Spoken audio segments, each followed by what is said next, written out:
control the cover boundary. At last the time is come, this is a cricketing emergency.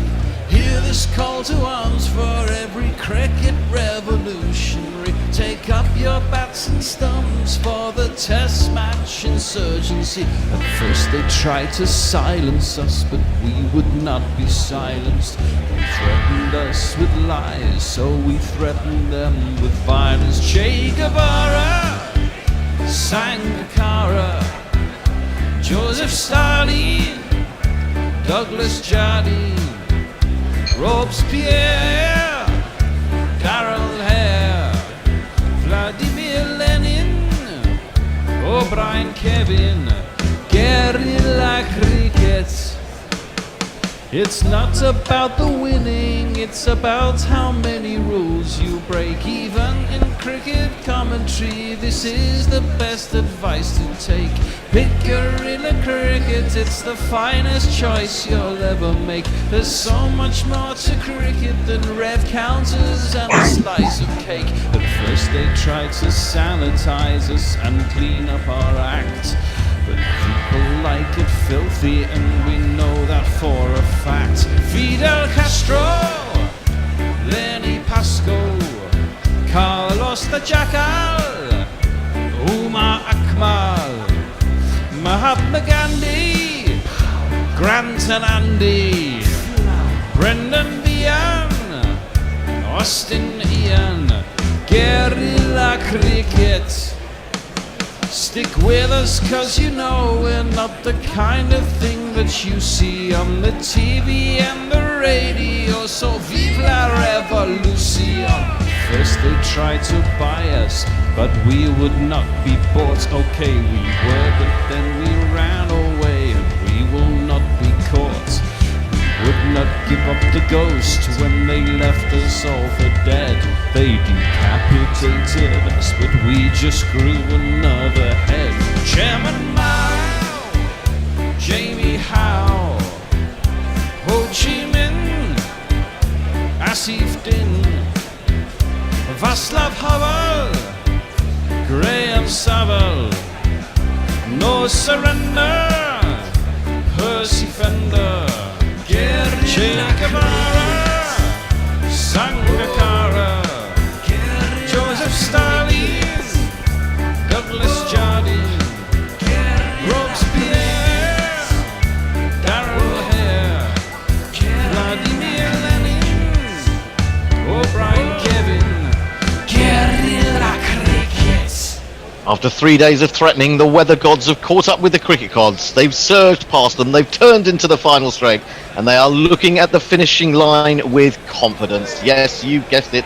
The monsoon has arrived in Manchester, and with England poised to take back the Wisden Trophy, they are likely to have to wait and wait and wait and wait and wait. Good morning, good afternoon, good dawn, good dusk, wherever you are in the world. Welcome to Guerrilla Cricket. I'm Guerrilla Hendo, Nigel Henderson, and I'm channeling my inner Stuart Broad. If you're watching on YouTube or Facebook or Hot Mic or any of these things, we should all get these headbands, I think. What do you think, chaps? I've got Jono and Knackle with me, and I'm very disappointed in their lack of headwear today. For goodness sake, Stuart Broad took 6 wickets for 18 yesterday. What's wrong with you people? Jono, explain yourself. Do you know, I'm so unruly at the minute. I think I could definitely do with one, but yeah, I haven't managed to source one yet, unless the wife's got one knocking around that I can perhaps bring on later on. As for Knackle, I mean, you have so much hair now. It's completely out of control. What are you going to do about it? Well, it's true, yeah. It's the first time I've had long hair for quite a while, leaning into the fact I couldn't get a haircut over lockdown. Morning, Hendo. Morning, Jono. Morning, everyone who's with us on this dank and drear morning. Dank. I think it's the apocalypse out there. They're not even super sopping at the moment. They've given that up as a bad idea. Well, indeed, it's a little bit like the first day in Malahide when even the Irish ground staff gave up at one point. But yeah, it's as far as the headbands go, it's a little bit like finding out the party's a fancy dress party once you're already there. I see what you mean. Yes, that's quite a good analogy, I suppose. Yes. Well, I will be sending out instructions in the future that we all have to wear headbands. It will be regulation attire for Gorillas, and in fact it should be for Gorillas when you think about it. I mean, I think Che Guevara used to go around with a headband or a bandana or something, so I think, we really need to start playing the part a little bit more. Well, in the absence of cricket, chaps, of actual cricket, with England needing 8 wickets to claim back the Wisden Trophy that will disappear after that, where will it be kept? Where will they send it to? I don't know. Maybe it'll be in the Lord's Museum. We shall see. We've got things to talk about. Amongst those things is the very fact that we kind of have a bit of an in with Josh Da Silva, who came on as wicketkeeper yesterday, do we not, Jono? You seem to know. How do you know him, Jono?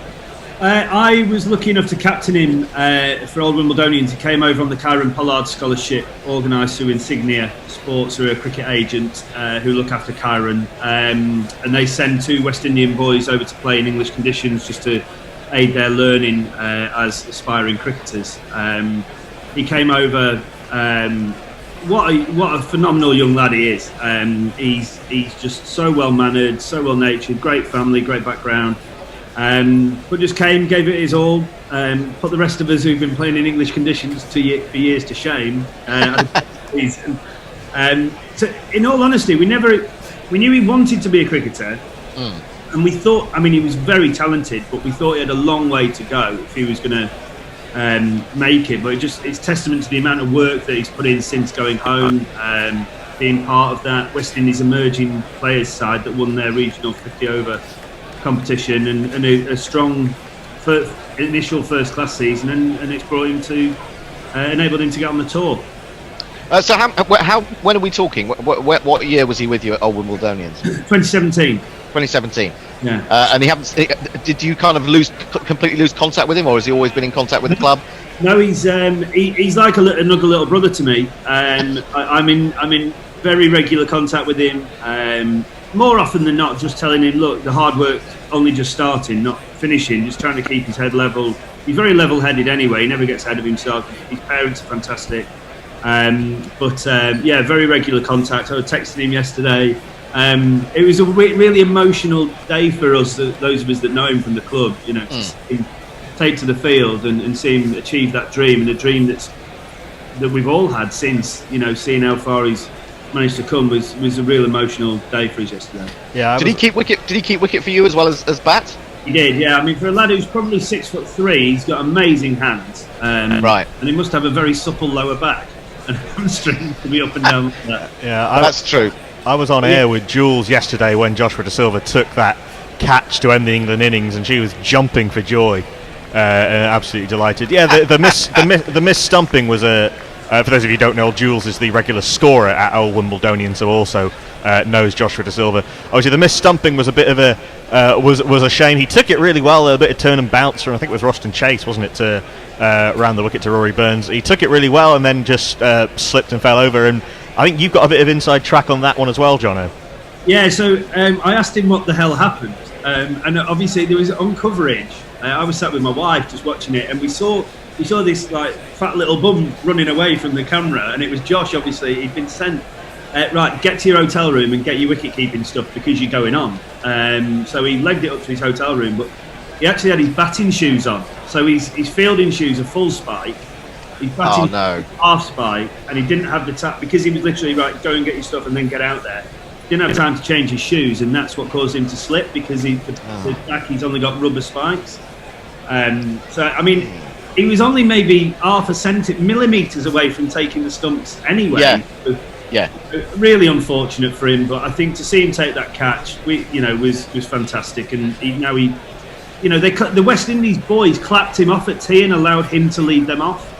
Yeah. Jason Holder did some kind of faux, very quick kind of cap presentation to him as he came on the field, and he's just over the moon to get out there. And he's obviously very well liked. He kept very well. Considering how difficult it's looked for Butler and Dowrich at times, he didn't really put a foot wrong. His footwork was great, his glove work was great. Just incredibly proud. I'm wondering, did he give any indication as to how that came about? Because initially Shea Hope came out. I remember there was a bouncer bowl by Shannon Gabriel that he couldn't get anywhere near. Why the sudden change of mind? Why the sudden, or was he always just a stopgap, Shea Hope, while Josh Da Silva was getting ready? I think, obviously, Hope keeps in the one-day stuff, doesn't he? And so he's a keeper in his own right. But I think with the ball swinging around after the bat, they probably wanted to. Josh is a batsman as well and opens the batting order at 5 if he keeps. But they probably didn't want to put Hope at risk of injury, considering how much the ball was swinging after the bat, knowing that he's got to try and save the game for them. Shai Hope is not a particularly good wicketkeeper. A few of us have called for Nicholas Pooran to take the gloves in the one day format, and I think the last thing you want to do to Shai Hope, who's already under so much pressure, is to give him the gloves. It looked like, because you could see some footage of Joshua Da Silva running towards the hotel before Shane Dowrich got hit in the deflected the ball into his own teeth from Shannon Gabriel. And then it did look as though, as you say, Hendo, it was Shay, put some pads on while Josh gets ready. I'll just break into the discussion because there's an interesting point raised by Martin Lawrence on Twitter. I didn't actually suggest any of you should do Twitter, so I'll do it myself. He says, any update on Shane Dowrich, and will he bat, or has De Silva got his playing spot for the rest of the game? Well, I presume he's still down to bat, because when you actually deflect the ball into your mouth, that's not really a concussion substitute, is it? No, so the West Indies cricket board confirmed this yesterday. What he should have done was act dizzy and fall over, but he didn't. To be honest, he's probably lucky to have kept all of his teeth. Josh confirmed to me he's just got a really badly split lip. Right. It's obviously deflected off his glove, but it's not a concussion, so Josh can't in fact bat. Dowrich will bat. I think resume his place at. He would have been 8, wouldn't he? But 9 now, considering that Roach came in as the night watchman. Yeah, Holder batted above him in the first innings. Actually, Shane Dowrich, he came through that really horrible period of Jofra Archer trying to pepper him quite well yesterday morning. Yeah, it's ironic in a way, isn't it, that he survived that, and then when he's 25 yards further back, he actually gets pinged by one of his own bowlers. It was an extraordinary incident, actually, because I didn't pick it up at first. He seemed to be staggering around. And I thought, what on earth has happened there?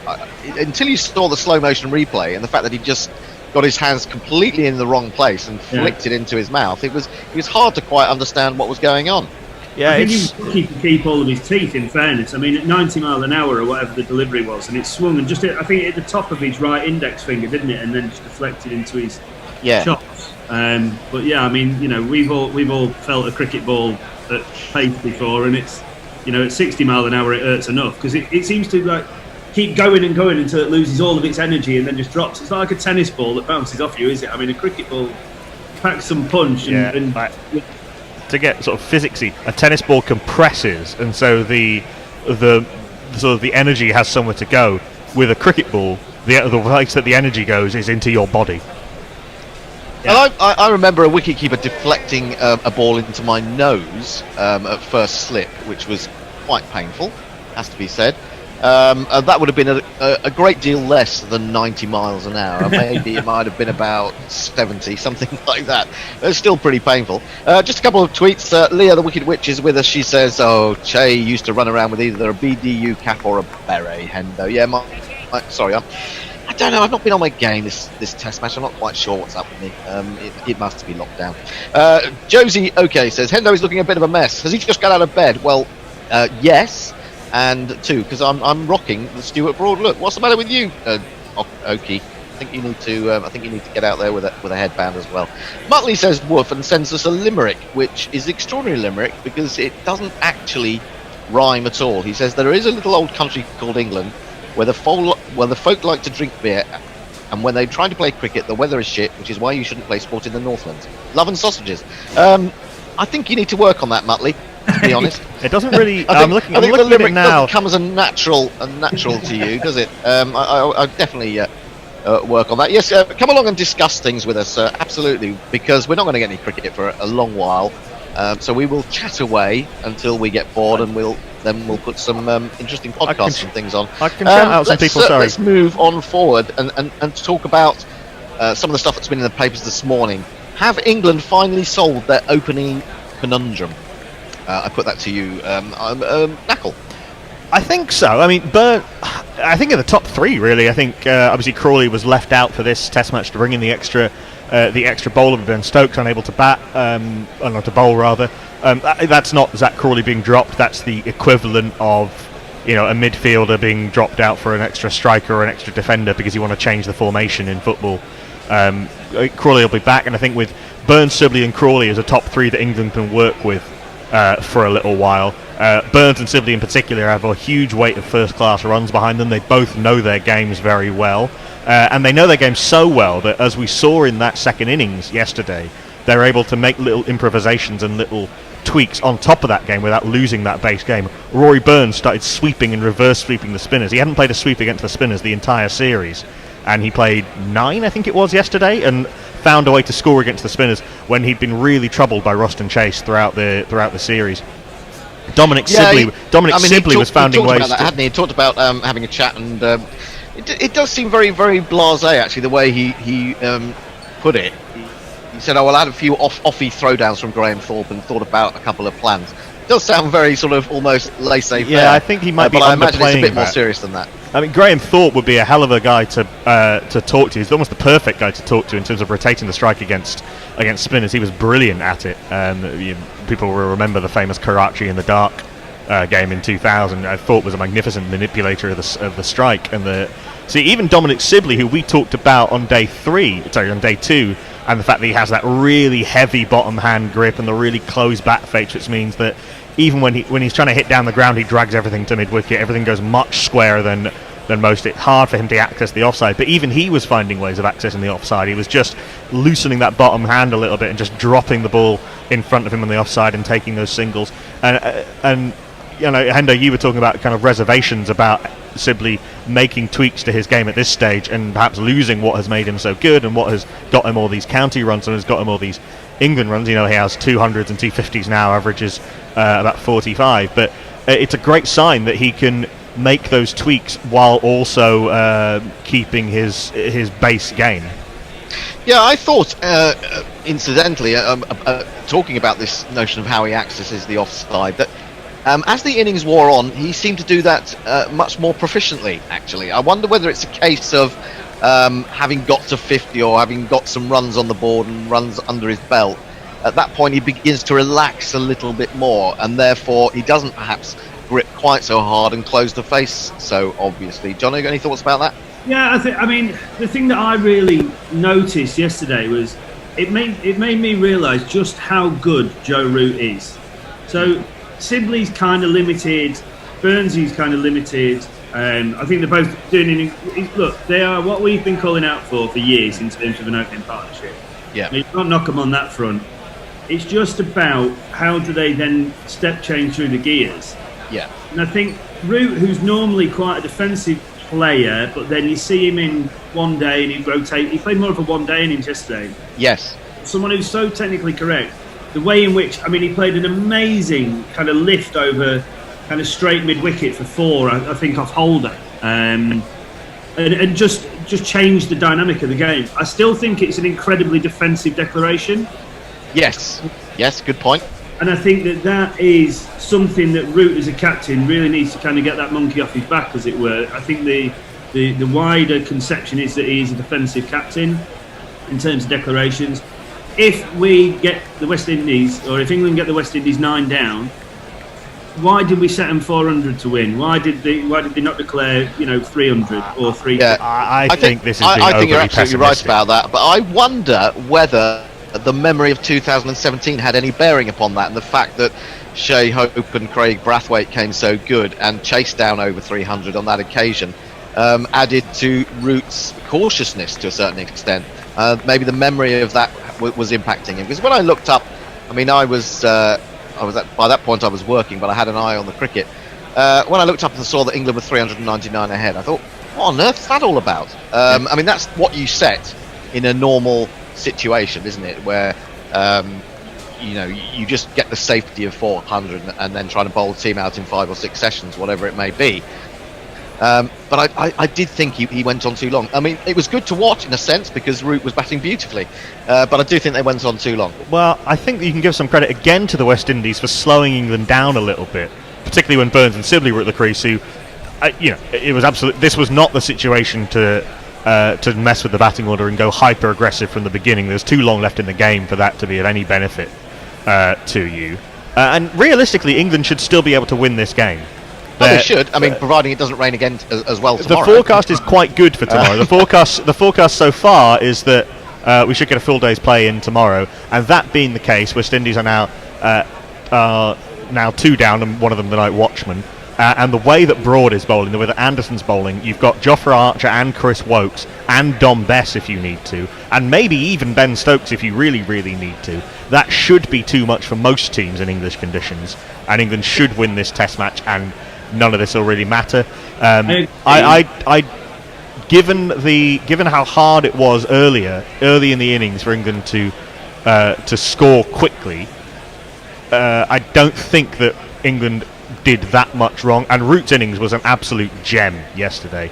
That was him at his absolute. That would have been one of his best one-day innings, let alone Test match innings.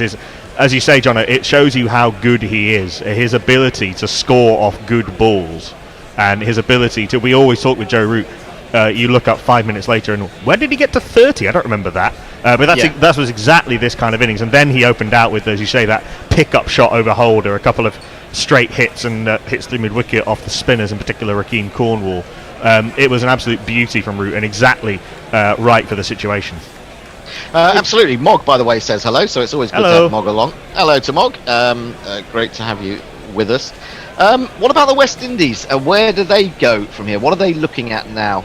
If you wanted to be optimistic, you could say that Brathwaite and Hope are still at the crease. And we all know what happened at Headingley 3 years ago. Is there any hope that they can take from that?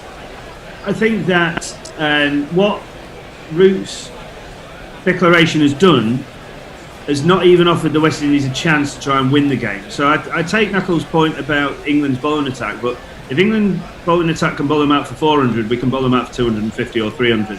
I don't think Root potentially needed to bat yesterday. Let's say there was 100 that he put on with Burns for that partnership. I still think 300 would have been enough. I think we bowled him out for 197 in the first innings. Correct.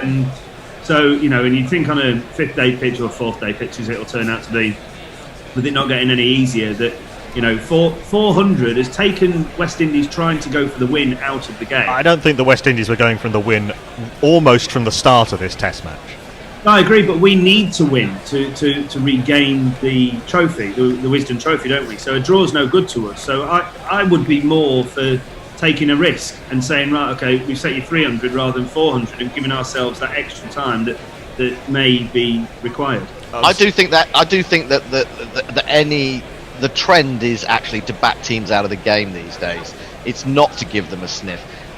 Whether that is seen as psychologically demoralising them because they know that all they've got to do is survive. Yeah. And in the past, when you had batsmen that could survive and could bat time, that put pressure on. But in this day and age, it's almost as if players would love a target to go at because that's the way that cricket is played these days. And if you take that away from them, they'll be so demoralised that they'll just collapse to defeat. I think that's the sort of attitude now amongst Test captains. So partly, also, I mean, the other wrinkle is, we all we all have a very good idea what we think the forecast is going to be.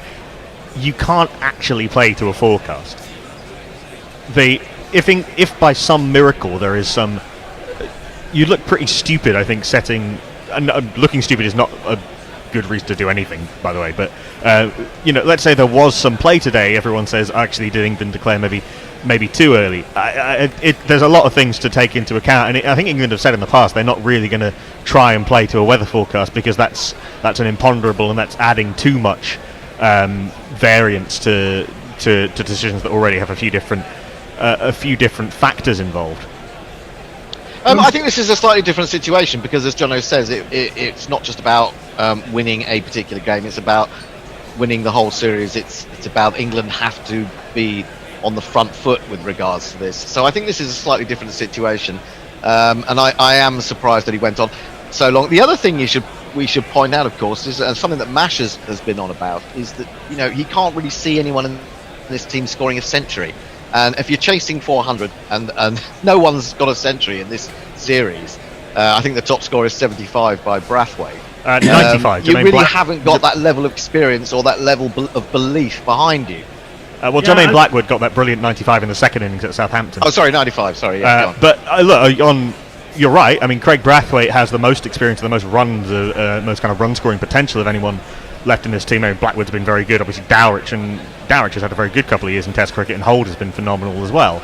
And Ruston Chase is no mug, but Brathwaite is certainly the most informed and experienced of the top four. Shea Hope, everyone talks about Shea Hope. He's not scored a Test 100 since that game at Headingley. Yes. He's averaging 20 in the last 2 years, and I think 11 in the last year or so. He is horrifically out of form. Brathwaite is only just coming back into form. It's not necessarily that you're out of form. I mean, you can just get good balls, and I think he's had a couple of good balls in this Test series as well. I don't know. I think the wicket that Anderson got of him on Saturday was a tremendous delivery. It was, and he got a beauty from Jofra Archer in the first Test. But it's not just this series. He's averaging 20 in the last 2 years. Well, no, absolutely. So the point stands, really, doesn't it? That West Indies don't have the memory of getting big scores to go into a run chase like this. That's the problem. They don't have that stored in their memory bank, and that's all about having confidence, isn't it? If you're not aware that you've done it before, it takes a lot to do it. It takes more to do it than if you have done it before. Absolutely, it's that extra psychological barrier, and it also plays with your defence, because if you know that you can score runs later, you're not so worried about defending and waiting for your chance. When you're in a situation where you're nervous and you're looking for runs, and you're actually, Phil Simmons said something interesting between Test matches where he was saying that if he thought players were playing for their place rather than playing for the team, they could think about their own form on the sidelines.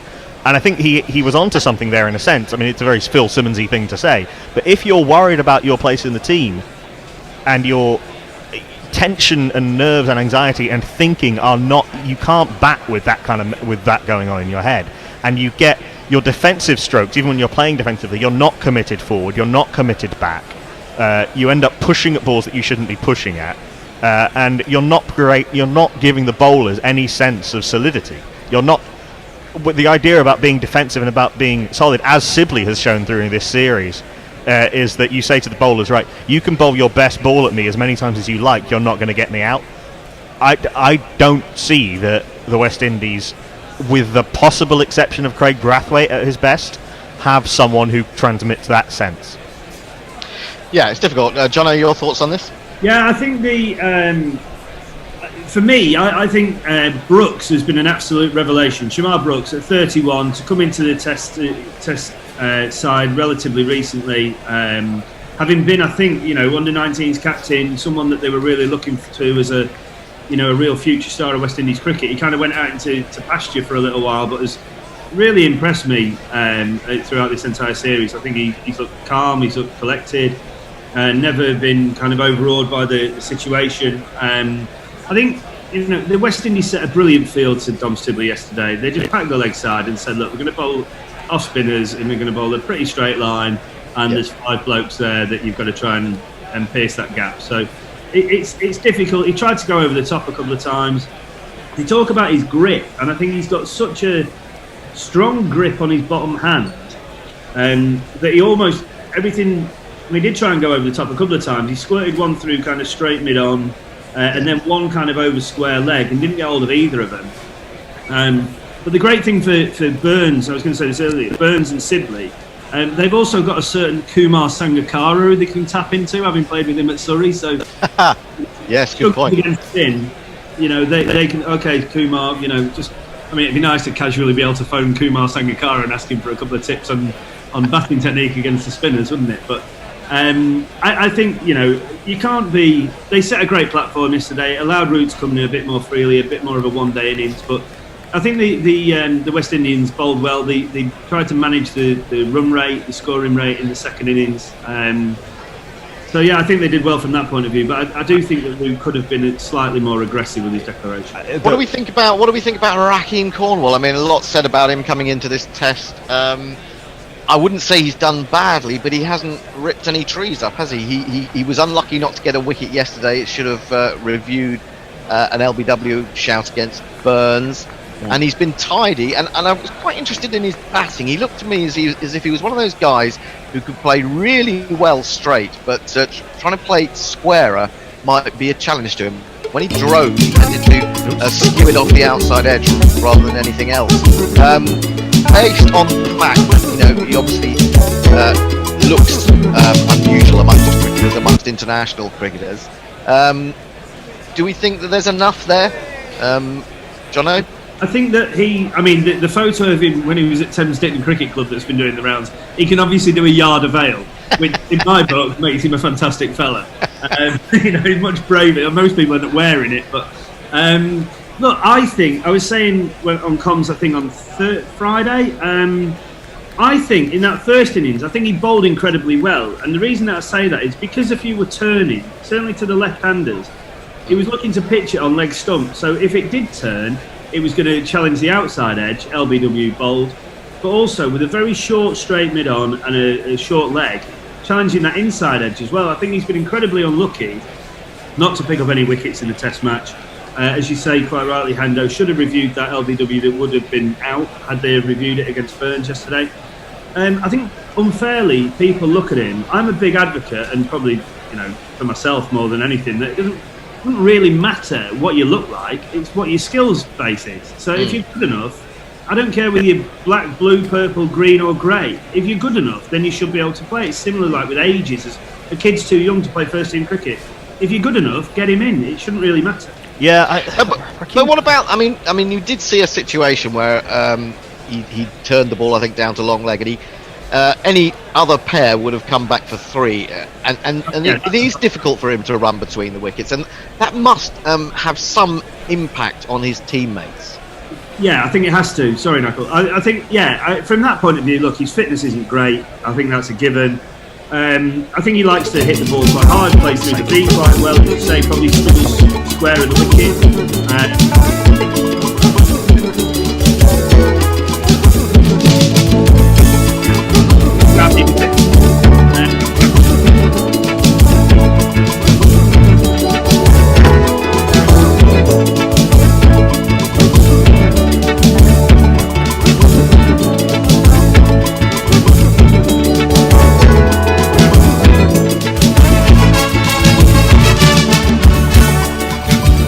Good day and welcome to Caribbean Cricket Podcast episode 10. I'm your co-host Santoki, and today we have, all our episodes are special, but today we have an extra special episode. But first, I'm joined by my regular co-host Michelle St. Patrick Hewitt. Mash, how are you coping during this extended lockdown?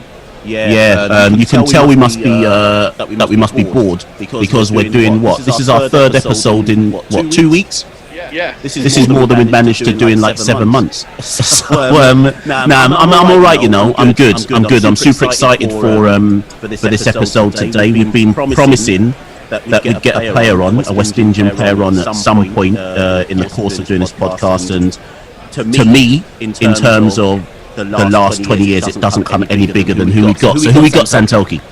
In sports, the word legend gets thrown around quite easily these days, but it's safe to say we have a Guyanese and West Indian legend today on the show. 87 Test appearances, 181 ODI appearances, with an average of 40 in both formats, and also 18 T20 international appearances for the West Indies. It's Mr. Ramnaresh Sarwan. Ronnie, how are you doing today?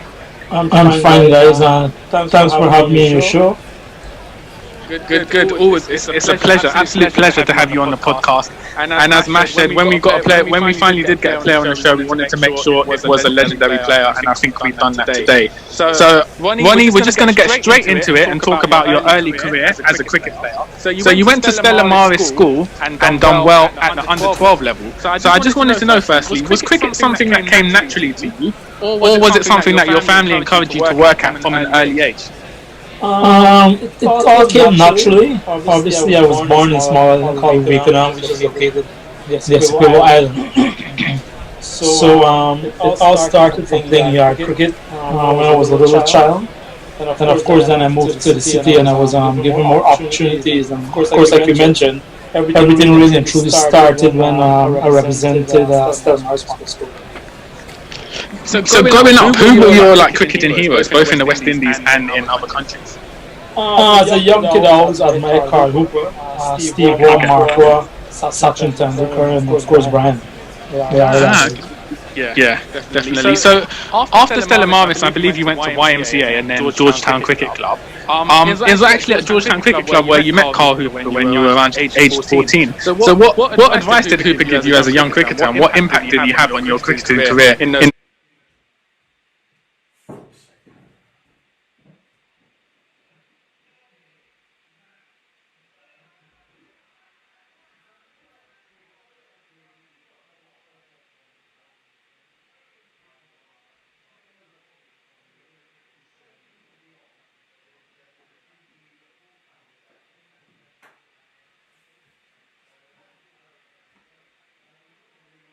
we thought we couldn't find a way back in, but we are back, and we will play that later, hopefully at a time when we mean to. Anyone got any ideas out there? Knuckle, do you know what went wrong? Knuckle's gone into the green room. We've got the bear. Knuckle and the bear. Oh, the bear. Okay, bear. I've arrived. I think we solved the problem. You've solved the problem. What was it? Tell us what it was. I think somehow Knuckles added it to a layer, but I don't know which one. So I just cleared all the shots and well, not to worry, it all. Well, we've been doing. I think I just saw. Talking of technical weird things happening, I just think I saw a face of David Brooke briefly. Maybe it was Brookie. I mean, he's such a big fan of West Indies cricket. He just he got in there and turned on something that wasn't ready to go. Well, we were talking. I forget what we were talking about now. Where were we? Do you remember, Jono? No, maybe some of our tweeters can remind us what the hell we were talking about 5 minutes ago. It's all gone Pete Tong, says Josie Oki. Are you having sound problems, or has the LSD kicked in my end? No, I think the LSD's kicked in this end. The Racketeer says, can you conjure up some sunshine for the Manchester area? I think we can do things like play podcasts when we shouldn't do, but I don't think we do anything as outrageous as actually getting some sunshine. I suppose what we can do, on the basis that we don't remember what we were talking about, is move on a little bit and talk about what's happening later this week. The one-day series, England v Ireland, gets underway, and this is going to be the beginning of the World Cup Super League, which, to be honest, I still thought was merely an idea. I didn't know it had actually been placed in cricket lawdom. And what this means is that every series that is played will count towards this Super League from this series onwards. The top 7 sides qualify automatically for the World Cup in India in 2023. I mean, it's actually meaningless for India because they qualify as hosts anyway. The 5 others then will go up against 5 associate teams to decide the final 2 that join the other teams at the World Cup to make a 10-team World Cup. So there'll be no extension of the number of teams playing in the World Cup. That was something that we had a bee in our bonnet over during last year's tournament. So what do we think of this World Cup Super League, Jono? Are you a big fan of this, or the very notion of it? I'd really like the cricket administrators globally to stop trying to create stuff for creating stuff's sake. Yeah. Like, let's find a format that's worked and just go with it. Like, you know, we keep bouncing around the number of teams that are around. The associate nations never really know where they're at. What are they playing for? What tournaments can they get into? If we get into it this time, is that going to change for next time, so then we feel like we've been put out to pasture again? I think it's great that associate nations get to play against the main test playing nations. But at the same time, I think one of the things that we've talked about a lot and we'll continue to talk about is the funding streams for international cricket. So you look at the West Indies, they're obviously way down the pecking order in terms of the amount of money that gets shared about. Obviously, it's widely known that England, Australia and India get the bulk of the revenue. The associate nations need to be playing these big games against big sides to get the big gates so they can start to earn money.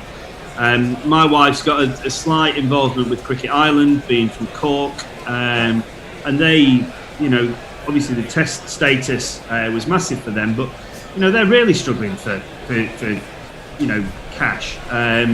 And I think from a real centralised level, the money in cricket really needs to be looked at and how that's divvied up. Yeah, I mean, it is a problem. I mean, you will always have self-interest involved in these things. It's just a change of outlook that is required. That we don't, think that the market solves everything. It's in cricket, it's in life, and it's making a mess of the world, if you ask me. But that's getting into a political rant.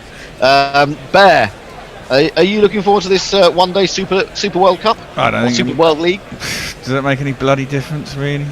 I mean, probably come on. Probably not. I mean, it might get exciting. The thing is, it'll get exciting down the bottom, but it's not going to be exciting at the top, is it? I mean, all it does is qualify you for the World Cup. So you'd imagine India. I mean, unless India, Australia, and England have an absolute frigging howler over the next few years, it's not going to be. It's going to be no different for us. Might be interesting. I mean, who? So 7 spots get automatic, yeah. Yeah. So who's number 7 in the world at the moment? I mean, there's going to be a bun fight between the likes of, you'd have thought, Pakistan, Sri Lanka, West Indies, for that sort of spot.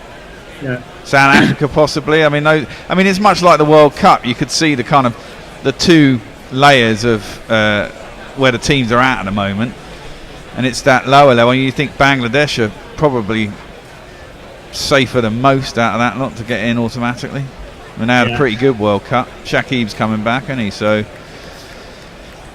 yeah, that's going to be massive for them to get Shakib Al Hassan. I mean, the World Cup he had on his own was phenomenal. Was it 300s? I don't remember how many. He was absolutely phenomenal. He was amazing. I'm thinking about how long is Shakib suspended for? I've forgotten now. Was it a year or was it 2 years? See, I thought it was 2 years, but apparently it's only a year and it's nearly up. I think it was a year, 2 years, but a year suspended. Oh, right, okay. And so that would make sense. People saying, he's the luckiest cricketer ever to be done for this because he's obviously with lockdown. There's been no cricket played anyway, so he hasn't actually missed very much.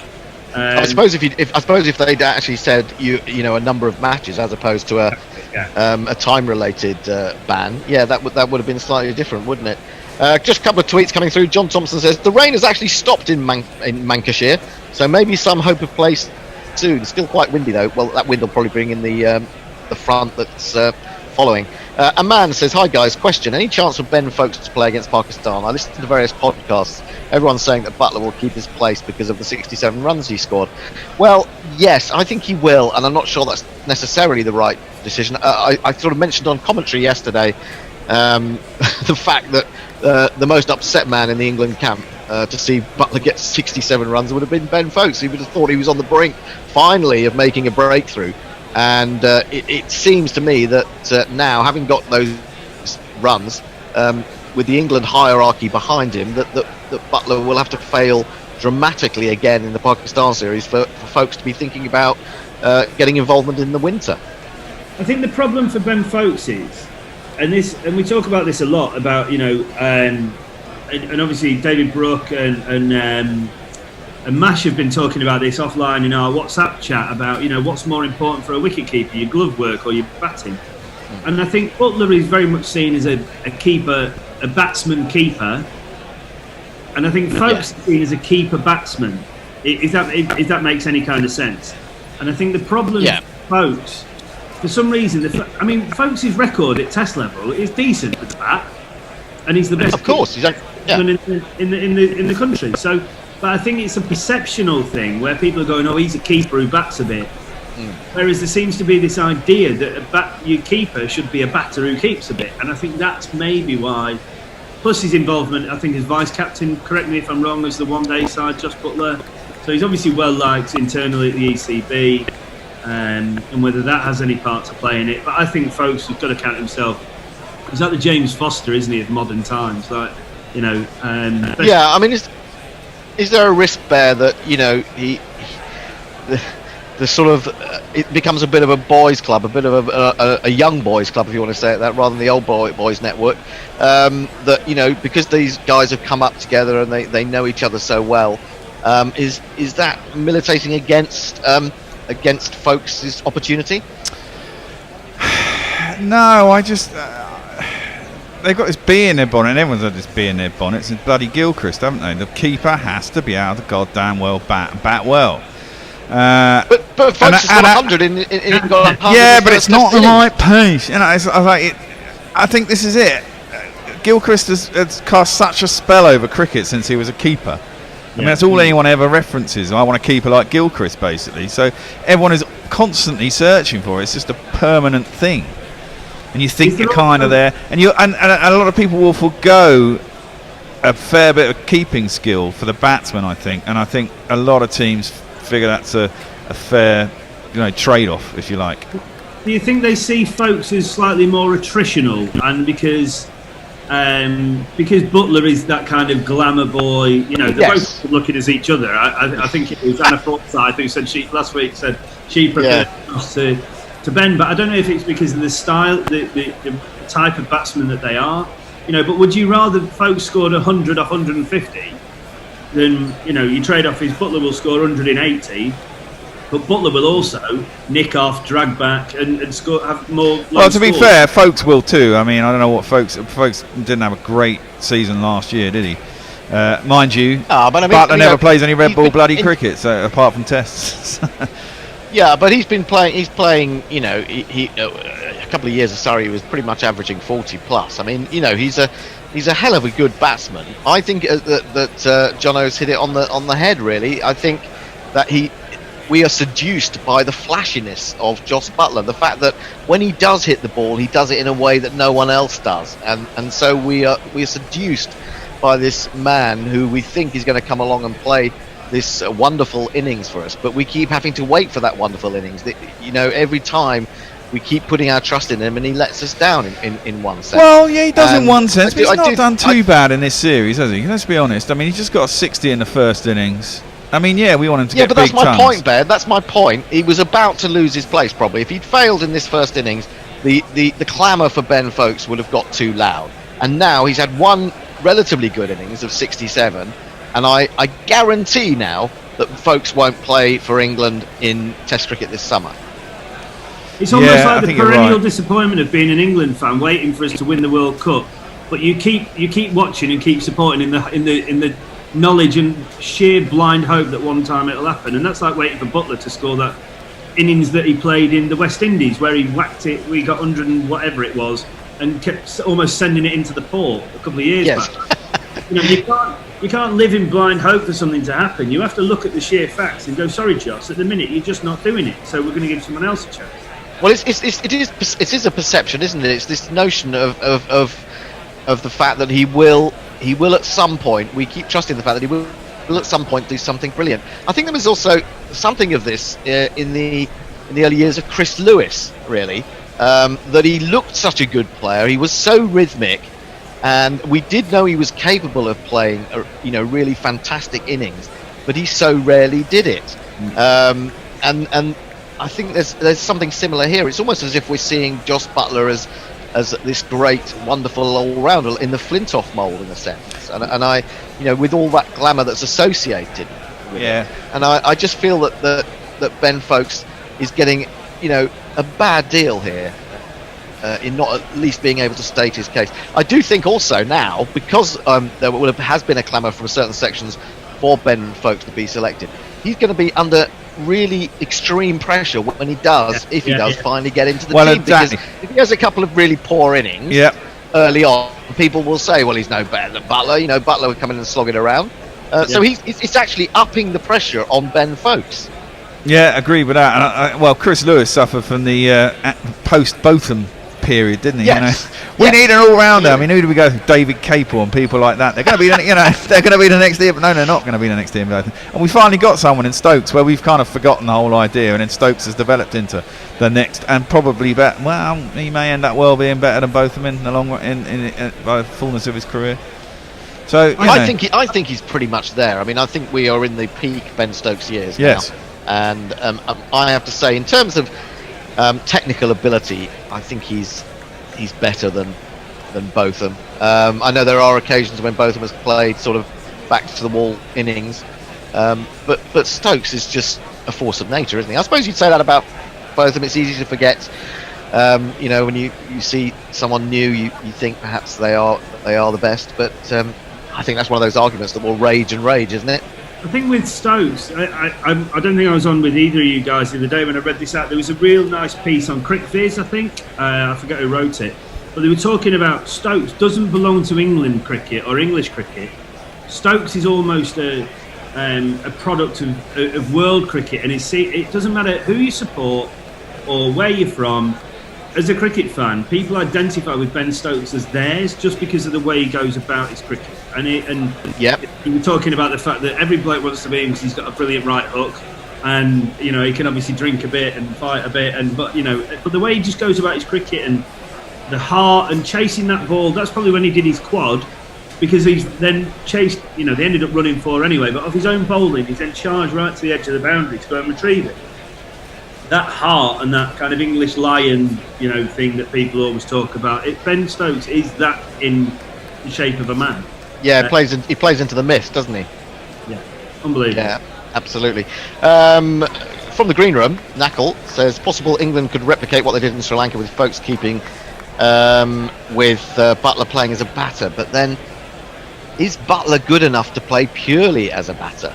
No. If you were looking at his figures, you'd say no, wouldn't you? Yeah, not at the minute. No. And he can play as a keeper if he's going to play at all for my money. There are better players out there. I think Crawley, I agree with the reasons why he's not playing in the third test, but I think he will be the next batsman back off the ranks. I think Denley we can probably say goodbye to for the time being. I think that may be the kind of end of his test career. I think you're right there. He's never had that big score, has he? I think the one thing that he will always regret is it against the Australians when he got a big score, but he got 90, I think. 94, yeah. The one thing that he always kind of keeps him up at night is the fact that he never managed to make 100 in an England shirt. But I think he's done a good job while we were waiting for that next number 3 to come along. I think we found him in Zach Crawley, and I think being a young lad, he'll be around for a while. But Butler can't play as a batsman only, certainly not. No, I wouldn't want to see that. I mean, there was also talk yesterday. I saw an article this morning that India and England were supposed to play a one-day series, weren't they, before Christmas? But with the World T20 being called off and the IPL slipping into that spot, the potential Test tour, which was going to be 5 matches, is going to be reduced to 3 in March. And we're going to get, would you believe, 5 ODIs and 5 T20s. Now, we know that's what they love in India as much as anything, if not more. But, I mean, the notion of 5 T20s between the same 2 teams just makes me want to die. Is that when they used to... Am I right in feeling that way? I think so. That seems quite tedious, to say the least. I mean, the only thing that's good about it for us is that if the more one-dayers and T20s they play under lights, the better time of day it is for us to do the commentary. Yeah, that's very true. So maybe we should look forward to that. But now I also saw they were thinking of the Sri Lanka series that should have been played in March, and they obviously had to come back from when COVID took hold around the world, is now going to be slipped into just after Christmas. Oh, no. I mean, this all seems to me remarkably, I don't know what the word is, crazy to be trying to fit this amount of cricket in when so many things in the world in general are so uncertain. I think almost the problem that we've got being England, or England have got being England, is the fact that because they take so many fans with them, we must be the best supported country in terms of away tours. Other than obviously the Aussies bring a lot of fans to England. Yeah. But I think commercially that means so much for the local economy, and certainly in Sri Lanka, and other places, that I think that's a big demand upon the ECB in terms of going to fulfil these obligations in terms of tours. Because as one of these, let's say, smaller in terms of the money that they receive from the ICC, I think that's a big commitment that England have got to make to these other countries to allow them to earn some revenue.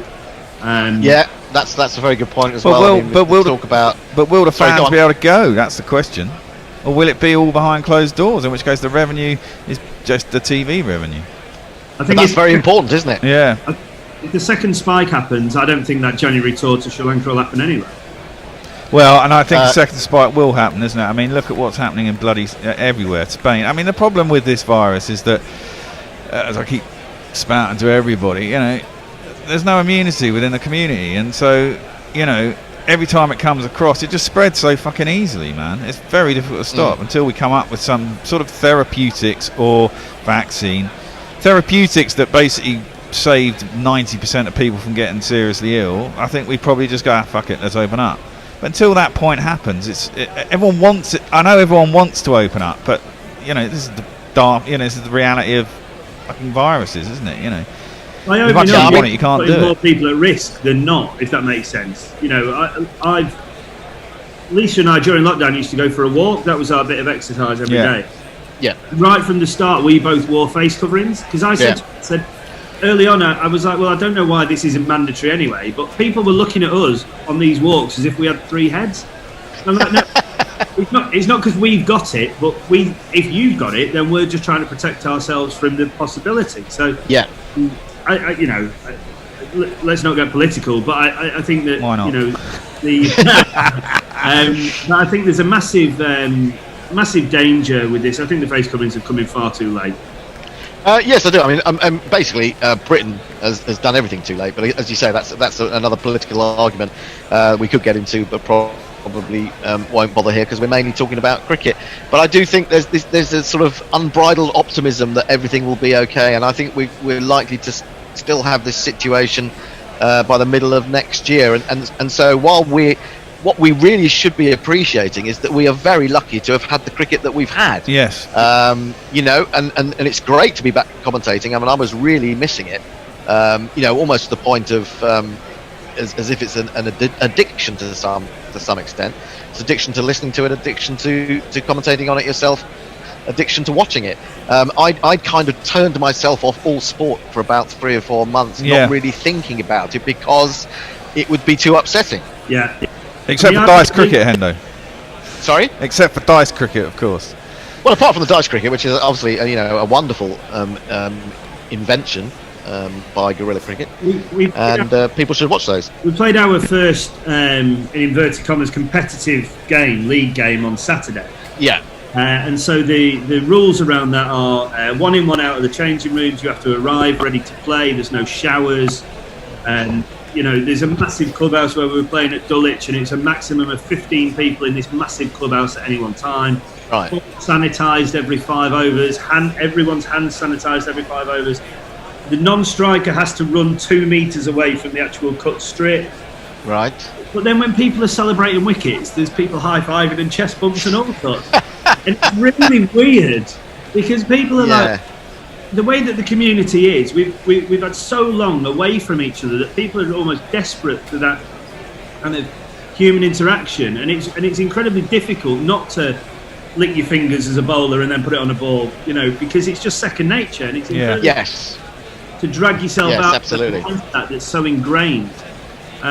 So yeah, I mean, it was a slightly strange experience on Saturday, but the most common thought was, isn't it just great to be back out playing the game that we love, you know? So have you been given a sheet of instructions basically from the government? Yeah. Is that right? And this is what it says. You have to run 2 metres away from the cut strip. Yeah. So there's directives come out from the ECB to the leagues, and then the leagues have also then sent individual emails around to each of the clubs. The clubs have had to fully commit to buying into it.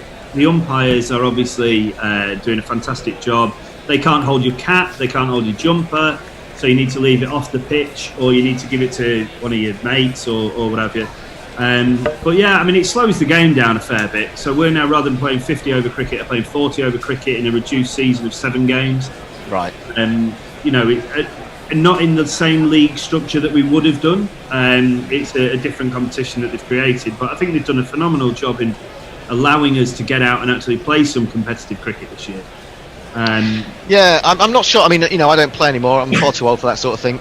But I'm wondering, you know, back to the times when I was in my 20s and 30s, how much I would have missed the fact that there weren't games. I'd have probably enjoyed the fact that I could sit out a few games, because it meant I wouldn't fail each weekend, something like that. So it made me feel a little bit better about myself, because cricket does have that impact on your own self belief, in a sense, because it is a game in which bad things happen most of the time, and the good things are very fleeting. But we play for those good moments, don't we? That's what we absolutely love. Talking about England going to India, India's planned schedule from the IPL onwards is absolutely brutal for the next couple of years, says Knackle. The BCCI trying to milk them for every cent, as are other boards, because cricket structures are so unequal, they have no choice. It's not sustainable. No, it isn't. You would think if anything good can come out of what's happened with regards to COVID-19, it would be looking at different ways of operating. But I fear in one sense that, everything will go back to being exactly the same as it was in terms of the share of the pie that people get. In the World Cup Super League, in every match of that tournament, the third umpire will call... You call... what? No balls in real time. That's the one. Hendo, you frozen. In a lovely pose. In a lovely pose. He's got his arm up like that, stretching back. Nice. Just going back to, and it'd be interesting to see what you think about this, Bear. I as obviously captain of my club, I've a lot of the lads that are in my squad and wider club were saying that they almost gotten used to the fact that they could do other things with their Saturdays. Yes. Really affected availability, because people are saying, I'm actually quite enjoying spending time with it. Girlfriend, fiance, wife, dog, whatever. And so I think, and a lot of people have joined golf clubs. Well, I mean, I haven't done that, but yeah, I mean, one of the things for me as a fucking parent, man, Jesus Christ, I'm a taxi basically during the week. It's swimming every night in the week. There's football. There's this. There's that, and that all got shut down. It was lovely. It was absolutely gorgeous, not to have to fucking worry about getting somewhere, getting back, make sure dinner's done, get them to bed, get them up for school. I mean, it's kind of changed life. I'm a lazy man anyway, so it's everyone's been brought down to my level, and everyone seems to be enjoying it. Why? Because it's bloody enjoyable, Not having to stress about so much is great, And we don't.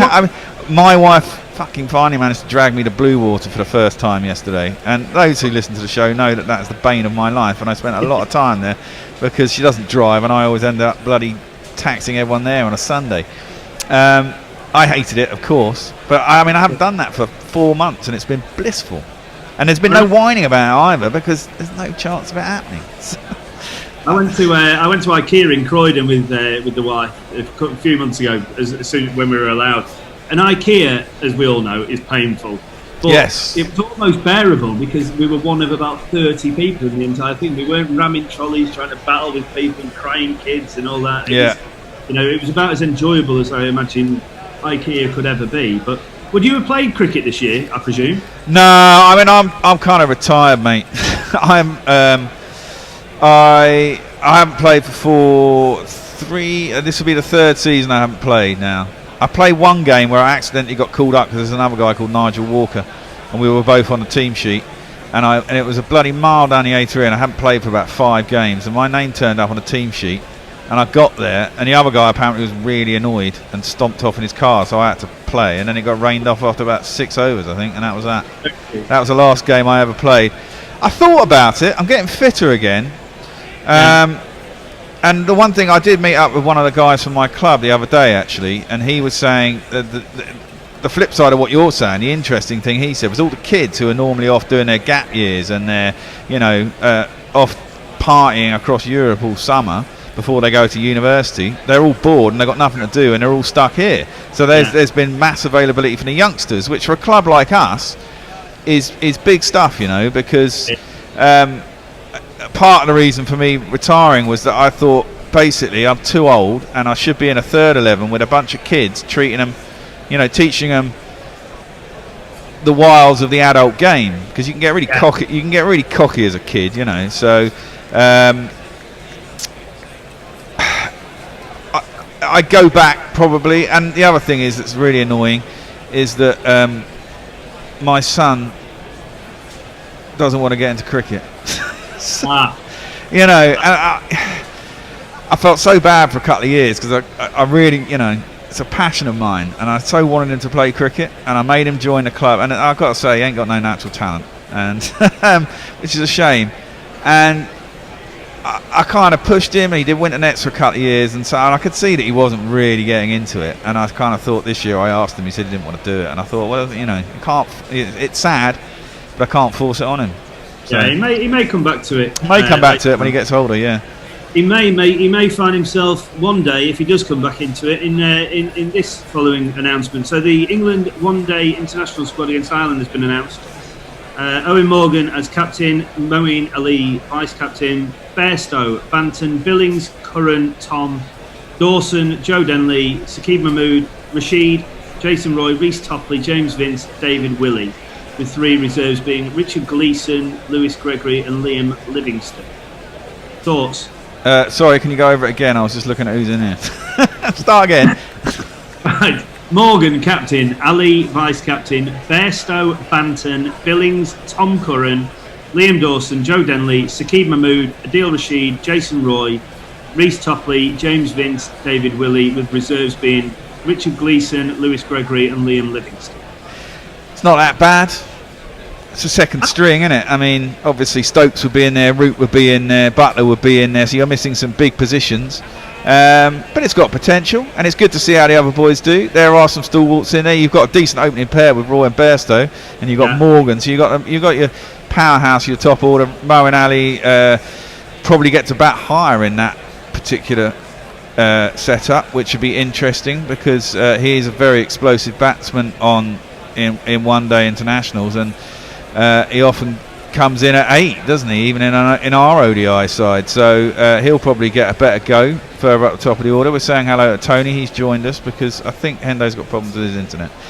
So I mean, Dave, if you want to come in too, I can squeeze you in on the screen and we can have a little chat. There's bugger all else to do. It's pissing down rain in Manchester. I tell you what did surprise me, Bear, to a certain extent, was if you looked at the Lions game that was played down at the Rose Bowl.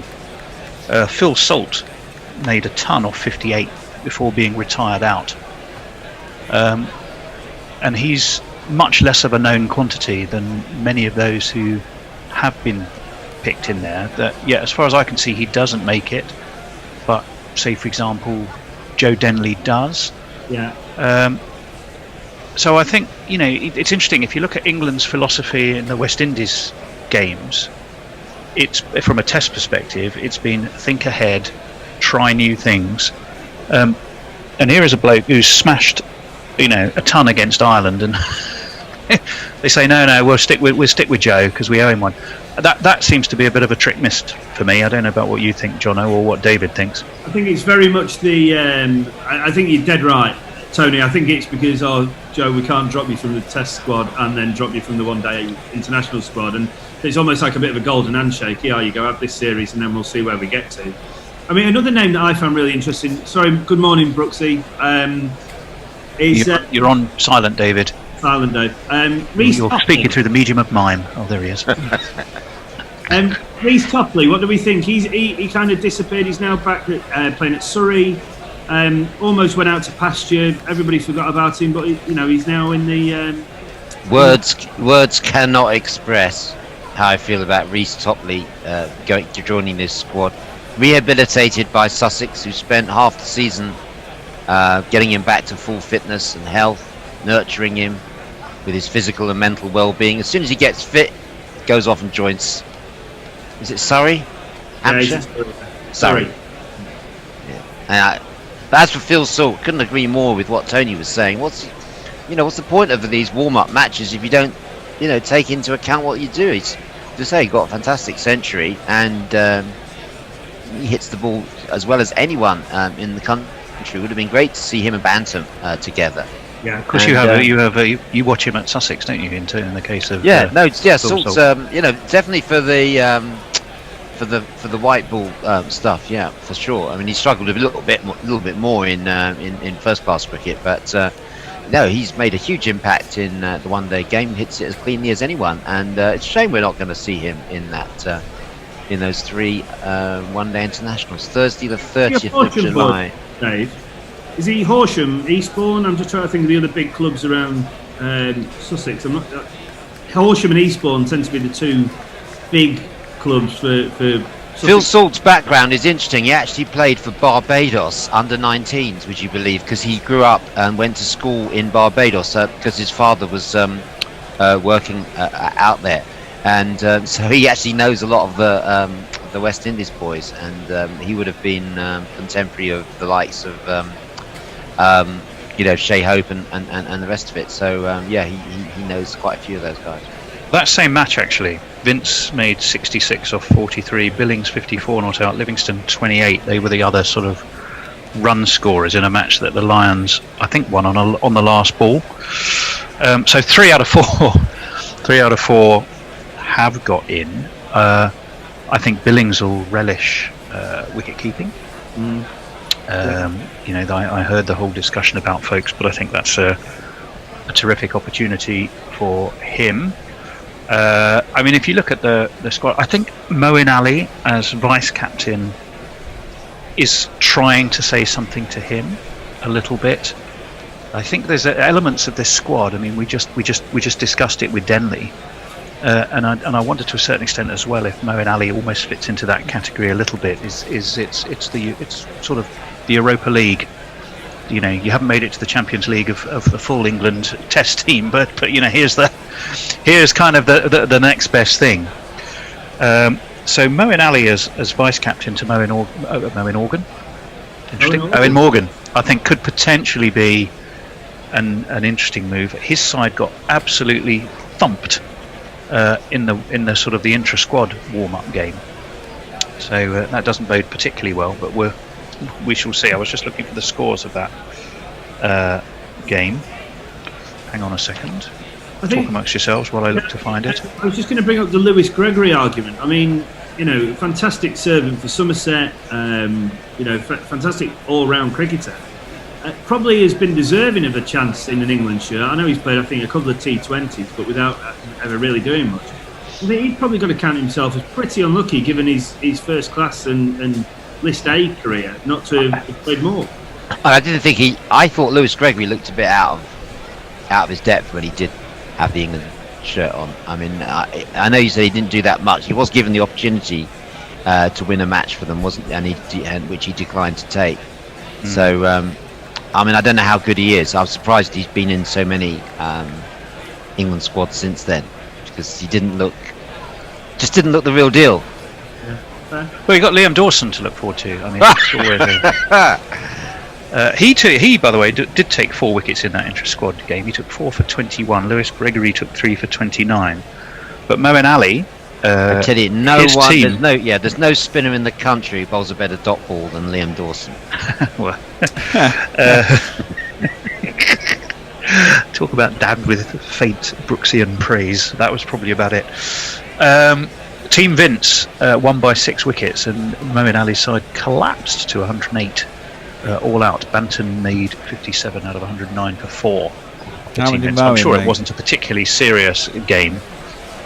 Well, I mean, you have to say a bit about this, and this is going to sound quite patronising, but probably quite true. England with a slightly second-string team makes it more of a match-up for Ireland. Interestingly enough, well, obviously the Lions, as we said, beat them on the last ball. Encouragingly, in terms of the 3 games that lie ahead from an Irish perspective, good old Sterlo was on the money, 53 off 55 for him, and actually he was a victim of Dawson, caught Evans, so I rather suspect he may have been getting after him at that stage. Andy Balbirnie made 60 odd. Is it Harry Trechter? He made 55. Ian O'Brien 28. And then in an intra-squad game I looked at, actually rather bizarrely, Ireland A beat Ireland, but the Ireland A team looked more like the Ireland full team than the Ireland team. And when I looked at the scorecard, it appeared that my mate Gary Wilson was both openers. So I don't know. So he seemed to be out twice as opener to different people. So I'm not entirely. That sounded like a bit of a thrash around in the park rather than anything you can place any serious analysis upon. But I mean, the thing about Ireland is they're frustrating, aren't they? To those of us who watched and enjoyed watching them, they have the horsepower in patches to be competitive.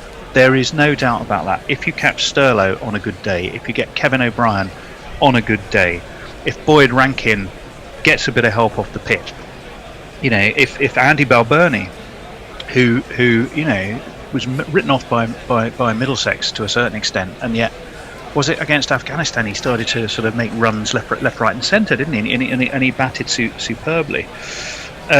So they've got the capability on their day to be competitive against anyone. A lot of ifs there, Tony. What's that? I'm sorry, David. I said there were a lot of ifs in that. Well, there are. Sentence. There's Kelly Savalas's famous song, "If." Well, if a picture. Well, he did it. I'm not sure it was actually his originally, David. But yeah. Well, he recorded it. It was Burt Bacharach, wasn't it? Anyway, let's not get stuck on Burt Bacharach. I'm not, because it wasn't. There were indeed a lot of ifs. You're 100%. That's where I was going. Don't you think that Ireland are in trouble now? Because of this ECB ruling, since Ireland have got full test status, now they can't. The players are counted as overseas players in county cricket. Yeah, they're going to go backwards, aren't they? Because all the and I look at Sterlo as being one of the main people affected by that. He and Tim Murtagh, at different stages of their career with different motivations, I dare say, had to make a choice.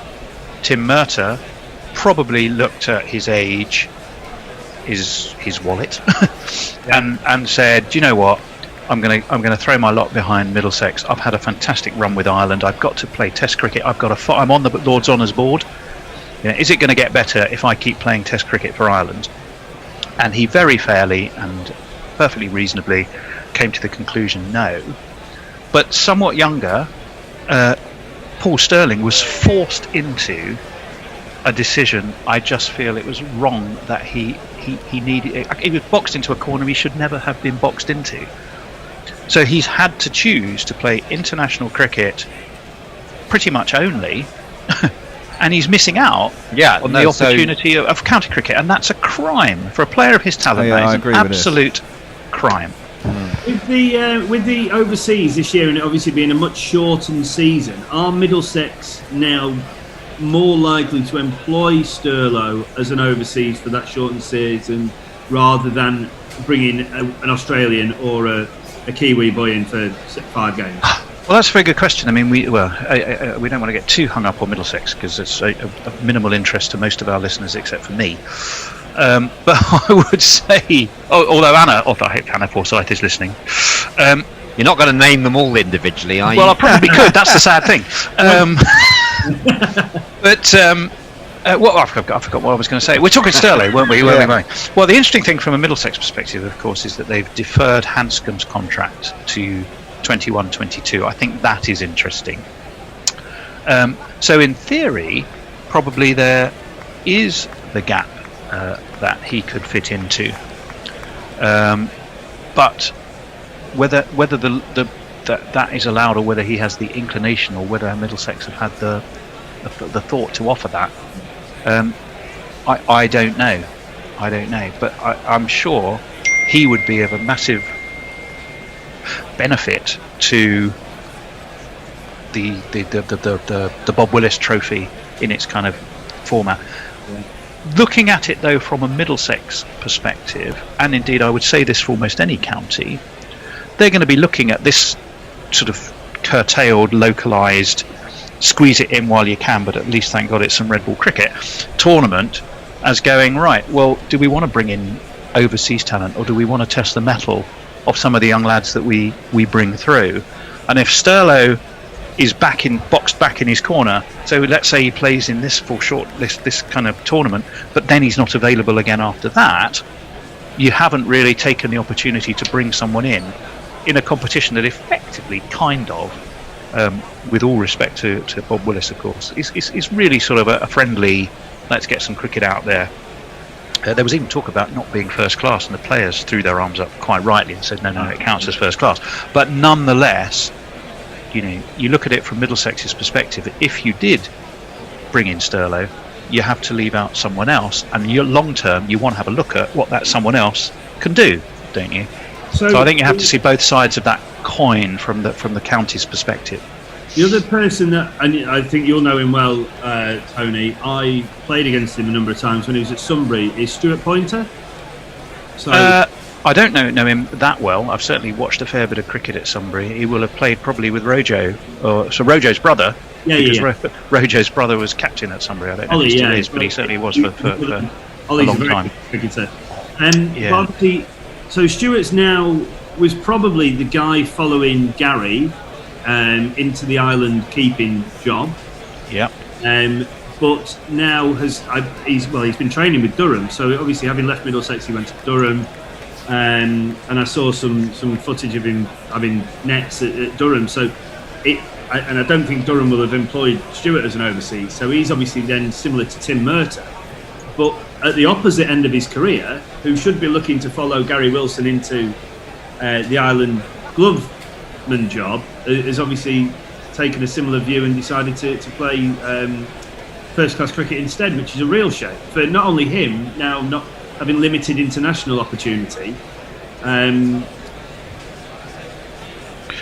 just having a quick look to see what did he play in the game against the Lions, Pointer. Let's have a look. We've got England, of course, England Lions won that by 7 wickets. Apparently he kept in a test against Afghanistan but has chosen to play for Durham rather than pursue an international career. Oh, there you go. So he's another one. So then that begs the question, do you know how old he is, just out of interest? Probably, I reckon he's 26, maybe 27. Wow, you see, that's interesting because that's a different opposite. That's almost the opposite to Tim Murtagh.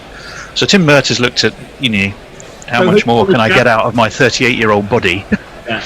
And said, I need to play county cricket, it's going to be better for me. Whereas Pointer has actually said, I need to play county cricket, it's better for me than international cricket. So I'd be more concerned about his decision. That's what I mean. Than I would about Tim Murtagh. Gary's got to be mid-30s now, right? Gary Wilson? Yeah. Oh yeah, my best friend. Yes, he has. Has he been playing for Derbyshire? Am I right? Was it Derbyshire he was playing for last season? He was with Derby, yeah, but he will obviously have had to make the decision to go and play for Ireland solely now, unless Derby are going to pay him as an overseas. But yeah, well, again, this is it. This is so he's in a similar position to Paul Sterling. It's odd, one Ireland indivisible. Because Ireland, the other thing that's interesting about Ireland, not that I want to get us onto politics in any way, shape or form, but you always have to remember that Ireland represents the whole of Ireland. Yeah. So if Scottish players, Welsh players don't count, it seems a little bit harsh to apply those rules then to Ireland. Because half of Ireland doesn't count as the UK. Whereas half of it does. And in Sterlow's case, he's from Belfast. Exactly. So it's a complete non-argument, which is crazy, right? Yeah. Bear? Oh, what I was going to say, exactly that. Sterlow's from Belfast, isn't it? It's part of the UK. It is a bit of a strange situation. I personally, I've advocated this for a while. I thought there should be a spot for teams like the Netherlands and Ireland to be able to, although it's difficult now that they're a full international side, to be entered into the county championship so they can get some more competitive cricket. Well, Holland used to be, didn't it? Yeah, exactly. They certainly used to play in the one-day cups and stuff, didn't they, as well? It's like why they got rid of the unicorns as well. I think that's another thing. Almost like the West Indies emerging side that played in the regional Super 50 over Cup, David. Do you want to explain a little bit more who the unicorns were, Jono? A lot of our listeners might be not quite so familiar with them. The unicorns were basically a group of young players who weren't good enough in theory, or deemed not good enough to retain county contracts, but they were almost the next best 15, let's say, or 18. So much like it's almost like a pathway, much like the MCC young cricketers would be, but in a slightly different guise. So and also a wandering side, weren't they? I.e., they were without their own home, but played everywhere else. They played their games certainly in the Pro 40 and the one-day stuff. Were at Wormsley, John Paul Getty's estate, Buckinghamshire, which, if you've never been, if you get the opportunity to go, is the most beautiful. I've played at Wormsley. It's unbelievable, isn't it? It's a bloody death track for a spin bowler, I'll tell you that, mate. Although I did get a fourfer. I know Katie, when we started this off, she did this thing called Words and Wickets. Are they all catches off your own bowling there? No, I should have had a bloody hat trick, but the guy didn't give a fucking LBW. It was a travesty. And I've never had a it was so fucking plum as well, but it was some little kid and he refused to give it. I was very upset. Katie, when we started doing Gorilla, she none of you have ever met Katie, I don't think, but she, for a couple of years, we did this thing called Words and Wickets, and the first year we did it at Wormsley, and we had all these tents out, and I thought we did it 2 years there. The second year was like a 2-day festival. It was all about marrying, writing up a cricket, and we had a couple of charity games, and basically one of the stipulations that I had to play for one of the sides, so I had to worm myself into one of the sides I wasn't going, and so I got to play 2 years at Wormsley. Yeah, it's a phenomenal place. It's basically, I mean, the story behind that, so obviously John Paul Getty, a very, very rich man, became incredibly good friends with Mick Jagger, who was obviously and still is a huge cricket fan, and the dimensions of Wormsley exactly mirror the dimensions of Lords, including the slope. So this guy's got the biggest garden ever known to man. I mean, this estate is phenomenal. Yeah, I like watching cricket in some of those. I think it's a phenomenal place to watch cricket. It's absolutely beautiful. You sit there, it's got a great pavilion, it's got a bank on one side, so you get to sit up and watch the game from that side, and it's just lovely. It's just like the peacocks knocking about. Finals there and stuff as well. Yeah, and the track is phenomenal. You know, well, if you're a batsman, it's phenomenal anyway. Yeah, I was talking about watching cricket at Merchant Taylor's, wasn't I? That's right. I'm comparing it to Uxbridge. Talk about chalk and cheese. Played there as well. One's utterly beautiful spot, and one's Uxbridge. Let us. Should we quickly catch up on a couple of tweets? Yeah, I don't know whose responsibility it was. We're just chitter-chattering, but we've certainly had a few. Whose phone's going off? Ibrahim 85 says, "How's the weather for day 5 looking?" Anyone know the answer to that, boys? Better, I believe. We should be getting play. I'm pretty sure full day. Yes, I hope you are right. 8 wickets, of course, for England to take. Remember, Jersey Oak says, "I like IKEA, especially the meatballs and cakes." Yes, I used to like the meatballs. I must confess, that was probably its only saving grace. Aman says, "Guys, England named the ODI squad. Any views? No Phil Salt." Well, Aman, we've just been chatting at some length, and I brought up the same question, so I hope you caught that discussion. Leah says, "Roy made a golden duck off the first ball of the innings in the warm-up yesterday." Yes. Well, I suppose, should we just say that can happen to anyone, but he certainly deserves his spot still in the white ball. We all know that famous 70s progressive rock band, the Jason Roy Experiment, will not be in Test cricket anymore. No, and rightly bloody so. And that's the World Cup final alone. He deserves to be in the one-day side for the next 30 years. Well, absolutely. Oxymoronica says, "I enjoyed the music." I know, he was talking about the theme tune to the Caribbean Cricket podcast, which we do have mysteriously appeared. Well, yes. Endo was literally mid-sentence, and the next thing, it was the Caribbean Cricket podcast. It was extraordinary as a listener. I was just listening in, and I, along with everyone else, I was going, "What's going on?" And Gits and Gratz is with us, so a very good morning to you, who very kindly says, "We need to harness up an airlift Tony Bishop, circling and dangling him over Old Trafford. If there's any who could play today, the ray of sunshine that he always is." I think that you might be overclaiming my abilities there, but it's very, very, very kind of you to say that anyway.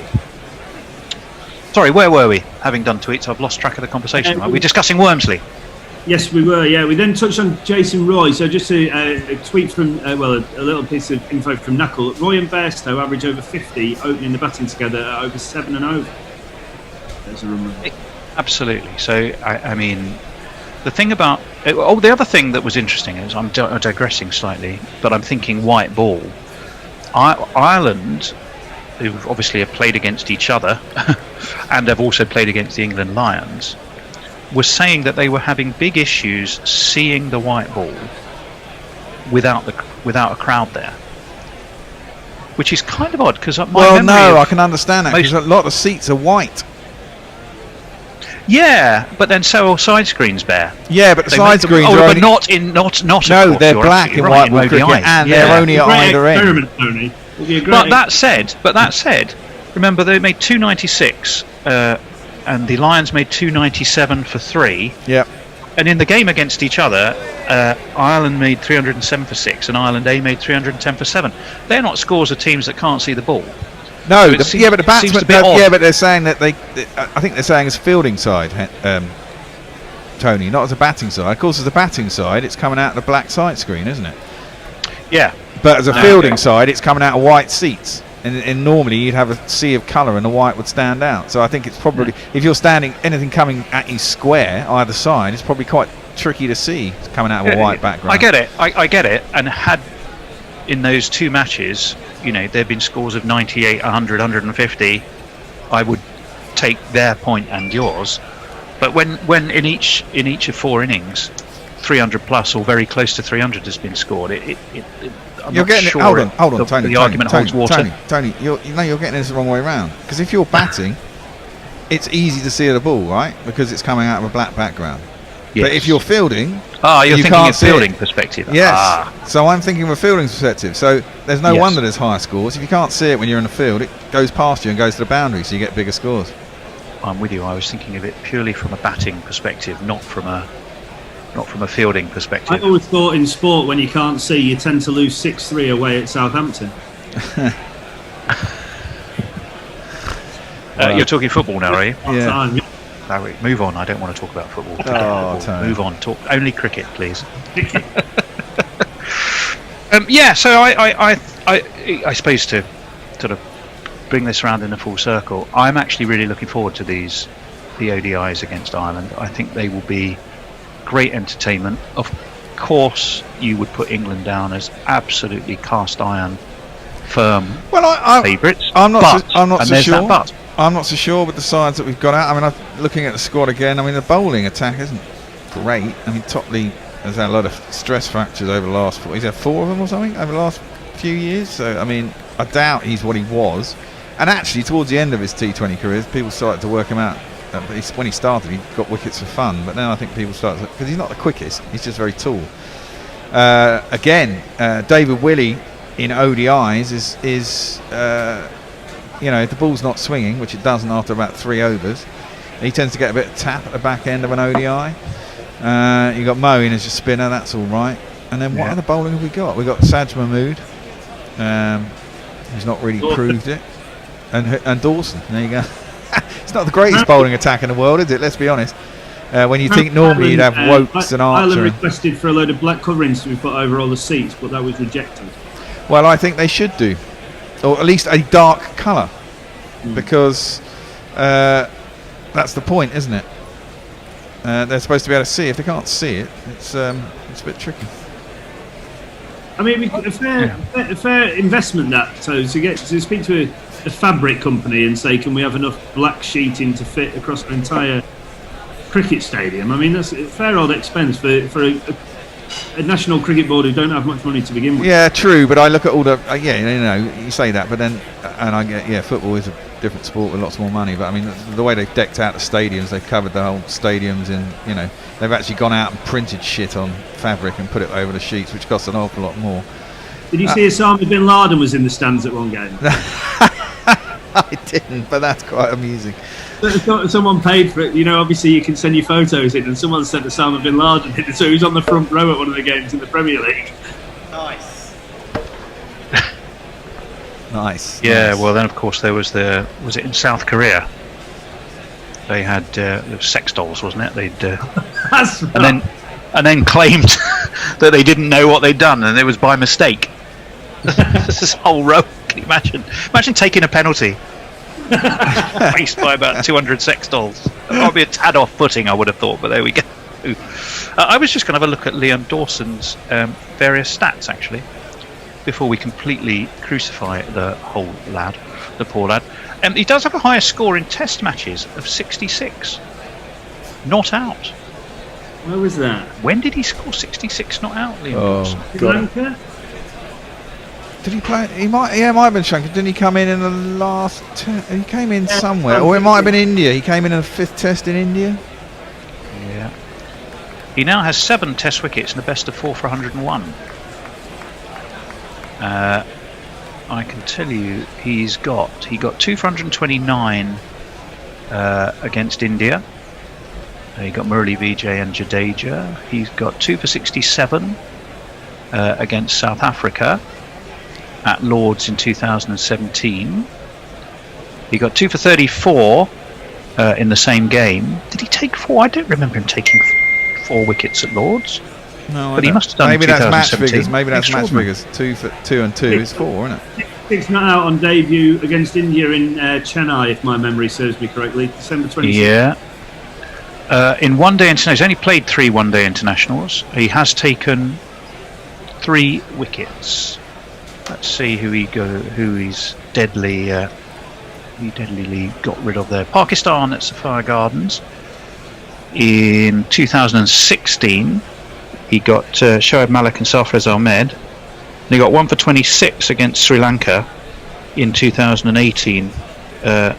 Kusal Pereira. And you got 66 in Chennai. Yeah.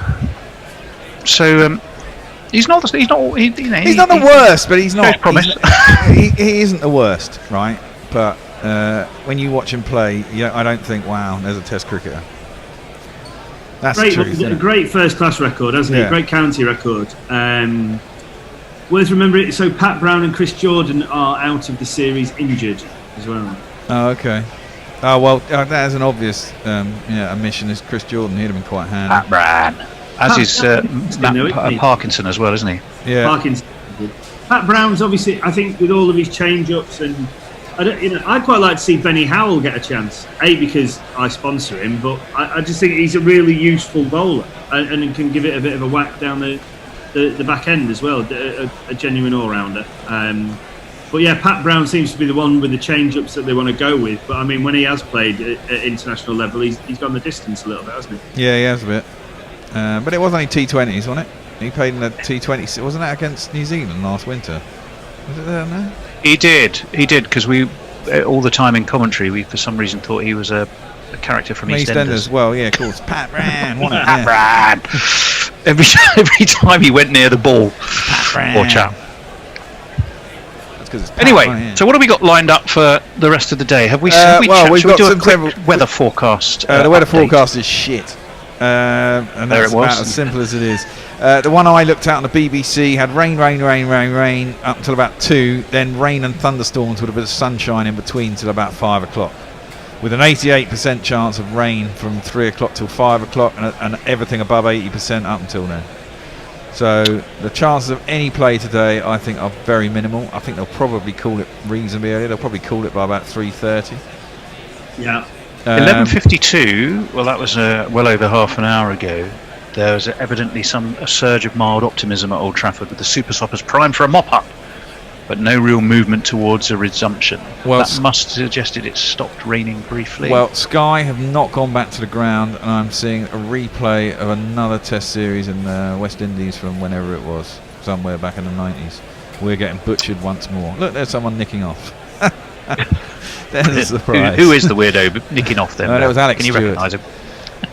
I don't know who this is. So what are we going to do? Shall we carry on chitter-chattering, or shall we well, we've got some things lined up. We've got or a podcast. Mash has kindly let us let you have his interview with Sarwan, Ramnath Sarwan. I loved Sarwan.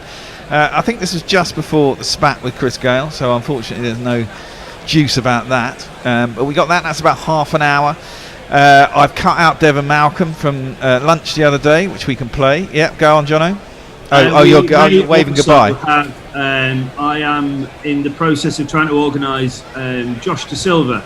I've spoken to him this morning. We're just trying to deal with the West Indian press officer just to make sure that it's okay. But hopefully we will have a live interview with Josh later on this afternoon. That'd be fucking sweet, mate. That would be very sweet. I felt very sorry for him with the stumping that he missed, and your insight this morning that he was wearing his batting rather than his wicket-keeping shoes with shorter spikes was a real revelation. So I'm sure is that common knowledge outside of just those who listen to us, because it would probably it would exonerate him to a certain extent, wouldn't it? I mean, obviously it was an incredibly proud day and moment for those of us that know him to see him take the field. But I mean, You should have seen the club WhatsApp groups last night. They were absolutely shooing him for missing it. I can imagine. Shooing him being just quite an apposite term under the circumstances, I think. Yeah. But he's like, "No, I have my wrong shoes on." But I mean, I think I was saying this to Lisa while we were watching it. The sheer adrenaline for him to be all of a sudden told, right, get up to your hotel room, get your shit on because you're going out and you're actually going to keep for the West Indies. It must have been the most joyous but scary moment for him. But I thought he kept. David's obviously rejoined us. I think he kept incredibly well yesterday, given the situation. Jason Holder did a kind of faux cap presentation with him on his way out. The boys let Josh lead them off the field. He's obviously so well liked. You could just tell by the way they're engaging with him. He looked very comfortable out there, and I thought injected a bit of life into proceedings. It'd be interesting if that headache that Shane Dowich has got from the ball in the face does turn into concussion, then we could see Josh batting before the end of this Test match. That would be lovely. He was saying there were a couple of bits of the coverage where I could see him talking to Joe Root. So I texted, I was chatting to him last night. I was like, what were you saying to Rooty? What was he like with you? He was like, I said two things to him. He said, don't miss that. And he said, if you're going to play that shit shot, make sure you hit it over the field. Having a laugh at it. Apparently Rooty was just giggling. Johnny, you mentioned you slipped in just now that you're a sponsor of Benny Howe. Yeah. And I was just wondering, is that your back company? Is that the Woodstock? It is. Yeah. Luckily. Is that like Woodworm? Is it a new brand? Absolutely not like Woodworm, because we're still going. But no, 10 years we hand make cricket bats. So my business partner John Newsom's ex-Newbury, and he makes. It's a craft. I mean, it's unbelievable how he can go about doing it. But yeah, we make handmade English willow cricket bats and sell them all over the world. So, how many of the first-class counties players are using them at the moment? We've probably got 10 or 15. We've got massive expansion plans that we're working on at the minute to take it on a more global level. So watch this space. But I might come up with a guerrilla cricket code for people to have a little bit of a discount for those wonderful listeners we've got. Oh, that'd be the nice. Guys who made the very sort of foreshortened bat? Mongoose. Are they still going, or are they? It was a bit of a, bit in the dust. Some of them. I watched Gareth Andrew play for Worcester against Surrey at the Oval in a T20 one night, and he absolutely lamped them everywhere with one of these short things.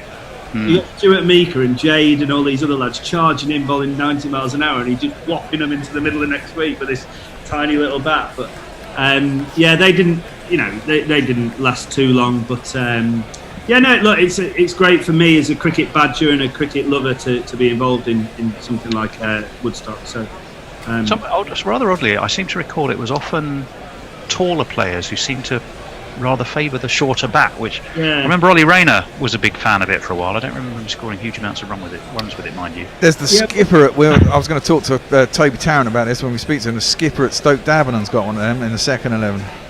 He does. Toby is now fully kitted out with Woodstock. He's one of our biggest advocates, which is nice.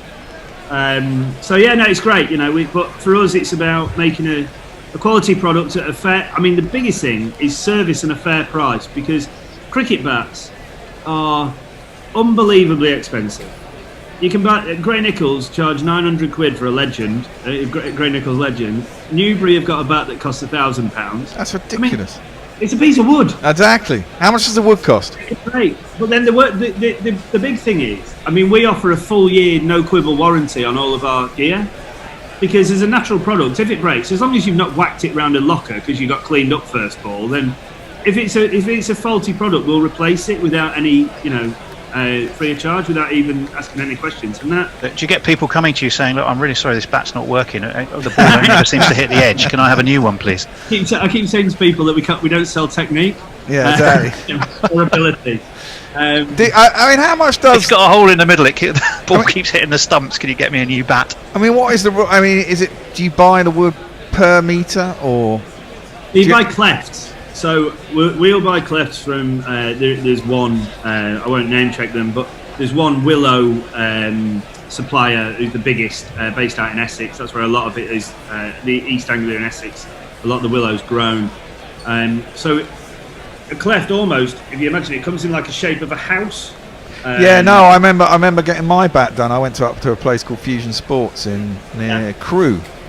When I was working on Homes Under the Hammer, and I wanted a new bat, and someone told me about them, and this was this is probably 2011, 10, and he charged me 170 quid for a handmade bat. I went up there. It was in this little farm that his dad owned, and he had a barn full of clefts, as you say, and he just got it out, and he got the hand whittling thing, which is the two-handled thing, and he just knocked it. He said, right, I've got this cleft, how heavy do you want it? I said, about 2.8. He said, I can probably do 2.10. How do you like your weight, up, down, what sort of balance? I was like, well, I'm a number 8, so I don't really give a shit. And he just knocked it out for me in about half an hour. It's just standing. Wow. The most beautiful process to watch. Yeah, it is. The master bat makers, so your Keeley brothers, so Nick and Tim Keeley are obviously ex-Newbury, now got their own brand. You've got Andrew at Salix. You've obviously got John, my business partner. You've got the guys at B3. I mean, we all kind of almost club together as the kind of not niche brands, that's unfair, but, these mainstream producers of cricket bats, basically, they've got these big, what's called CNC machines, and they've got 4 windows on them. And they put clefts in, and 5 minutes later, out come 4 cricket bats. You put a handle in it, you sand it, you press it, and then next thing you know, you put stickers on it, and out you go. And it's £1,000, fuckers. One thing that is fascinating is how the technology, or even the trends in the technology, change. I mean, I remember when they used to have the groove cut out the back, which used to be normally painted red. Do you remember? And the theory was actually, I think, that if you got an edge, the edge would somehow be firmer than with a normal bat. And then that seemed to just disappear, and those grooves are no longer there in bats. What happened to them? Well, Gray Nichols scoop, I had one of those. I remember the scoop, yeah. One of my first bats. Then there was the double scoop. And then you had I'll always remember growing up, the bat I always wanted but never got was the Slazenger V800, and it had 2 little scoops out the middle of it. And a couple of mates had them. I was like, oh, it's stunning, I really want one. But, Grandad must have been missing that day when I decided I wanted one. But it's funny to see how the technology changes.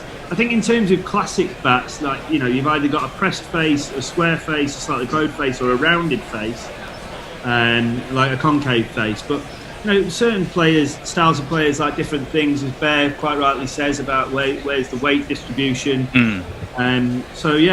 We sell 4 different profiles of bats that try and cover off those different things. So there's a different option for each different type of cricketer that might want to engage with. Well, left hand, right hand for a start. You mentioned that Woodstock Bats is you formed it with the guy from Newbury, because obviously Newbury Bats, big Sussex bat maker, aren't they? And a lot of the Sussex team have got the Newbury. So are you using the kind of the same? Is there a kind of link there in terms of the quality of the bats that you're making? I mean, everybody will typically buy the clefts, the original product, if you like, from the same couple of manufacturers or the same couple of suppliers. But then it's down to the individual bat maker. So John Newsom, who's my business partner, worked for Newbury for 7 years, and that's where he learned to make cricket bats, and that's how he became a master craftsman. So, I mean, Newbury, when the Keeley... So John Newbury passed the business to the Keeley brothers, so Nick and Tim Keeley. They are phenomenal bat makers, the pair of them, and they ran Newbury for a while. It then got sold to a consortium about 10 years ago. And Newbury always had this incredibly strong name with cricketers who knew about it because of the workmanship and the craftsmanship and the quality of bats that you could expect. That may have... The brand's kind of slightly changed since the takeover. They've kind of tried to take it in a different direction. But yeah, I mean, the fact that John was trained to make bats by, I think, Tim Keeley more so than Nick, that's where he learned how to do it, and that's why we're fortunate enough to be able to, or not we, he's fortunate to craft these, beautiful. It's like art, I think. It's an amazing. Yeah. Well, I kind of equate it in a way with sort of pottery and glass blowing. Yeah. In the things you could actually, the making of something is actually an art form in itself that you can actually become quite transfixed watching people do. Yeah, well, for a while, the workshop, Tony, at Newbury was actually inside the Sussex County Cricket Club ground, so you could actually wander in and see the workshop. You know, it's not there anymore; it's just a shop now. But they still seem to be supplying a lot of the Sussex players. I have a very rare artifact. I have a Newbury Grizzly, named after Chris Adams. He actually came up with the bat specification. Sadly, left the club shortly afterwards, so there was a bit of a limp launch, in the sense I think he might already have left by the time the bat was launched. It's a bit like that England World Cup song that came out during the World Cup of 1999 after they'd actually exited the tournament. It was a bit like that with the Newbury Grizzly. So they didn't sell that many. So I've got quite a rare collector's item, I think, because I still have my under 15, the bat I had at under 15 level. My wife complains because I've got about 6 bats at home. Mind you, and we've also got a traffic accident victim. Of course, you should, Jono, you have to cast your expert eye over the Gorilla Bat. It's a Rob Pack, ex-Kookaburra. He used to make bats for Brendan McCullum. It's available for sale through the Gorilla Cricket Club, through the Gorilla Cricket website. It's a £2.9 bat. That's not the price. £275, including plus delivery. But apparently, absolute beauty. So, Johnny, you have to cast your eye over that one and give us your expert view. Rob is another one of those master bat makers. So you know, as I say, there's a group of businesses that kind of, rather than compete with each other, like to champion what each other does.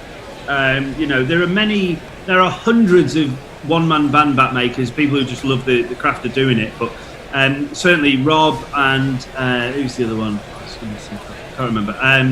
But yeah, you know, it is a craft. It's an art. It's a dying art form. Certainly with these machines, because it's seen as a much easier thing to put these clefts in, but you know, the time and attention that goes into handcrafting each one of these. Well, one thinks back to some of those sort of names like Stuart Surridge, who I think his business is now being run by his son Tiger, and Duncan Fernley. Is he still alive, Duncan Fernley? Oh no, you don't really see much of them anymore. I mean, there's likes of Hawk Cricket and people like that, but I mean, each one of our bats goes through 14 different sanding processes. Wow. When you think of it like that, you know, and the stickers have got to be put on incredibly carefully to make, because it's your own brand you're trying to protect. So, you know. Who's the current number one amongst professional players in this country? Which is the most popular professional bat right now? It depends. It depends who pays the most money. I mean, what you've also got is we sell, as do some of the other top bat makers, we sell many blanks. White label. Well, yeah, and then stickers get put on. Right. Sponsor. So are you trying to tell us that the NHS didn't make that Joss Butler bat? But then sponsors are happy, you know. So that Newbury, this is widely known, used to make bats for Sachin Tendulkar. I've been in with Newbury when Ricky Ponting's been in, because they had a tour game at Hove and Ponting walked out with 10 bats. You know, but Ponting at the time was sponsored by Kookaburra. Right. Kookaburra are happy because it looks like their bat. Ponting's happy because he's getting the 10 bats that he wants and he knows he can trust. And at the time, Newbury are happy because Ponting's paying him a little bit of money. But if you had to guess who was number one right now, Jono, who would you say? Would it be Gray Nichols? Would it be? In terms of global brand coverage, absolutely. Yeah. Now, doesn't Carlos Brathwaite make bats, or is involved in a bat manufacturer in some capacity? Possibly. I mean, so a load of it. Spartan is now basically owned by pros. So Chris Gale's got a big interest in Spartan. One of Spartan, when they decided to come to market, one of their big ploys was to offer company shares to the players, and that's how they engage with international players. But post-COVID, the cricket market is changing immeasurably, because there's a lot of these, let's call them big brands, have a lot of very fixed costs, because a lot of these international players don't use your stuff for free, let's say. So if you pay out all your international players in January, and then COVID happens in February, and then there's no cricket and you can't sell any cricket bats, then all of a sudden there's a big hole in your cash flow. So I think you'll probably see the landscape of bat makers change slightly. Or do you think the smaller independents will come back into prominence a little bit more as a result of that, Jono? Yeah, I think we kind of have to because we manage our cash flow and we don't sponsor all these international players. It's allowed us to. We're quite careful with where we do spend our money in terms of marketing and what have you, but I think because we haven't been put at that risk by having to pay hundreds of thousands out to each and every one of the players that we have representing our brand, that it's actually now the playing field's going to be much more level, let's say, I think, moving forward. Well, I think that's true of all cricket. I've just thought we could perhaps we should get Toby Radford on the case, David. We'll get the Gorilla Cricket bat up against one of Jono's, up against one other. Well, we'll give it the Radford who wins, whose is the best bat analysis. Who makes New Balance, Jono? Oh, that's a conversation I'm not going to get into. Oh, right. Not on air. I'd like to know off air then. So legally, there's a lot of Adidas don't make Adidas. Well, exactly. Reebok don't make bats. Exactly. MRF don't make bats. MRF are a tyre company. Like Seat, that Indian brand that a lot of the internationals, they don't make cricket bats. So, but it's like an unwritten law. You don't really talk about it. I mean, Adidas bought an Indian bat making factory when they came into the market, but have since now don't do quite as have changed their view on the cricketing landscape, and now they didn't see making any money out of it. Nike no longer make golf clubs for the same reason. If there's not the margin in it, they'd rather sell clothes and shoes because that's where they can make all the money. Well, that's what surprised me about New Balance. When they suddenly became big. I mean, Stokesy was using one, Root uses one. All these. I mean, we even had some marketing company. We were doing marketing for New Balance bats and kit a couple of years ago. Yeah.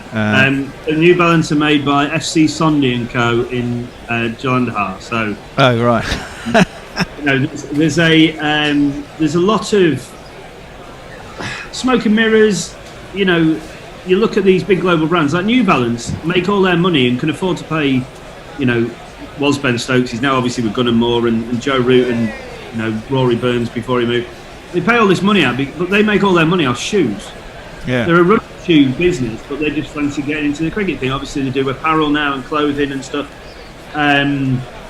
But it's a money-making exercise. Yeah. They're probably quite open about the fact that they don't make stuff, but they sell through brand power rather than actually brand prominence and quality of product. I'm not saying their products aren't any good. They are. I'm sure they've got good bat makers making them, but I don't think you can ever replace a handmade, artfully created product. No. You could pick just about any product or category, and that the same would be true. Yeah. I mean, wine.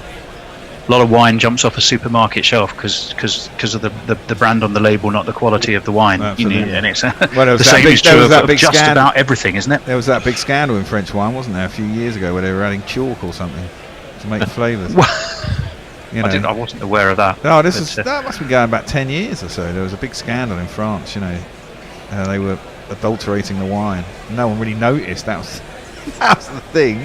Well, that's a scare. Anyway, if we're onto wine, it might be time for the podcast, Bear. Okay, yeah, we can go on the podcast. So I was going to say, so we've got the podcast, and then after that we can put on the chat we have with Devon Malcolm that Hendo and David had with Devon Malcolm, the lunch chat from the first day. And then presumably it's still going to be raining. We might just nip it. We might have a little another chat, but shit, that's pretty prime wibble, boys. We've managed to wibble from start of play to lunch. So that's very good. That's very good going. So after that, we might put on a bit of dice cricket as well. So we'll keep you informed as to how the weather's going, and we're going to switch over now to Mash interviewing Ranrash Sarwan. So enjoy, people. Look forward to it. Take care, all. See you all. Bye. Bye-bye.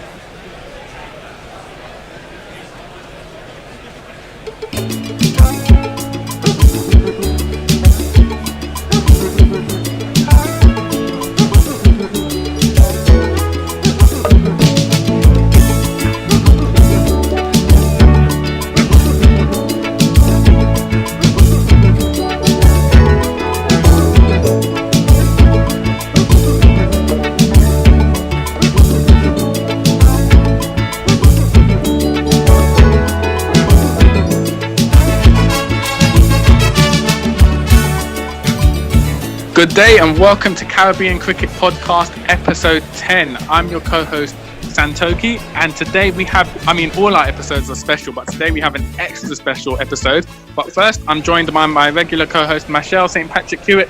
Mash, how are you coping during this extended lockdown? Yeah, you can tell we must be bored because we're doing what? This is our third episode in 2 weeks? Yeah. This is more than we've managed to do in like 7 months. So I'm all right, I'm good. I'm super excited for this episode today. We've been promising that we'd get a West Indian player on at some point in the course of doing this podcast, and to me, in terms of the last 20 years, it doesn't come any bigger than who we got. So who we got, Santoki? Yeah, well, in sports, the word legend gets thrown around quite easily these days, but it's safe to say we have a Guyanese and West Indian legend today on the show. 87 test appearances, 181 ODI appearances, with an average of 40 in both formats, and also 18 T20 international appearances for the West Indies. It's Mr. Ramnaresh Sarwan. Ronnie, how are you doing today? I'm fine, guys. Thanks for having me on your show. Good. Always, it's a pleasure, absolute pleasure to have you on the podcast. And as Mash said, when we finally did get a player on the show, we wanted to make sure it was a legendary player, and I think we've done that today. So, Ronnie, we're just going to get straight into it and talk about your early career as a cricket player. So you went to Stella Maris School and done well at the under-12 level. So I just wanted to know, firstly, was cricket something that came naturally to you, or was it something that your family encouraged you to work at from an early age?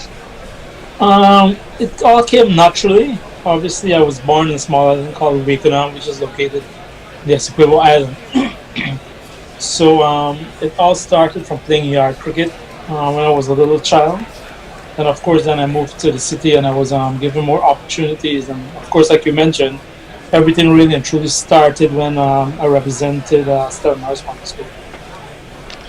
So growing up, who were your cricketing heroes, both in the West Indies and in other countries? As a young kid, I always admired Carl Hooper, Steve Waugh, Mark Waugh, Sachin Tendulkar, and of course Brian. Yeah, definitely. So after Stella Maris, I believe you went to YMCA and then Georgetown Cricket Club. It was actually at Georgetown Cricket Club where you met Carl Hooper when you were around aged 14. So what advice did Hooper give you as a young cricketer, and what impact did he have on your cricketing career in those early days? Initially, I went to the YMCA after the under-12 tournament was played. There was a group of players who were selected, and they called them the All-Star players. So I went there to start to train and stuff like that. But then I started to lose interest, and I started to participate in more table tennis because it's known for its table tennis. And one day, my uncle, who is always behind me and I've always encouraged him throughout my career, walked in and saw me playing table tennis. He was very upset. So then he decided to take me across to Georgetown Cricket Club with a gentleman by the name of William Jeffrey. So they both had decided it was best for me to go to the Georgetown Cricket Club. And of course, that's when I met Hooper when I was 14. And the very first time I actually met him was at GCC junior practice one afternoon. I think it was a Wednesday afternoon. And he was batting in the nets. Then after a bit, I went into the nets and started to bat. And he started to bowl and stuff like that with me. And after I finished batting in the nets, he basically came up and he offered me a lot of encouraging words and said one day I'll be playing for West Indies. And he promised me that he would send me cricket gears and stuff like that, which he did. And from there, basically, what he had said to me kind of encouraged me and gave me the determination to work towards representing the West Indies. Okay. So if it wasn't for your uncle, we might have heard of Ronnie Sarwan, the professional table tennis player. Probably a table tennis player. Ronnie, were you because if you say you met Carl, were you already known for making lots of runs at age 14? I was very not like big 100, but very consistent with 60s, 70s because I was already playing against the older guys. At 14, I was playing first division cricket in Guyana.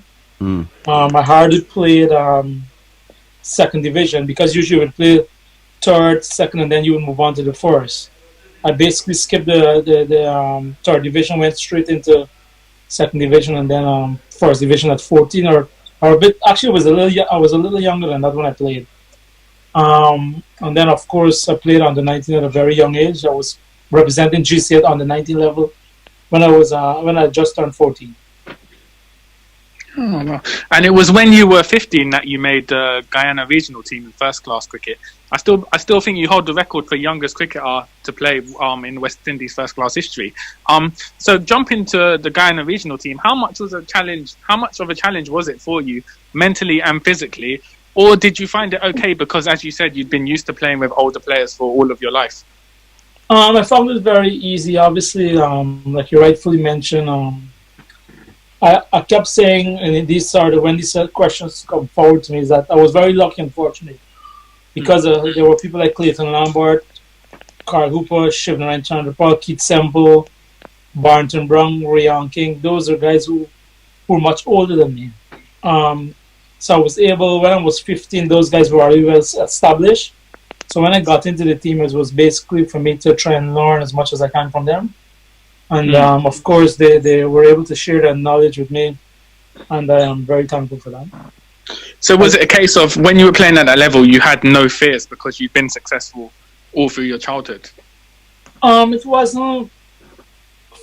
No, there wasn't really fear, but I was trying to find my footing. Yeah. Trying to find a comfort zone because at that age I was very innocent in what I did. But when I went into matches, I was kind of very nervous and stuff like that. So when I was very confident during the net session and stuff like that, and I just want to share a brief story with you guys. Yeah. And of course, I think during the 95-96 season, there were 10 games. So I think I played 6 or 7 games on the trot, and I didn't really score any runs. So I was dropped, I think, after the 6th game. Then I came back for the 8, 9, and 10. So when I came back, Keith Semple, who I was rooming with from the starting of the tournament, he basically said to me, why not play the same way in the matches that I've been batting in the nets?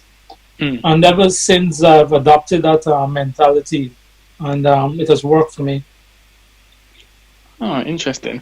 And so it wasn't long after that. I mean, you were still a teenager when you made your West Indies debut in 2000.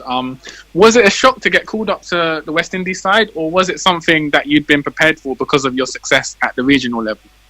I was aware that it was going to happen within the Zimbabwe and Pakistan tour.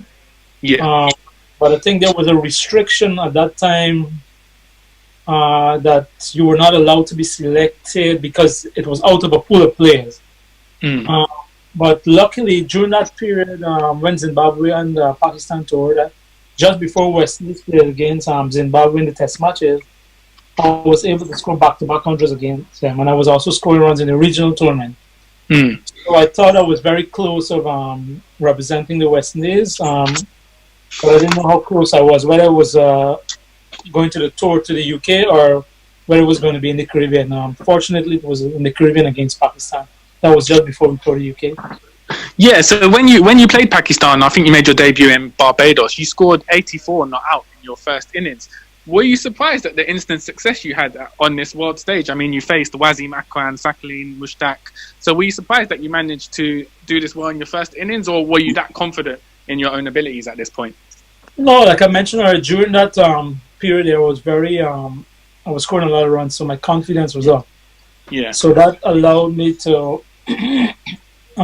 obviously play the test match with a lot of confidence, and having played with Carl and Jimmy and those guys, so I was very comfortable by the time I got there, because prior to that I already played quite a few or I went on quite a few A-team tours as well. Yeah. So, that in itself kind of helped. So you mentioned later that year you toured England. What was it like touring England and kind of adapting to those completely different conditions? It was different conditions. It was difficult. Obviously, it was the first time I was ever encountered a place so cold. So the mental challenge was totally different. But I think looking back at it, at that age when you're young and innocent, and when you're going out there to bat, it's just basically you play off of instinct. There was no pressure basically, and I think that is what really kind of helped me through that period. Of course, as time go by, I was able to adapt differently. Yeah.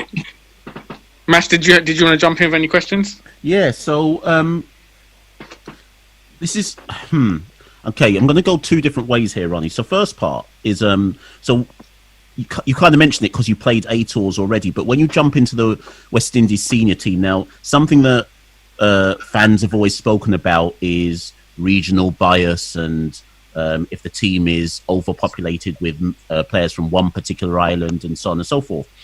You debuted in a side which still had serious legends of the game playing.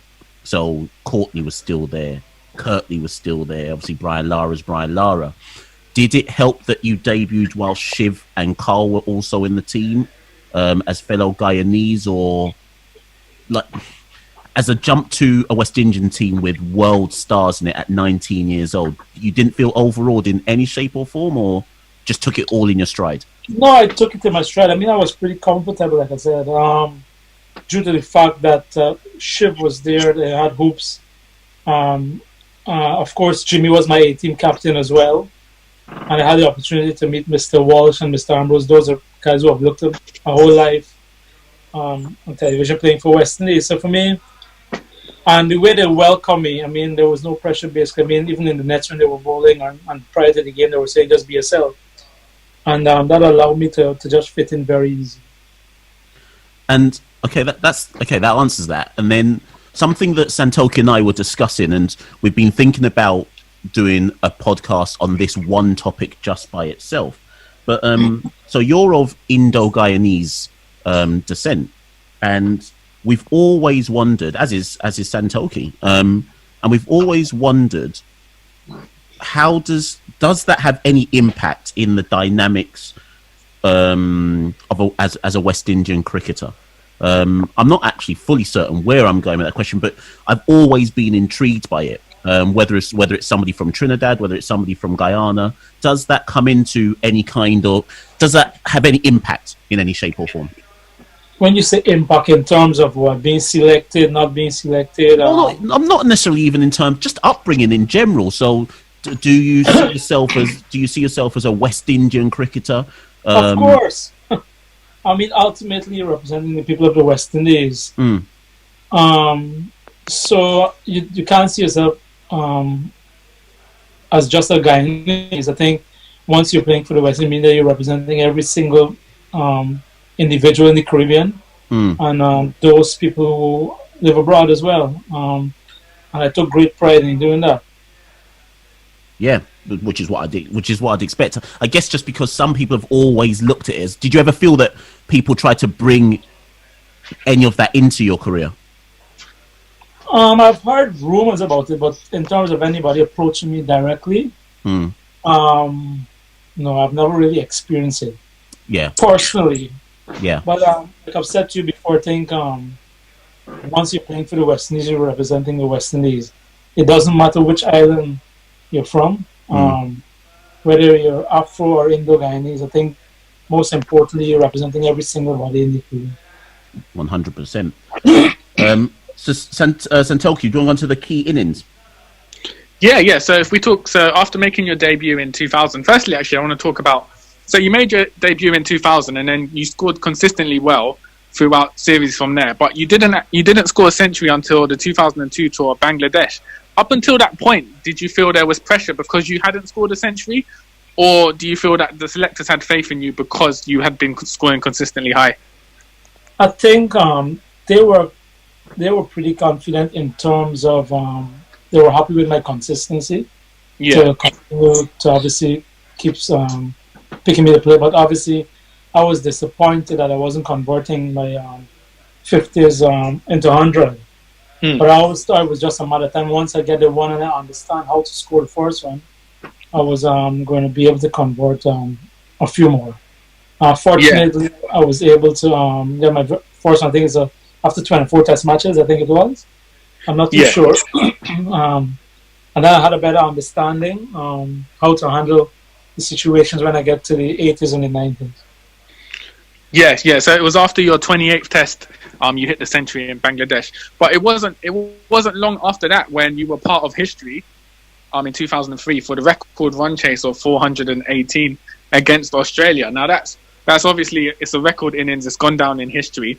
I just want to know, going into that fourth innings in the dressing room, with the team. What was the game plan? Was it just a case of taking it hour by hour, seeing if you could back through the session? And was there any realistic hopes that you could achieve this target, which had seemed impossible up until that point? I meant basically what had happened in the dressing room, we just bat normal. We knew they were going to attack for sure, because the amount of runs that they basically had on the board. So we basically just said, just play a natural game and let's see what happens. And that's what we said basically after every session: water break, lunch, and tea. And that's how we approach it. It so happened that they attacked for a very long time, so there was a lot of space in the field. So although they were picking up wickets, we were still able to score runs very quickly, and it kept us in the game. Yeah, I mean, there is the famous video of you and Glenn McGrath having a showdown. When McGrath reacted in that way, did you feel that this was a sign that the pressure was getting to the Aussies? At that time, I thought so, but really and truly, after the test match, obviously, I found out what was his situation with his late wife. So that was really and truly the reason he kind of behaved in that manner. The good thing about it, though, I was able to apologize to him after I heard about the situation. Yeah, but I mean, those things happen when you're playing, but unfortunately, I wasn't aware of the situation of his wife at that time. Yeah. So I was going to say, so we've talked about your test career up until this point. Moving forward to 2004 now, the Champions Trophy is in England. England, as hosts, are favourite to win it. You had an exceptional tournament. You were still aged only 23.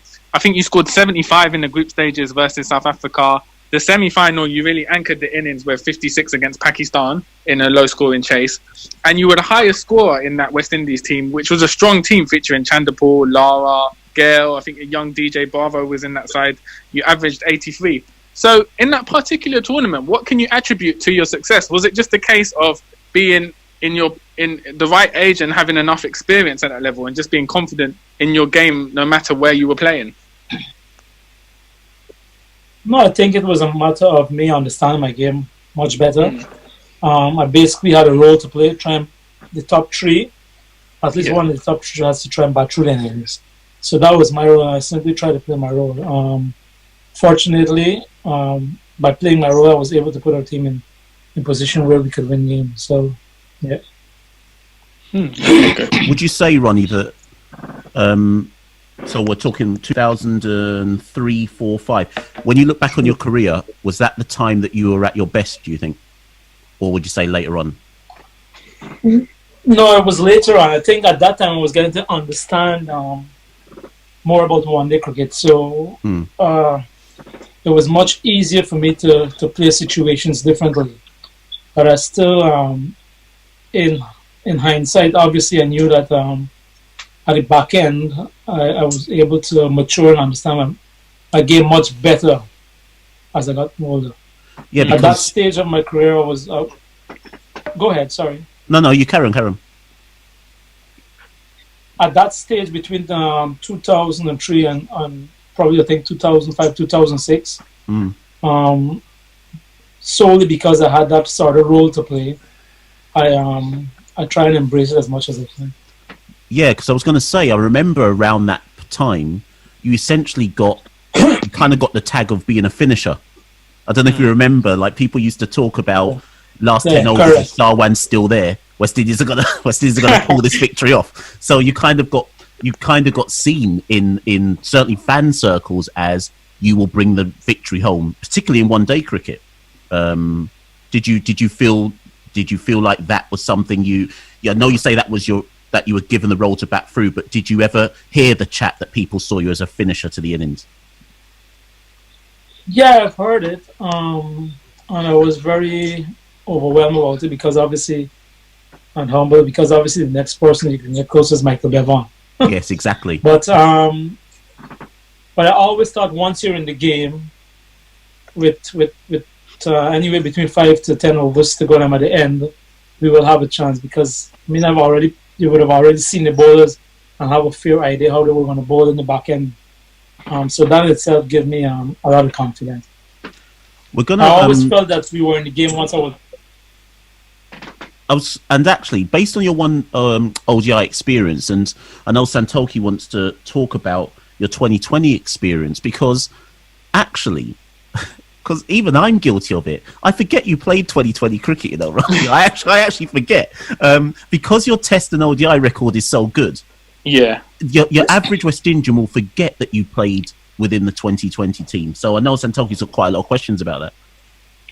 Yeah. So if we move on to the 2020s, the early days of 2020, the Stanford tournament in 2006, you captained Guyana, and you won that tournament. I think you defeated Trinidad in the final. You scored 49 or 40 balls, and you made a 110-run partnership with the opener Travis Dowling.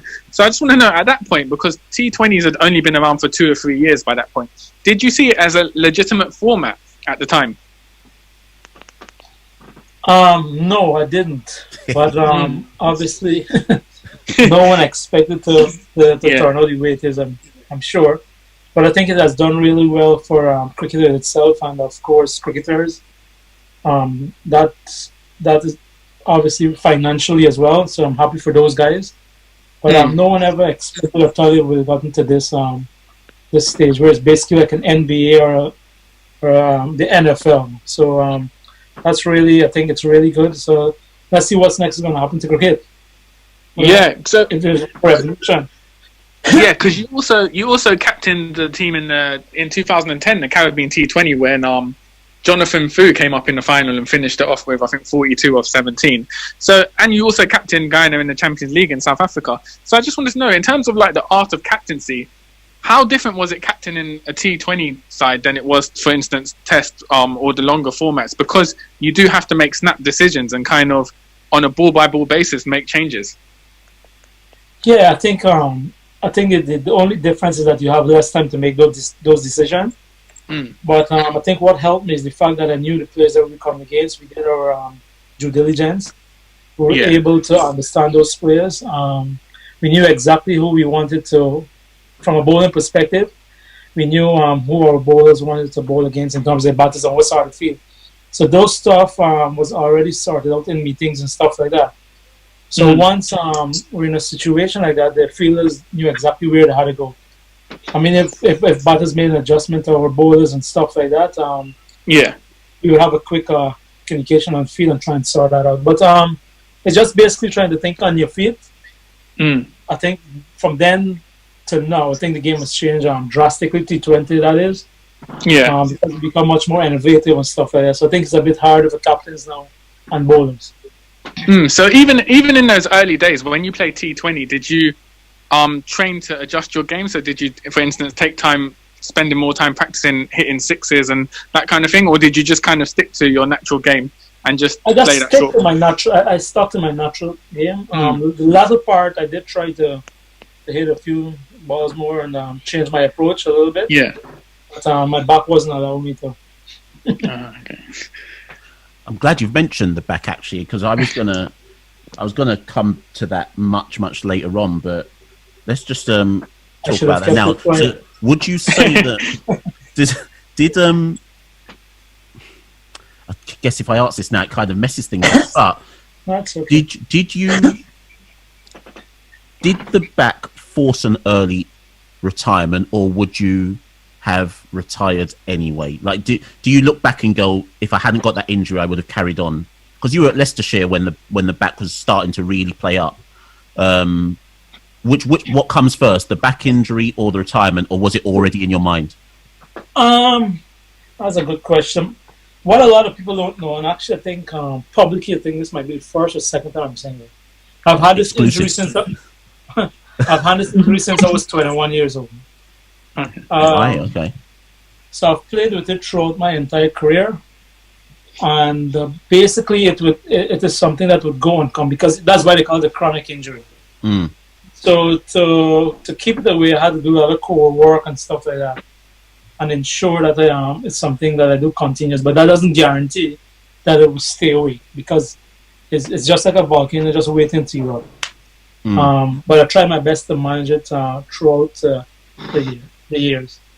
In terms if it cost me to retire, I think when I left Leicestershire after the injury, I think it was very difficult to make any comeback at that point. Due to the fact that the very first stint I had was basically to try and see if I could break back into the team. So I had something to prove in terms of that I can still play at this level. When I realized and recognized that wasn't going to happen, I basically decided that it doesn't really make sense. I try and rehab and do all those stuff to come back and play international cricket. So that's basically the story. Right. Okay. It's interesting. It's interesting you mentioned you had your back injury from 21, because if we look at when England toured the Caribbean in 2009, I think you were the youngest West Indian player to reach 5,000 runs, which not only shows obviously the rate of which you were scoring, but also that you played a lot of cricket across 3 formats in Test, ODI, and now the T20s, which you were captain in.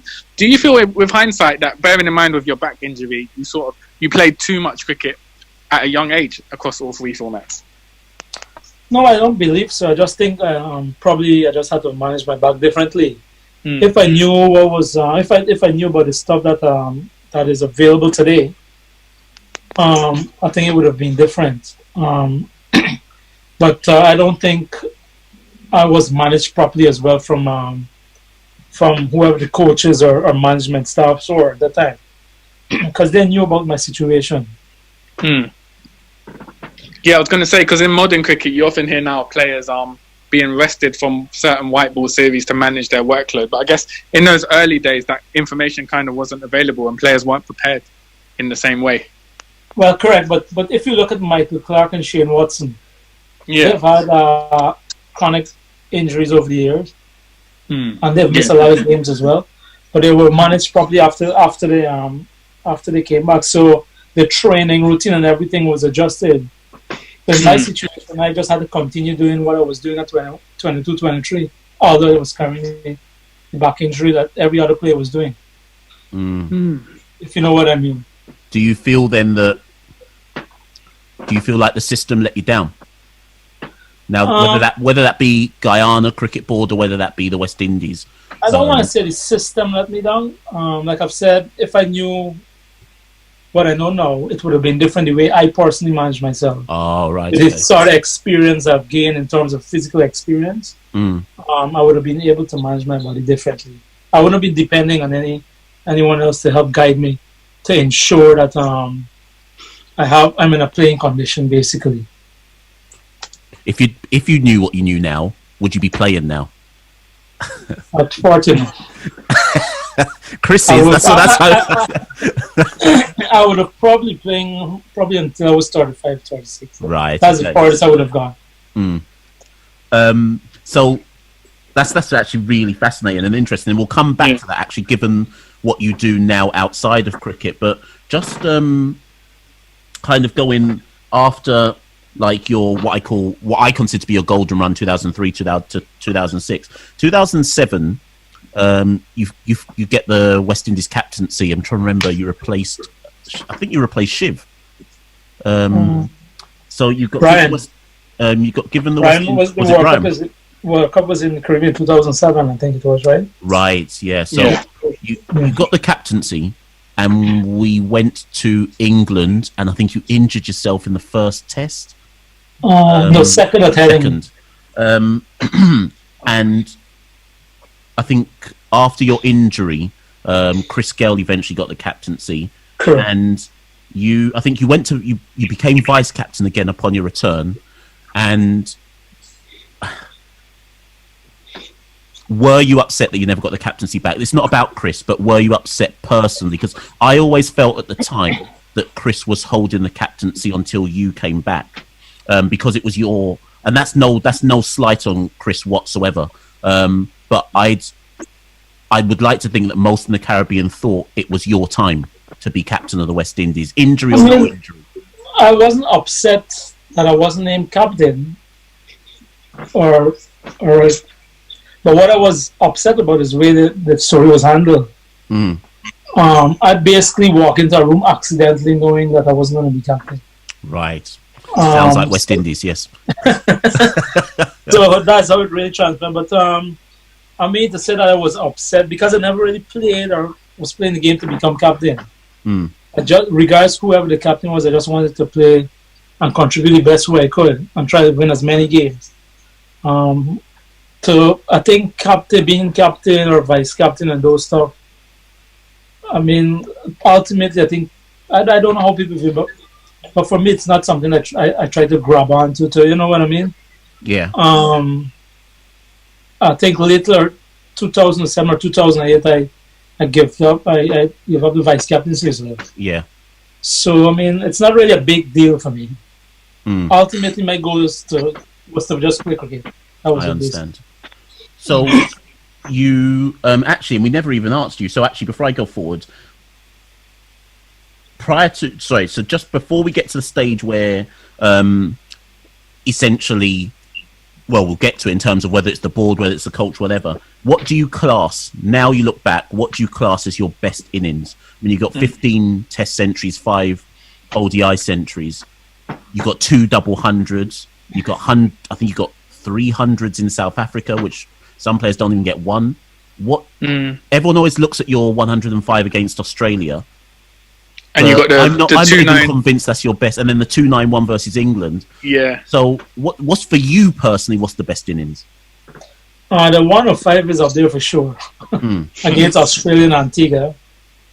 Then of course I've got a 291. But the 291 was basically just because the fact that is the amount that I scored, it's 291. Yeah. But if you were to take a game and a pressure situation, it would be the 100 that I scored against England in the Caribbean. The very first Test match at Sabina Park. Oh, in that same series, the 1-0 because I series. just came back from New Zealand. I think we had a tour to New Zealand where I gave up the vice captaincy. Yeah. And then the England series started in the Caribbean a few weeks later, I think it was. I'm not sure. Yeah. So a little that people know I was under a lot of pressure during that period. What, under pressure for your place? No, not place. I was. There were things that were said to me and stuff like that, which I wish not to get into. Yeah. That led for me to basically give up the vice captaincy. Right. Okay. So I just wanted to ensure that I was able to do whatever I have to do on my own powers. Yeah. I didn't want to shield it with any vice captaincy or anything like that. So if I'm to perform, I'll be performing my own. If I fail, you're free to drop me if you wish. Right. Okay. Okay. That's interesting, and I always love to hear what cricketers say are their best innings, because fans will always go, "Well, of course, it must be Australia innings," but nobody would have picked that one in, because obviously innings mean different things to players, given, as you say, what's going on in their life at that moment in time. Correct. So I'm going to have to go back and watch that Sabina one. Was that the one when we bowled England out for 51? Correct. You're right. Okay. Yes. So then we fast forward, Ronnie, and this is So before I ask you all of this, I'm gonna just give you the context that between 2010 and 2000 and you could say up to 2018, I have been cussing non-stop about some of the decisions that have been made in West Indies cricket concerning the players, and I'm not trying to encourage you to give me a certain answer. I just want your honest answer, however much you think you can give. In 2010, you played your last Test match for the West Indies. You were only 30 years old at the time. You were averaging 40. To put that in perspective, in the last 10 years, only you, Chris Gale, Shiv, Darren Bravo, until he fell out with the West Indies board as well, have averaged over 40 as batsmen in West Indies cricket. It was, in my opinion, and Santoki's as well, it was criminal that we allowed you to not play again at 30. At 30. Talk me through it, Ronnie. I need to understand. I need to understand. When I played my last Test match, basically mentally I was drained and I was basically out of it. The environment was really bad. It's not something that I was really truly enjoying. So my head was so far. I wasn't even thinking. Basically, I wasn't even looking at the ball when I was playing. Yeah. I mean, obviously, it's no secret with stuff that transpired with the coach that we had at that time. But it was a situation where I'd basically gone mentally. and I couldn't really pair up with it. Yeah. So 90% of my mental state was basically out. I knew it was coming to an end. When you say mentally out, though, do you mean that? So, do you mean like were you burnt out, or were I you... was burnt out because of the things that was being said to my teammates, and obviously it was getting back to me because I played with some of those guys for years. So obviously the things that the coach has said to them, guys would come back and say it. So, and then you've had your open dialogues and stuff like that. So you were sensing it. Yeah. But I mean, and it was hard in those situations to even play in that sort of environment. So I just started to zone out, and so yeah. That's fascinating. Because so you didn't play tests again. West Indies entered. Well, it's been a rut for a long time, but certainly between 2010 2020 we've entered the rut. Then you got the recall for the World Cup 2011, and I remember this well. Okay, so we got to the quarterfinals in that World Cup. I hope you don't mind me saying you didn't have a good World Cup. Correct, that's fine. Yeah. Just a second. So you didn't have a good World Cup, but your record for the West Indies meant that you could be given a bye. Like, come on, you averaged over 42. So I think you can be given a bye for not having that good of a World Cup. But after that World Cup, several things happened. I distinctly remember that Otis Gibson came out in the press and essentially savaged all the senior players. And I can't remember if he named names, but everyone knew he was talking about you, Chris Gale, Pollard. I can't remember if Bravo was one of them as well. But he pretty much called you all out and said it was all your fault. And Chris Gale, I think this was around the time that Chris Gale was also not wanted or required in the West Indies team as well, certainly in the test team. And Chris Gale did an interview in Jamaica. I remember it so well. I think it was on Class Radio or whatnot. And he said that his famous words were, Otis Gibson has messed Sarwan about. And he's messing with his head. Now, you know Chris will speak his mind. And I remembered listening to that interview going, for Chris to say that, something serious must be going on behind the scenes. Now, I'm not saying you must tell me what was going on behind the scenes, but did you get messed about? Like I said, I think what I explained here, 90% of it I was basically out mentally due to the fact that what the coach was saying to players and in open conversation with, obviously, with myself and him. But I mean, look, those stories are long gone now. I don't even really think about them.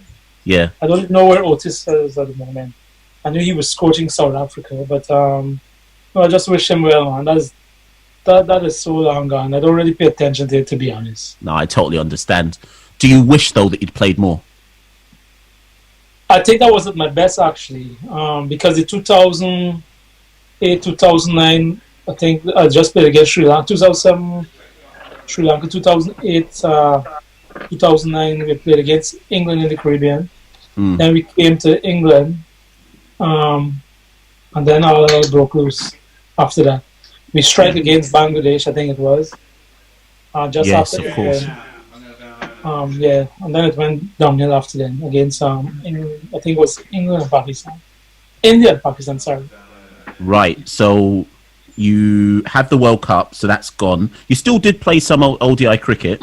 I think actually, Zimbabwe, I think you had a good series actually after the World Cup. So it wasn't like you completely fell away. And I think it was. I think it was Zimbabwe. You scored 120, if I'm correct, in 2013. Yeah. So and then you took up the Leicestershire deal. I'm trying to. It wasn't a Colpack deal. You just went there, and then so when you took up the Leicestershire deal, was that? Why did you take that? Let me start. Actually, you tell me. Why did you take that deal at the time? No, because I thought I had an opportunity and I thought I had a lot of cricket left in me. But I would still be able to represent the West Indies. So that was my ultimate push. I was able to compose myself again. And basically my dad forced me to come back and play. So I was able to compose myself, and I did pretty well, I think, in England that year. But yeah, it was basically a push because he encouraged me to try and come and play and see, give it at least one more try. Yeah. But if we just go before that, so I'd be interested to know. So in 2013, you'd been recalled to the West Indies ODI side. You played the Champions Trophy. Incidentally, I was at both of those games against India and Pakistan at the Oval. Again, you didn't do too well in the tournament, but you were dropped from the West Indies after that, and that was the last time you would play for West Indies. After the Champions Trophy, did you have a conversation with coaches and selectors? Did they tell you that there was a way back into the squad, or was there no communication?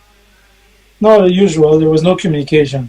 But I knew it was coming to an end. Like I said, it was in the because you can tell from people reaction and conversation and what was happening in the dressing room and stuff like that. We had a question. So we put out that we were going to be talking to you, Ronnie, and lots of people got back to us because, like I say, you're a legend in the game. And Shy Girl on Twitter, Yanzi246, said, "What does Ronnie believe? How does he believe the administration can improve relationships with players?" Now, obviously, in your period, it was always a difficult relationship. I'd like to think under Skerritt now it's improved significantly. But what is it from your period of? Why is it that there was always such bad or discord between the players and the West Indies Cricket Board at the time? Several things. I think the board or president, there was a time when there was a president and CEO who were basically trying to make Sammy captain. So that was basically fabricated to try and have a pathway so Sammy could become West Indies captain. And this is not having a dig at Darren Sammy, of course. This is just I'm saying it as it is. Yeah.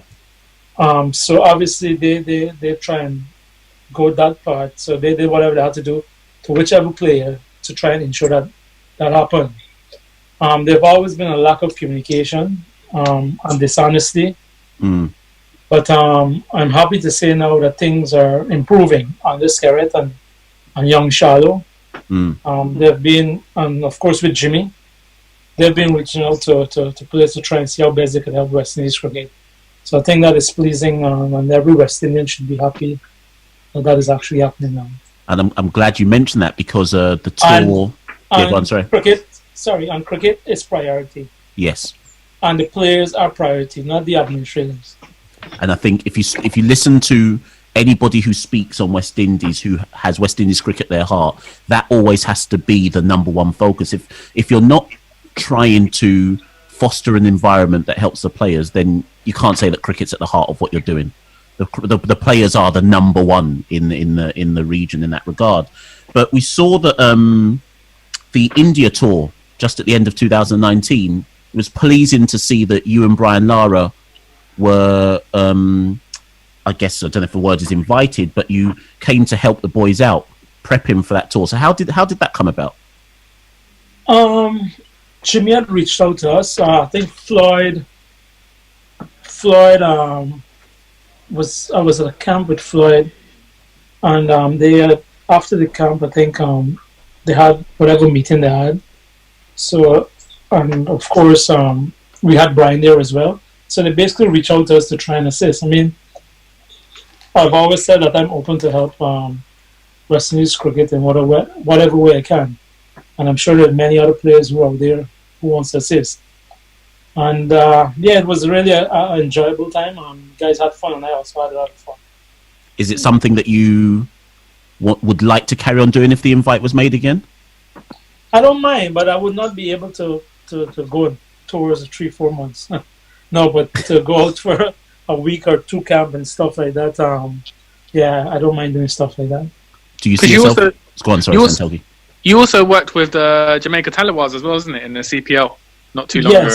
Yes, for the last couple of years I've been the assistant coach, which I've thoroughly enjoyed. So, yeah. Do you see yourself as a coach at any point in your own right, or is it not really something that you want to go I have a level 2 now, so I was forced to do a level 2. By your dad? No. But if I was to do anything, it would not be, like where you would have to a full-time job basically. Due to the fact that I've got a young family. I've got 3 young kids. They're 4, 5, and 6. So don't ask me how I got them so quickly. So it would be very difficult for me to leave them because obviously there's a period of their life that I don't want to miss. We had another question from Light Yagami on Twitter, and actually it was about that the India test, but he specifically said, so Ronnie served as batting consultant for the Indian test in 2019, and he would have watched and worked with Shimron. What is it that Ronnie believes that Shimron would need to improve about his technique or approach to test cricket as a fellow Guyanese? And I'll just add to that, and Santoki, I'll just add to that, Ronnie, because Shimron to me is top 3 in terms of out and out talent in the region. He frustrates me, and I'm not having a dig at Shimron for the sake of... He frustrates me, and I think quite a lot of West Indian fans would say the same, in that I'm not sure if I've seen as talented a player as him in recent times, given his age. But there's so much to learn, I feel, like shot selection and test match mentality, and that's not me being harsh on him, but you've worked with him. What would you say? I've seen the 3 most talented players I've seen come through the last 15 to 20 years. Just take Hooper and Lara out of the equation. It would be Chris Gale, Marlon Samuels, and Shemayati Maya. You're putting him in that category. Wow. That's big praise, Ronnie, you know. That young man has so much talent, I don't even think he knows it. Talk to me about this. The thing about it is, I think once he understands the importance of batting, spending time in the crease, and keeping the ball in the ground, he's going to score a lot of runs. Yeah. When I went to that camp, I haven't seen him live in person for a very long time. When you see him batting in the nets, and when you see other players on the same surface, where the balls is seaming around and stuff like that, he has so much time. Yes. It's like he's from a different part of this world. But I think his biggest challenge is going to be how well he can start getting that mindset right, trying to keep the ball around. He doesn't have to hit every ball to score runs. That, of course, is in the longer version of the game. I think once he can adopt that or try and figure that out, he would be able to score much more runs in the longer version, both one day and test cricket. I don't think, even in the T20 format, he just has to know when that he needs to go after the bowling. It's very difficult to be batting at one pace all the time unless you're Chris Gale. Yeah. Or A.B. de Villiers. So I think the perfect person for him to look at is someone like Virat Kohli, who paces innings, obviously, and has all the shots in the air. So once he get those stuff right and understand that, fortunately, he's still a bit young, but you don't want to use that because, when you play cricket, time goes by so quickly. Exactly. So he has to get it right very quickly. How do you do that, though, Ronnie? How do you get it right? Because it's not a talent thing. So it's not a talent. He has to have an appreciation that he needs to spend time in the crease. He needs to bat longer to score runs. Yeah, he's probably going to go into a test match and score 100 off of 70, 80 balls, but it's not going to happen all the time because the amount of risk you have to take. All right, so it's like a T20 game in the first 6 over. You have a certain amount of players in the field, in the circle, and likewise in a 50 over game. So you got guys can actually put people in the boundary and any amount of guys in the boundary. So he must have that discipline and that mental set to be able to hit the ball in the ground. I did spoke to him about it. Try seeing him adopting it in one of the test match, which was good. So I'm hoping that when I see him, I'll try and reinforce it. But I think Phil has been trying to do that with him as well. Yeah. And Pollard. So hopefully he would get the gist of it and understand the importance of keeping the ball in the ground, because I can tell you, it's not a talent thing. Yes, 100. And if he's about normal, he will score probably just as quick without even attempting to hit the ball in the air. Because his natural game would be to score quickly, just as you say. You can score quickly without taking risks. Correct. He just has to pick the right balls. Yeah. And speaking of that, and Santoki, as a fellow Guyanese, it's not just Shimron coming out of the Guyana scene. You've got Kemo Paul, Shafane Rutherford, Romario Shepherd, Shiv's son is trying to go on his own path as well.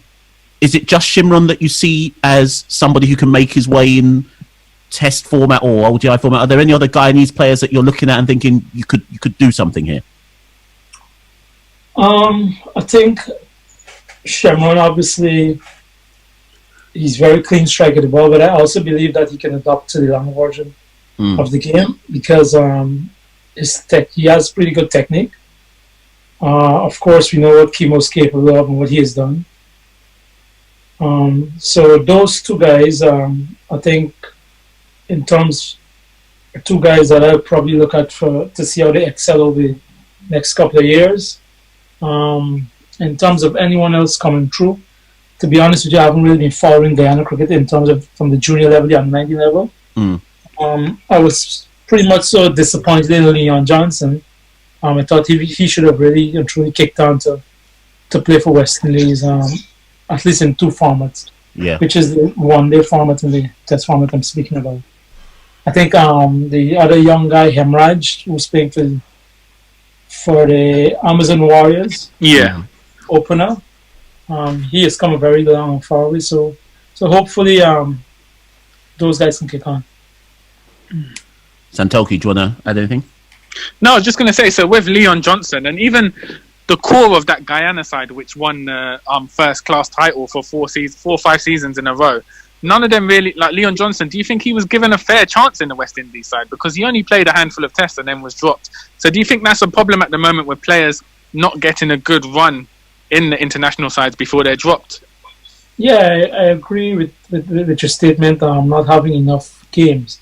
I think to his defense, for him to be opening in test matches and stuff like that, obviously it's I don't think it's fair to him, especially if he's doing that. He's batting in the middle for his country.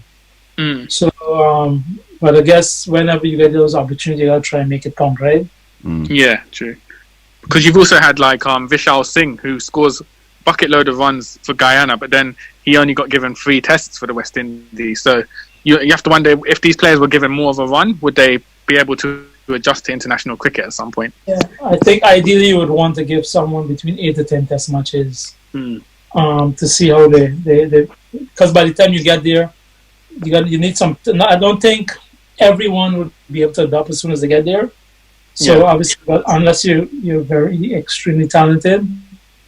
But in all fairness to both of them, they should have given them a little more time. So just to wrap up, Ronnie. So I've got one question, and then I've got the question that we're now ending every podcast with. But so for those fans who don't know, everyone in the Caribbean will know, but lots of fans of yours won't know what you do now. I know you set up. Well, in fact, you tell the fans, what is it that you do? Oh, go ahead. I'm listening to you. No better. Let me see if you're correct. Okay, so that means I'm wrong then. I don't know you were about to say something. So according to what I know, I thought haven't you set up your own gym in Well, or is that one of many things? Well, one of few. Okay. But yes, I do have a gym now. The name is Fitness 53. But because of all of this stuff that I had going on with I'm overweight and stuff like that, I might as well. I decided I'd open a gym and try and use it to lose some weight. Because I was always accused of being overweight. No, on a serious note, yes, I do have a gym. The name of it is Fitness 53, sorry. I've also, that same location, I've got a space I'm renting out to Massey Supermarket. And then they've got New Thriving Chinese Restaurant, which is one of the major restaurants in Guyana. Oh, you own that, do you? Well, the building itself I own, but okay. But I basically rent to other people as well. Oh, right, okay. I kept a piece for myself for the gym. But I'm also in the process of doing a shopping mall. Okay. Also, we'll have a restaurant and a wine bar that I personally will own, apart from the mall itself. So you don't need to come back to cricket ever again. Like, I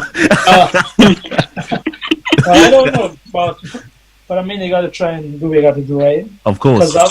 Because after, there's only very, 15-20% of your life, if so much, you basically playing cricket. It might be less than that. So you got to start preparing yourself, not only for yourself, but obviously your kids. So I've tried to do that. Actually, and before I forget, there was that tournament. What was it called, Santoki? That Legends tournament in India. The Masters one. Did you get an invite for that? I was supposed to go. I was actually player coach, to be honest. Yeah. But I couldn't because of the same project that I mentioned to you. Oh, right, okay.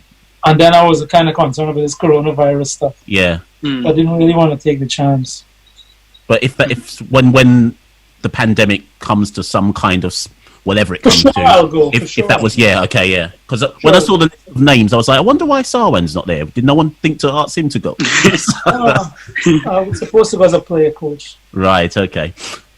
So we have one final question running, and your question's slightly different. So when we interviewed Johnny Grave and Pete Russell, we said to them, what is their favourite ground in the West Indies? But of course, you're Guyanese. So you have to answer this question slightly different. So actually, I'm going to give you two answers. What was your favourite ground to play in the Caribbean as when representing the West Indies other than in Guyana? And what was your favourite international ground outside of the Caribbean to play cricket? Trinidad. I like playing Trinidad. Environment, atmosphere, people dancing, people jumping. Nice ladies. You guys having some fun there. I like St. Kitts. Very small ground. Really good pitch. The one that is Cape Town. Cape Town. Yeah, scenery, the mountains and stuff like that. Cape Town. There's another one in Criminal I really like as well, St. Lucia. St. Lucia? Yeah. Interesting. Okay. So that's now 3 people and nobody ever says Sabina. Barbados is pretty good to Barbados has been good to me. Excellent. So Santoki, I'm going to hand to you to close this. Yeah, it's been an absolute pleasure, Ronnie. Thank you for coming on our show and being so honest with your answers. I think me and Michelle thoroughly enjoyed this conversation, so thank you very much for coming on. Thank you guys for having me and continuing the great job. Thank you very much, Ronnie. And just to echo Santoki, absolute honour, Ronnie. If I could have picked any former West Indies cricketer to speak to first, it would be you. If Chris had retired, it might be him, but it would be you. So total honour to have you on, Ronnie, and all the best with the ventures that you're taking part in now. And it sounds weird to say it, but thank you for your services to West Indies cricket. Yeah, thank you, appreciate it, bro. Much respect. Much appreciated. You guys stay safe. Ladies and gentlemen, that's been episode 10 of the Caribbean Cricket Podcast. I like the show. So can I say something? Yeah, go for it. Sorry, that's not been episode 10, ladies and gents. I like to shout out to Michael Bacchus, a family friend of mine. He's always been supportive, and even during these testing times, with the coronavirus, he would call to see how I'm doing. So I just would like to say hi to him and his family. No problem whatsoever. And what a great way to end. So, ladies and gents, that's been episode 10 of the Caribbean Cricket Podcast. Thank you and good night.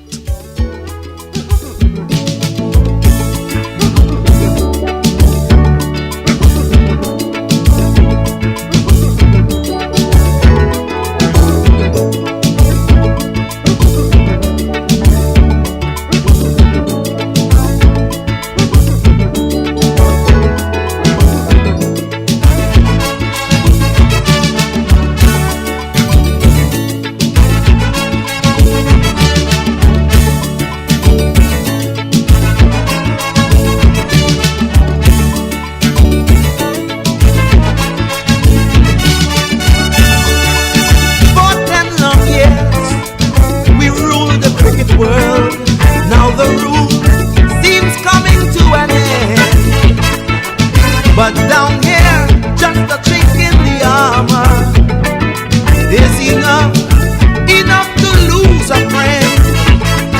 Some of the old generals have retired and gone, and the runs don't come as they did before. But when the two says go, don't you know the desert is come? We've lost the battle, but yet we will win the war. As long as we rally round the West Indies, now and forever.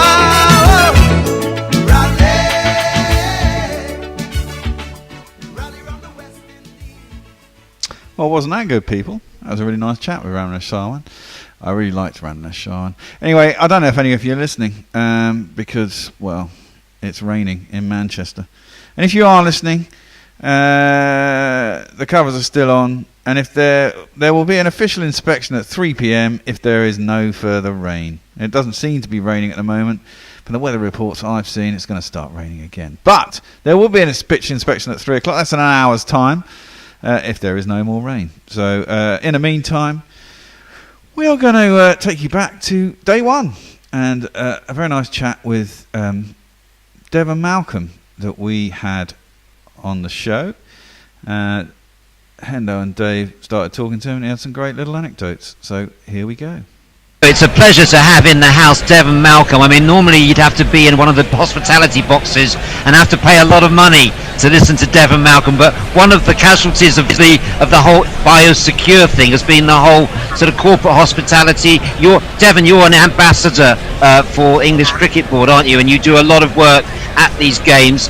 So you've got a bit of time on your hands, and it's guerrilla cricket's gain. Welcome along. Thank you indeed. With the lockdown, you managed to get a bit of access to me right now. So in the normal times, what would happen, as you said, I do quite a lot at the test matches for the PCA, the Professional Cricket Association, via the ECB. So we normally entertain guests, say lunchtime, and even during the game, where you call the 12-man hub, or we normally do the boxes and talking about, probably the session and entertain our punters, right through the day, and get them a bit closer. I mean, the spectators get a bit closer to us, who, when we're doing our thing on the field, they didn't have that much access. So we're a lot more closer to the fans, a bit more accessible, put it that way. Well, welcome to guerrilla cricket. As I say, it's our gain, and all those punters lost. And so, Devon, you're used to entertaining people at lunchtime. You'd be amazed at a number of our team who claim to have played against you. I've actually played with you in the Bunbury's team, but you won't remember my spell. But you might remember Hendo, aka Nigel Henderson of the Times, because he's definitely played against you, haven't you, Hendo? Yeah, I kind of avoided 3 balls that Devon bowled at me. I think he was playing for Sheffield at the time. I was playing for York, and I don't know. I'm pretty sure he won't remember me, but he might remember. Do you remember a player called Simon Kippax, son of Peter Kippax? Devon? Of course, son of Kippax. Yeah, of course. Yeah, yes. That's right. Well, I was batting with him towards the end of the game, and this would have been 1986. Yeah. And I managed to watch you mainly from the non-strikers end. That was probably the best place to be.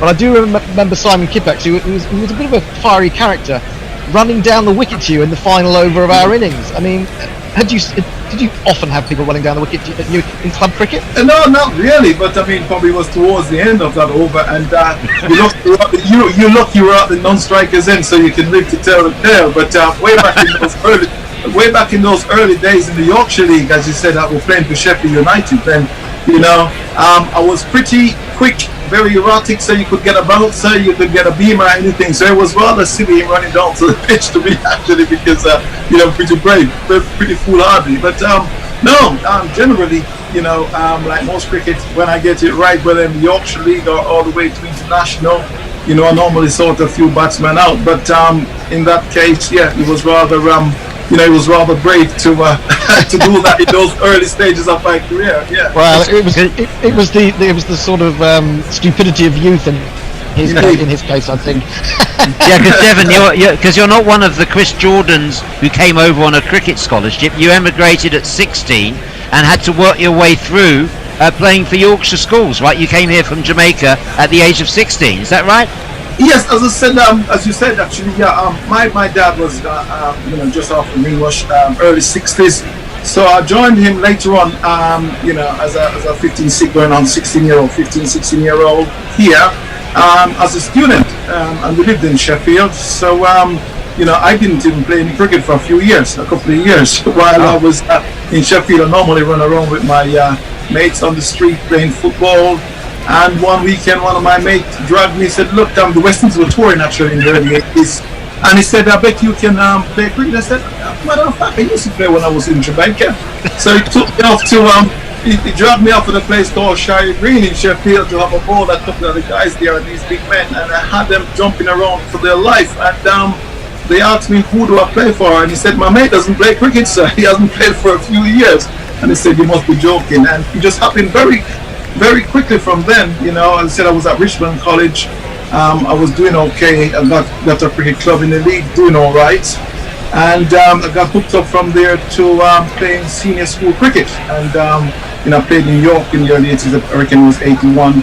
You had to Metcalf and all those guys. But you had to leave Yorkshire to get a game in professional cricket, because Yorkshire had a policy of only playing people born in Yorkshire. Indeed, that's exactly how it was then, way back then.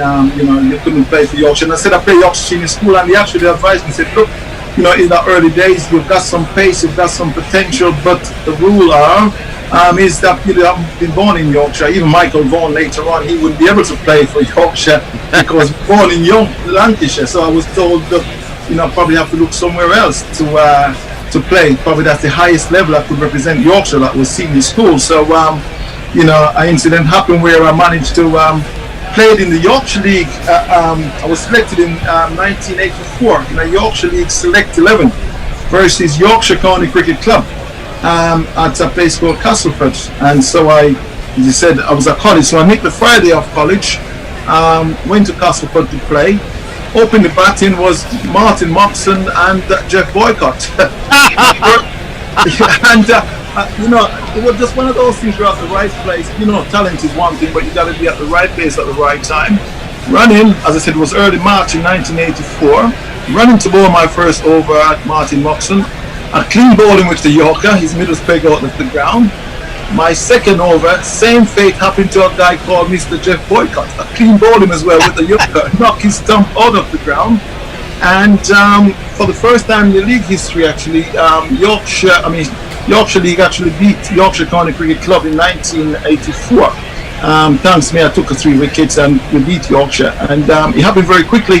Had a big write-up in the Yorkshire Post then, and the headline was York's been Devon cream. So the coach at Derbyshire saw it, invited me to Derby on the Monday for a trial. He came down to Bawtry Road where we were practicing on the Saturday. Invited me on the Monday to Derby for a trial. I told him no, I could not because I'm at college. I said my dad would kill me if he found out that I nicked 2 days of college to play cricket. So he insisted I should pop down. Went down, and they offered me a contract there and then. And so you talk about talent, but you got to be at the right place at the right time. But getting the right person out as well. And the moral of the story is, even now, if you see Jeff Boycott and you possibly want a response from Boyks, just mention the word Devon Malcolm, and I promise you, probably give you the response to say, look, if it wasn't for his wicket way back in 1984, nobody would have heard of Devon Malcolm. How great a batsman Jeff Boycott was. So at the right place at the right time, got a great batsman out in Jeff Boycott. And I was a professional 2 days later. Wow. And history really. So it was one of those lucky breaks in a way. Apart from the talent, I've never been in any academies or anything like that. So I reckon starting my international career, my first class career, have a massive bearing on Mr. Jeff Boycott. Well, the credit shouldn't go. The credit Boycott will take the credit, but the credit should go to that Derbyshire coach that signed you up straight away and got you in. Was that Phil Russell? Who was that? Yeah, it was Phil Russell. Phil Russell was the one. He said, "Boy, you've got some pace. You haven't got a clue where it's going at the moment, but as I said, I was pretty young." But he said, you know what? If you can get 3 or 4 balls where you want it, you're going to play international cricket. I said, really, sir? And he said, oh, yeah. I said, you've got something special. You've got pace of fire. So I worked on it. He saw the seed way back in 1984. And, I went on and ended up taking over 1,000 first-class wickets. So when I first started, not a lot of people would even expect me to do that. But, it was a learning process, and I love the game. Did you complete your studies at Richmond College? I went to Richmond College, yes. I did well at Richmond College. Next I went to Derby, obviously, when I signed up at Derby. Next I went to Kedleston Road. I didn't know Derby University, but it was a further education college then. I went on there, did business administration there, and they've got university status, but I must admit I ended up there as well. Later on, when my England career started flourishing, I was awarded a honorary degree, from the college as well, from Derby University as well. But yeah, it's been fantastic. Yeah, Dr. Malcolm. So that Derbyshire team, Dr. Malcolm, Dr. Devon. So that Derbyshire team you played in, if I remember right, had a lot of good quick bowlers in it, didn't it? Just talk us through some of your contemporaries in that Derbyshire side. Oh dear, and you know what? You mentioned, I mentioned how I started in first class cricket. One of my schoolboy heroes, when I got in the side in 1984, was Michael Holding, was the overseas player there, and he had a bit of a knee problem. So Derbyshire saw it and them said, okay, at that stage I wasn't going to be signing an overseas player because, as you know, I was born in Jamaica, so I was classed as an overseas player then, although we're living in Sheffield. Came over as a student. It took you longer to qualify than Jofra Archer, I believe. Oh yeah, long time. About 10 years. long time. It wasn't like no. So Michael Holding was there, so I joined up with Michael in 1980. The following year, 85, Michael, and he was such a great teacher. He wasn't one of those guys who probably drag you to the nets and tell you to change this, do that. But his experience, he just watched you bowl, and obviously with the Jamaican background as well.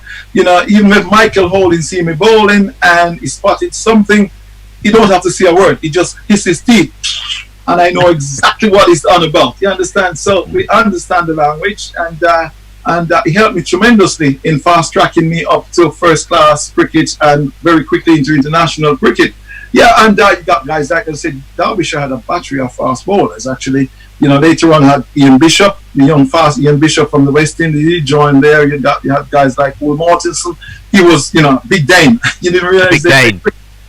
He was a fantastic line and length bowler. You just couldn't get him away. But the way cricket moves on these days, I'm thinking, would all be able to bowl those immaculate line and lengths that he used to bowl then in these one-day games nowadays, because these guys will be charging him and sweep, slug sweeping and all that business. But yeah, we had some seriously quick bowlers at Derbyshire then to choose from. Yeah, that was quite a team. And now Hendo will know a lot more about your international career, but obviously you had five wicket hauls, 128 wickets in 40 test matches, and I have a feeling from your email address that I know what the highlight is going to be. Yes, you know what? We're talking 9-4-57. Yeah. Yes. Okay, you're right. You got that. Yeah. Yes, mate. Yeah. But I mean, that's what it is. When you talk about Test cricket, I made my debut against Australia, the mighty Australians, in 1989 at Trent Bridge. I don't want to tell you what my test bowling, my maiden test average was, what it was, but it was quite an introduction to international cricket. You understand? But it took me my third new ball before I got my first wicket in test cricket. But I had a good scalp in Stephen Moore, and that was the start. I thought, okay, way back then in the 90s, how fickle the selectors were. Yeah. But I was lucky. There was a tour leading up in 1989-90 to the Caribbean, and obviously I was selected for that. So I had a good tour in the Caribbean. Back to Jamaica for the first time since I left as a youth. Actually, the first test match was at Sabina Park in Kingston. And you remember I mentioned a while ago who actually launched my first class career. But if anything, as I said, I went to the Caribbean with not a lot of wickets, being smacked around the park by the Australians, you know. My first test match there back in Jamaica, back to the land of my birth, as I said, I managed to get the great Viv Richards out in the first innings. I had him out LBW. And not only that, the start of the test match, I remember the West Indies batted first, and they had a brilliant start, actually. And I managed to run Gordon Greenidge out. And that started the kind of collapse for West Indies. And following from that, I clean ball. As I said, no, I had Viv Richards out LBW in the first innings. As a matter of fact, the umpire who gave him out LB, I don't believe he ever umpired since. You know, nobody saw it. They were so upset. And the second innings, I had Viv Richards out as well. I yorked him in the second innings, which set up a great platform, and we actually won that test match in Jamaica. I reckon that was the first test match in Jamaica in about 35 years, could be, actually, if I'm not wrong. Because yes, I was going to say, your contests with Viv are quite famous, aren't they? This must be one of your lunchtime anecdotes. It's got to be. Yes, so I mean, that was quite a battle, and as I said, you know, getting Viv Richards out both innings in Jamaica, that actually really put me a big launching pad to my international career. So you know, obviously Viv Richards was getting towards three-quarter end of his career. He was still a fierce batsman, very proud guy, still didn't wear a helmet, and he will take you on, you see. But we had a great battle, and you know, that series went very well for me in the Caribbean. And obviously, you know, coming back and you know, obviously I was pretty very fit and all that business. But as I said, in the 90s, the selectors were very fitter in a way. Yeah. So 1 minute you're in, 1 minute you're out. It's not like now where you see these guys getting out there being rotated, and they've got central contracts. They're just concentrated on playing for England. It wasn't like that, you know, in my days. In our days, you understand? You know, you don't know, because I mean, when I played, your county used to own you, not the England side. So the England selectors, they give you an invitation if you want to play for England, if you said yes. And that's it. So the selectors weren't very, you know, consistent. So regarding confidence-wise playing for England, you were all over the place, because 1 minute you're in, 1 minute you're out. So it was very difficult. But, you know... Not helped by some of the team management. Ray Illingworth in particular is famous for you know, getting your name wrong and not encouraging you or supporting you. No. Regarding the name wrong, actually, was when I was first selected for my debut. It was Ted Dexter, but he's a wonderful man. Oh, you know, Ted, it was one of those things. He called me Malcolm Devon instead of Devon Malcolm. But as I said, you know, he's absolutely Lord Ted, fantastic guy. You know, I love Lord Ted to bits. But it's one of those things, again, say way back in the 80s, 90s, chairman of selectors and all those guys, it was just a voluntary role. It's not like now a payroll. So these guys get in there and, you know, somebody give them a team and they're going to announce stuff. So I don't believe he was, you know, 100% know who I was in a way. I like nowadays selectors, they do travel around, they meet players, they see players play. But, you know, it was just collectively, because it wasn't a professional job. But Devon, how about Ray Illingworth? Did Ray Illingworth give you enough support and encouragement? Never. He was, I mean, that's something I just don't want to get too deep into. He was very, very old school, and the coaches he had on board were very, very old school. And what I say as a coach and as a coaching team is bowling coach, batting coach, really, I reckon they disarmed me as a player, and also disarm my captain, Michael Appleton, then, in a way, because, I mean, the disrespect and, you know, a lot of things they normally talk about, how they used to do things in their days, and that was just decades and decades ago. Things have moved on so far ahead. So these guys were miles out of their depth, really. So that was always going to cause a bit of problem, you know, with the way they speak to players, and, you know, they were just so miles behind. So it was always going to cause a bit of problem. Their management skill, those type of skill, and, you know, not getting players or captains or people involved. They just wanted to dictate. It was never going to work. So, you know, but just the way his management skill was, as I said, not very good. You not only from yourself, you hear that from right across the board. But we had some. It's been well documented. We had some terrible times, especially in my first tour to South Africa. After my great performance in 1994. But as I said, it's best to talk about positive things than the lowest point in my international cricket career, so to speak. You understand? So, yeah. No, indeed. I mean, it's you studied management. You studied management at Richmond College, and now you're the doctor of management, so you know all about Ray Illingworth's management failings. That's for sure. Yeah, it was. It was very, very difficult, man. As I said, that tour in South Africa, or even on the tour, I've seen certain incident that happened during his term as management. You understand that? I thought, look, a manager would have a broader view of doing things or saying things. The situation where captain make decisions and stuff like that will have a negative effect on team. I even take it way back. When we toured Australia, when Michael Atherton declared on Graham Hick on 90 odd runs, and I thought that was one of the lowest points. Yeah. Almost. I was disarmed. I was so fired up to bowl Australia out. But I look and it keeps saying management is there. Arthur's probably clap and give the final signal to call the teams in. But I keep saying management actually encourage that, and I keep saying, why on earth would you do that? Graham Hick, one of the most pleasant-mannered guy I ever come across, and I keep saying, I went out to bowl. I was so fired up because at that stage I keep saying, Graham Thorpe almost get to his 50. Graham Hick 100% got to get his 100. Let Graham Thorpe get a 50 as well. We just need a little bit of moral booster in the team. And I was going to bowl Australia out. And I tell you what, I went out for that session. I don't believe we took a wicket because it felt like midnight when I went out. Psychologically, I was drained. I just could not work out what on earth, why would we... What did Athers say to you? When you said to Athers, why did you call Graham Hick in on 99? Why did you do that? What did Athers say? Well, to be honest, I didn't say that. I swore at a big...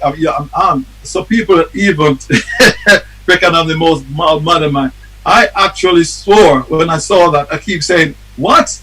And I went in the changing room. Graham, he came off the field, and you know what? He was just somewhere else. And so was I. In my mind, I had to look on the replays, whatever, to realize it was bright and sunny, because it felt as if it was midnight when I was running to bowl. I couldn't see a thing. And it was just crazy. I keep saying, wow, this is weird, Well, we had massive advantage to beat Australia, and we just gave it back to them straight away. They were laughing at us. I keep saying, that's the poorest bit of management I've ever seen. And young Michael Atherton clapped for the guys in, but I keep saying, that's not right at all. This is just great, And that's the type of management, I said, as a manager, it didn't work for us, So, and as I said, you talk about a captain, but when you have your management in the background saying things close by and all that business, or the team come first and various different things, and it put an influence in, and it make captain or people make the wrong decision. So absolutely. Well, he was called Captain Grumpy, Mike Atherton, of course. Anyway, let's take you back to the high point at the Oval, because it is it's one of the big sporting moments, of the last century. In cricketing terms, it's got to be one of the most astonishing bowling performances by an English bowler. 9 for 57 against South Africa at the Oval, 1994. Devon, what a day that must have been. You must have been. How did it feel to be bowling like that day? Look, I tell you what, it was one of those fantastic days. But it was one of those things as well. It was a split match series. 3 test matches against New Zealand, 3 against South Africa. I was left out after the first game against New Zealand. Next, the South African came. The first time South Africa playing cricket back in this country since the apartheid days. South Africa won the first test match by a huge margin at Lords. The second test match at Leeds was drawn. So psychologically, I was preparing in my mind, said, look, chances are they're going to be calling me up for the final test match. So all of a sudden I heard the call, okay, we need a match winner, bring Devon Malcolm back. So I was well prepared in my mind leading up to that. But, I just push it on a little bit. I bowled pretty quickly in the first innings, took 1 wicket. But an incident that happened, I was bowling pretty quickly. John T. Rhodes misread a ball, didn't watch the ball. He cracked him at the side of his head, ended up in hospital overnight. But when I came out to bat in my first innings, an incident happened. I could hear all the South African players, in the slip squadron, saying to Farney de Villiers, the bowler, look, give him a bouncer. He hit one of our boys. And I said to myself, okay, this is the biggest bluff I can hear in my life. There was this unwritten rule between fellow fast bowlers. You don't bowl to the fellow fast bowler, a bouncer first ball. So I'm there waiting there. Everybody know I'm not the best batsman in the world, although I hit some of the best batters for 4 and 6s, from Malcolm Marshall, Shane Warne, Ambrose Walsh, you name it. So don't worry, take too much mickey out of my batting. I'm not so bad, I took my batting very seriously. But back onto the story. back onto the story, and I'm there waiting for this Yorker. Farney de Villiers ran up, and before I moved, he bowled me the perfect bouncer, hit me right between the eyes, hit the 3 lions, and I wasn't very happy at all. And I could see quite a few of the guys in the slip squad and kind of looking away, giving us a little bit of, a little bit of giggle. And I just turned around and said, guys, he shouldn't have done that.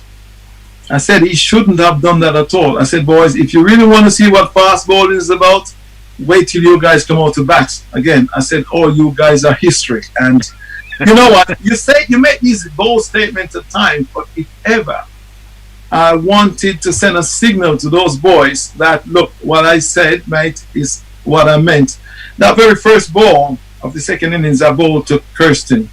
If ever I wanted the ball to pitch at the right place, with the right pace, Kirsten just managed to get his head out of the way when the ball absolutely thuds in Steve Rhodes' glove, and the crowd went up. I was bowling from the pavilion end, and I looked up. I could see all the South African boys run to the changing room. They were having a look to see what the crowd was cheering about like that. And I just shouted, I said, boys, you better pad up. You're going to be out here in a hurry, And my first spell, I probably took 3 for none or something like that. But it was one of those things, my teammates were just unbelievable, They just gave me the power. The crowd was absolutely fantastic. And you know what?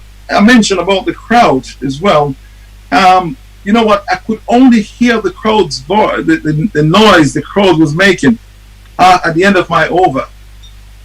Turn running into bowl at the batsman. It was total silence. I could not believe it. Watching the highlights afterwards, I realized that every step I made running into bowl, the cheer from the crowd was getting louder and louder. That's how focused I was. So what I would say, if there was a point where they said you're in the zone, I must have been in the zone that game, because I was just above the noise. I just could not hear a thing. All I could see is the batsman at the other end.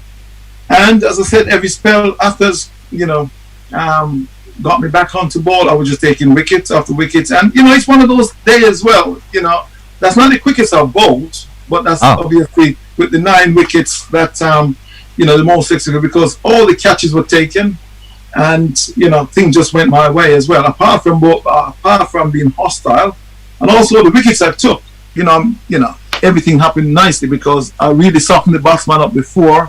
Devon, how did you feel? How did you feel at the end of that day? You've just taken 9 for 57, best figures by an English bowler since Laker. How did you feel at the end of that day?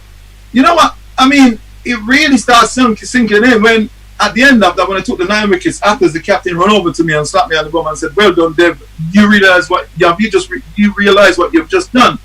And I said, "Skipper, would you believe it? I tried to bowl like that all the while." And he said, he said to me, "Look, possibly as long as I play cricket, I won't see another person dominate the game as much as you did then."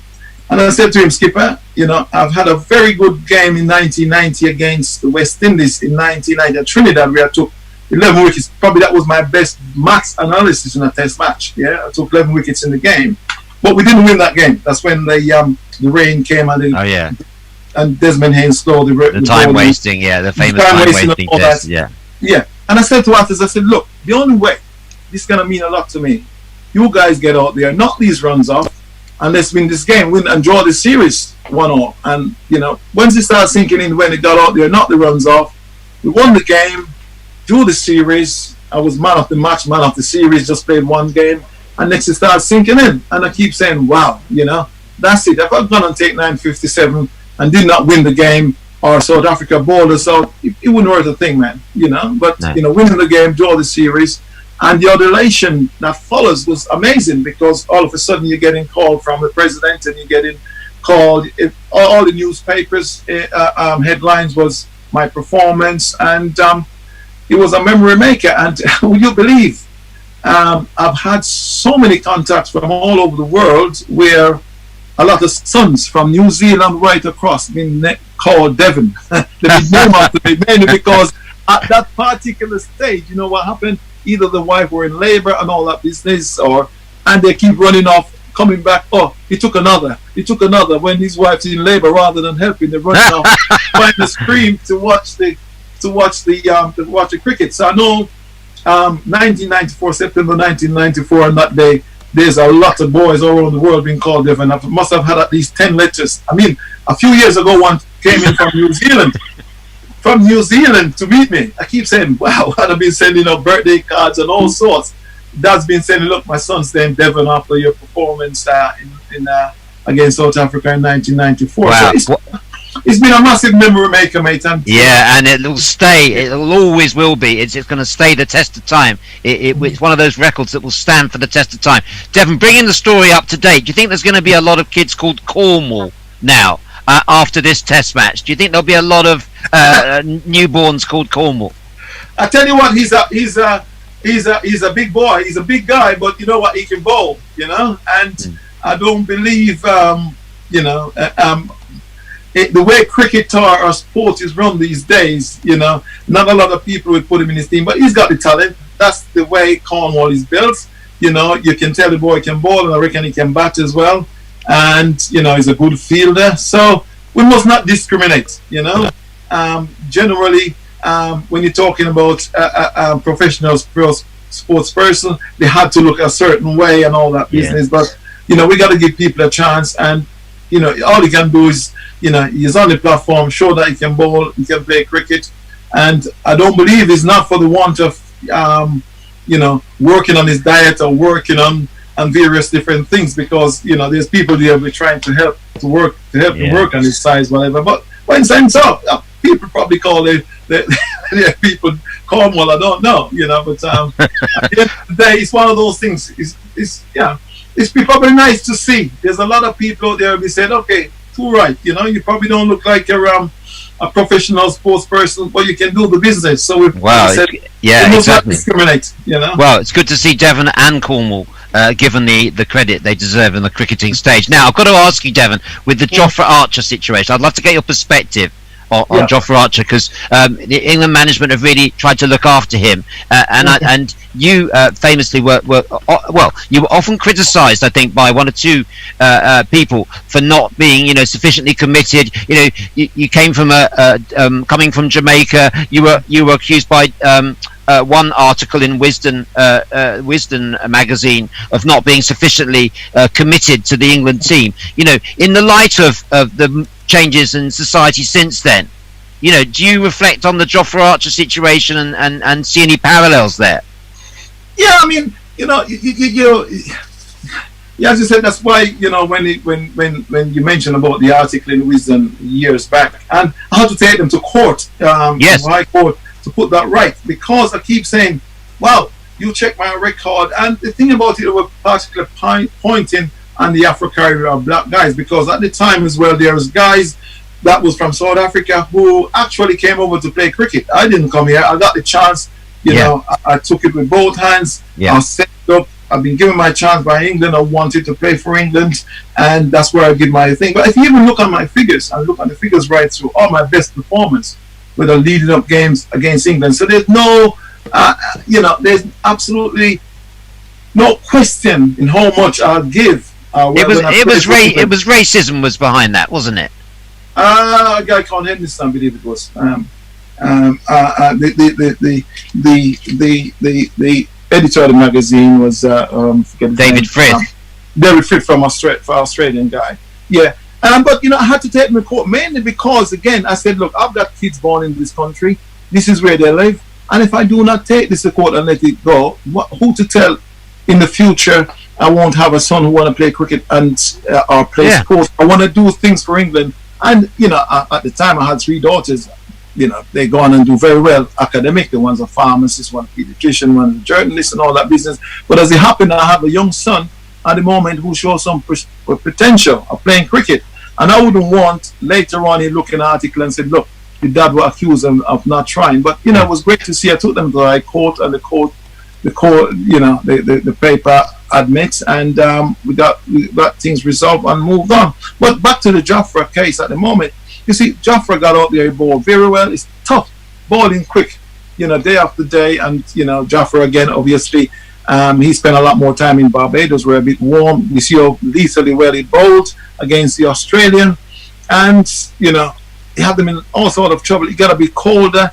And again, as a fast bowler, I must admit, earlier on, you know, Jafra is used to bowling, mainly playing white ball cricket. And when you're going out there and play a game, we're going to bowl maximum 4 overs, you can give it all. You probably have 2 spells or whatever, not a problem. But when you're going out there bowling 30 or 40 overs in a test match, as a fast bowler, I don't care how smooth you are, it takes a lot out of you.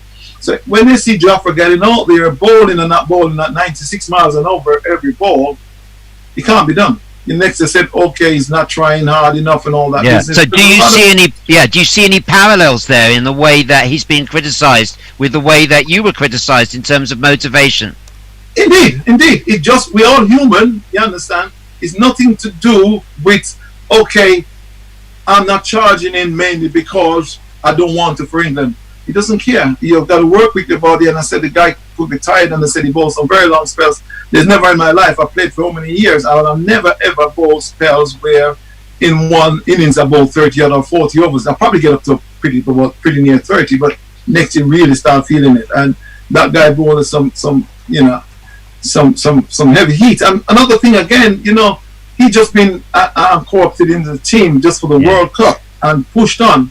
And one of the most frightening things I saw, which I actually prayed, you know, things were going to work out for him, was in the World Cup final when he bowled a super over, because you know that could have finished him. If say we didn't go on and win the World Cup, all of a sudden the finger could be pointed at him, as it did on myself in a test match. Is there extra pressure? Is there extra pressure on yourself and Jofra Archer because of coming from West Indian background? Coming from West Indian background, and at times, you know, on many occasions, I'm there playing for England, and it's different with Jofra now. With obviously you've got the social media, you can put things out there. And also you're concentrating in test cricket. But in the past, where we had these fickle selectors, I'm in a test match and I'm probably trying something to get a batsman out, okay, trying to, you know, a few bounces or whatever, top edge going for 4 and 6, and straight away I know, I got to get a wicket next few overs. The pressure is so much, because as soon as you're not taking wickets after wickets, or the batsman doesn't make too much runs in the days I play, and okay, I get a few wickets, but next a bowler get dropped. Who's going to be dropped? Devon Malcolm. Why? Because the ball is with the test side. We only got bowled for 166, and somebody, you know, papers and commentary normally said, so why is he being dropped? You know, he's not the best batsman in the world. You don't expect a number 11 to get out there and make the runs as well as take wickets, do you? So these type of things you look at and you keep saying, what's the criteria? How does these selectors work? Are played this way? But in Jafra's case, you're talking about it's got to be used properly. You know, you're there as a quick bowler, a fast bowler. You use your bowler sharp. You have 5 overs. You know, you don't want to bowl in more than 20 overs in a day or whatever. And use other you use other bowlers. And if the surface is right, the time is right, take wicket. But you can burn your fast bowlers out by doing too much. But I mean, Jafra is under and a lot of pressure, and it does happen as well to other players. Graham Hick was a classic case. I think particular pressure probably from the West Indies background. But Devon, I can understand now why so many people pay so much money to hear you entertain them at lunchtime. It's been absolutely brilliant having you on. I've just got to tell you we've had a few listeners calling in. Jay Grover says, can I just say to Devon Malcolm, you're a personal hero. Hello from Sheffield. And Gitson Gratz says, Devon Malcolm was one of my favourite stars of cricket growing up. was so lucky to be there to see his 9-4 versus South Africa. At another test, he even signed my programme. So that some of our listeners, we've all enjoyed very much your company. Thanks to the biosecure arrangements for this test match, Guerrilla Cricket's gain, and England cricket supporters who would have been at the ground listening to you.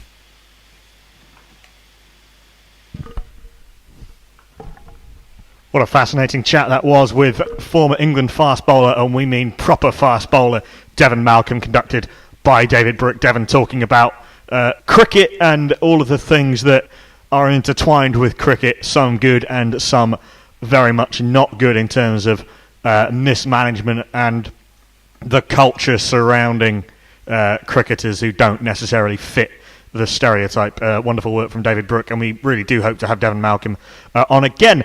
We've got some more highlights for you. The news, by the way, from Old Trafford is that there was planned to be an inspection for 3 p.m. And the rain did stop, but the rain has apparently just started again. But the showers are brief but heavy, and there's been a lot of rain, so we believe that inspection might not have happened as yet. In fact, the inspection has now been cancelled, but it hasn't been officially called off. This is going to be one of those frustrating days, perhaps, where it doesn't get called off till quite late. We will, of course, keep you informed as to everything that is happening throughout the day on social media and here as well. But until then, we're going to go to some more archive footage and highlights of various things and whatnots. We're going to go back to something we were playing at lunchtime yesterday, which is namely the Dick Willibrord Owsat Trophy semi-final that we played the other day between the Fat Lot of Use 11, coached by Nigel Henderson, and the Beardy Bastards, coached by sub-coach Al Hotchkiss. We are about half an hour in. There's another hour and a half or so to go, and we'll be with you again shortly if there indeed is any news. Till then, bye. Testing. Well, you know he's coming out to the wicket now, don't you? I mean, it's none other than Dammit Sammit. Oh, it is. Nice. Hey, Summit. Yes, Dad? I've got something to say. Uh-huh. I really love the skillful way you beat the other players to the lunch buffet. Oh, Dad. Oh, Dad. For the first time this series you ran it. The cheese board's now ours, so let's scram it. But please don't take pomegranate. I've one thing to say, and that's damn it, Sammit. There's Irish stew. Your belly's no longer like granite. The corset's not working, let's can it. Your moves are approaching Titanic. I've one thing to say, and that's damn it, Sammit. There's Beth on crew. Andy Flower thinks that you're a joker, and you need to share the stone or two. But your diet plan is mediocre. So S-A-M-I-T, let's try a poo-a-oo. Oh, this jingle's nicer than Ravi Bopo. Oh, Dad. Now I'm full up and I'm so glad. Oh, Dad. That I could kick Gooch in the gonads. Oh, Dad.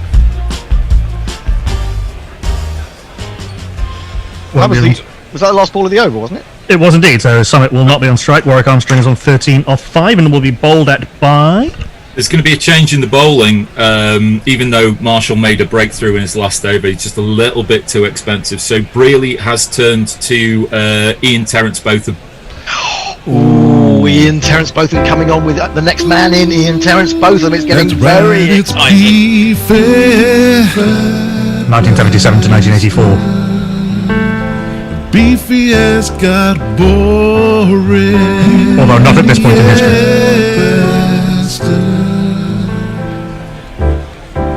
That's right, it's beefy. Unfortunately, both Bothams and both Graces are sharing a jingle between them. Oh well, that was we didn't really think about that, did we? But no. You can't have everything, can you?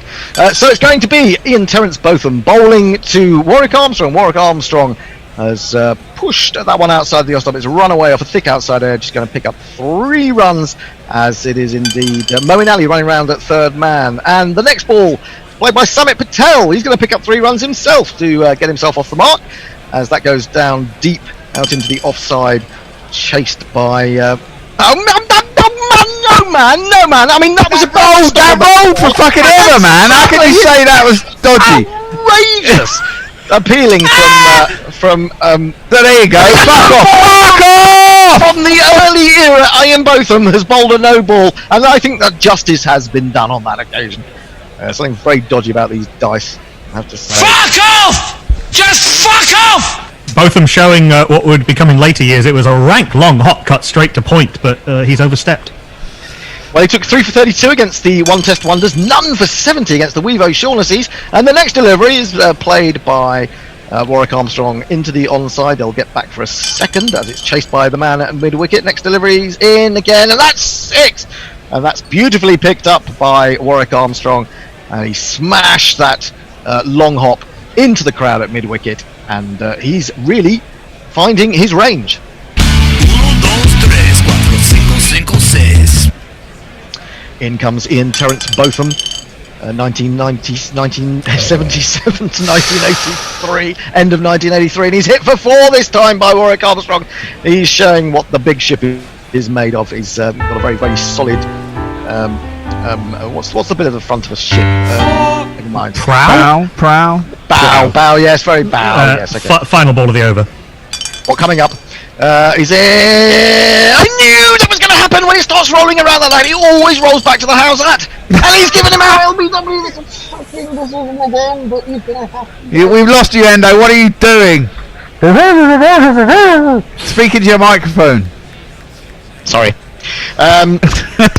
You're getting too excited. Unbelievable. I mean, how many times did that roll back over the 4 and 6 before it suddenly decided to... And you just knew it was going to settle. I don't know whether it is. It's just the way you watch it on the screen. You just know. You get that sixth sense. Maybe it works the other way around, Henry. Maybe you're giving vibes through it, going, are you so pessimistic, it's always going to be how's that, and, it ends up how's that. It's you. Yeah, Warwick Armstrong bowled, LBW to Botham, 77 to 84, 28 off 11, 1-4 and 1-6, the second highest score in the innings. Only Mohammad Shahzad and he have passed 15, in fact, for the Fat Lot of Use 11, who after 5 overs, having been put into bat, are 84 for 5, and that, intriguingly, brings Botham 85 to 92 to the middle. Here he comes. Oh, well, I'm not going to play his jingle again. Yes, you are. Go on. What? Well, go on. He needs his jingle. He needs that impetus. He's not currently on strike. Who's he being bowled to? Or who's Summit being bowled at by? That's right, it's Beefy Fat Bastard. Beefy has got boring,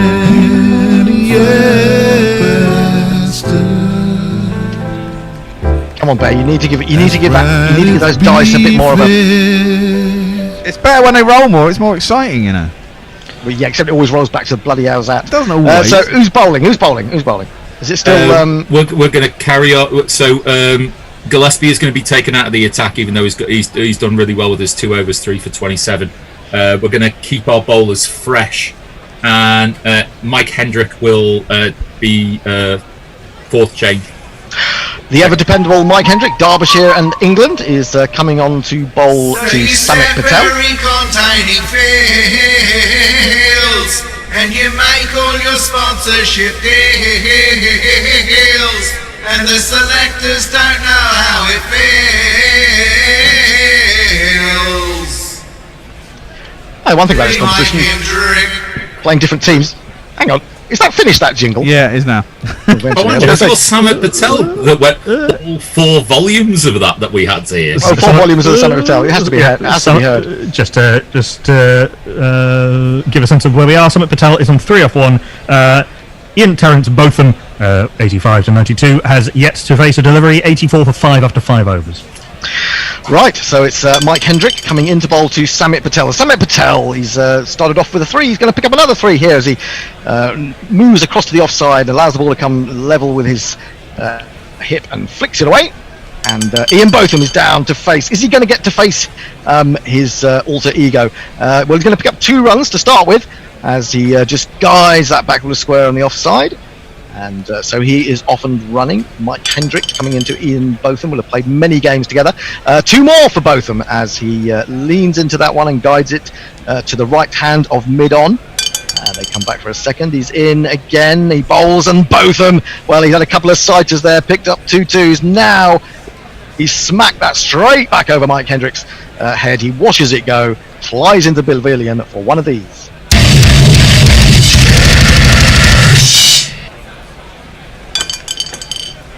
He's in again, and it's 2 more for Botham this time.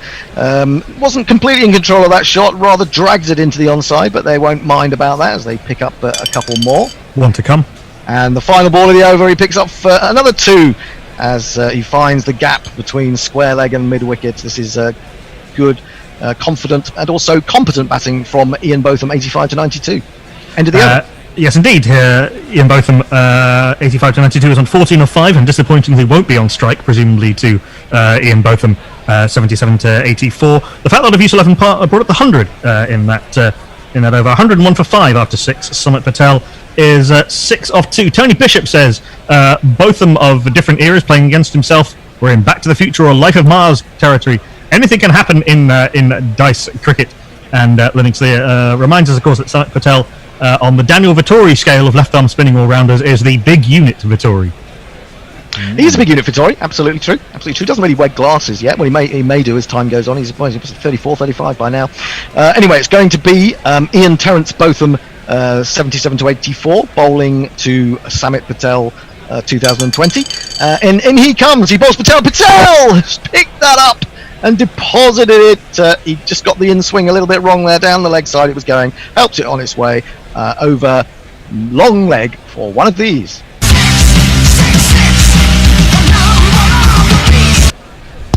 In comes Botham again to bowl to Patel as an appeal. This could be danger for the Nottinghamshire batsman. He's been given LBW, so Patel goes. Oh my word, this is looking really good for the Beardy boys. They're holding on to these fat boys, not letting them get away. And in case, they're pretty hard to get away anyway because they can't move very quickly. But I'm afraid to say that Samit Patel has gone. All of the dreams that I dreamed were mine are gone.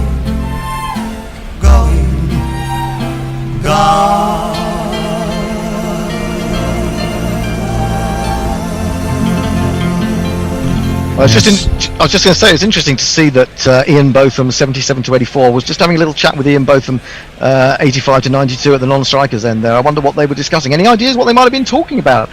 Maybe a little bit of byplay going on there, perhaps saying... Telling us some racing results in the future. Oh, it could be that, or it could be the fact that 77 to 84, Botham is saying, "Come on, you're not really up to it anymore, are you, Ian Terence?" 85 to 92. I think there might be might be a party being arranged in the hotel for after the day's play. Samit Patel, LBW to Ian Botham, 77 to 84 rather, for 12 of 4. That's the 4th LBW out of the 6 wickets to fall today. The other 2 bowled. No fielders as yet needed. Excellent straight bowling by the Beardy Bastards seam attack. And the Fat Lot of Use 11 after 6.2 overs are 107 for 6. And speaking of big unit spinners, it is indeed Rakeem Cornwall coming to the crease. You hear him before you see him.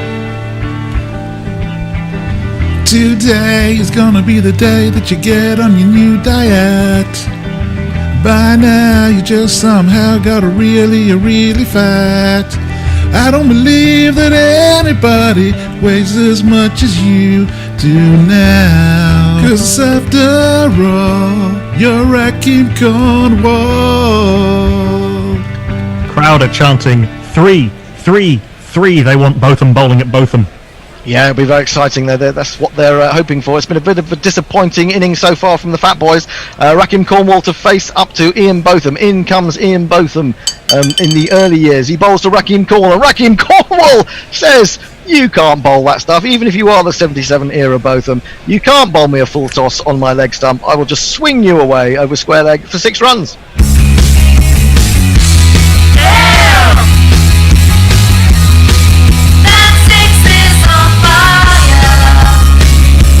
Might be the first time I've ever heard a crowd booing a 6 by their own team. Yes, very true, very true. I mean, you can. It's quite easy for people out there to get the Bothams mixed up, but I think you will find my Botham is a little bit more tubby than your Botham. I think they can be told apart. And the next ball from Botham, he tries to bowl him a slower one. He gets it all horribly wrong. It's another full toss, and Rakim Cornwall, the big man that he is, has lifted that deep back into the crowd.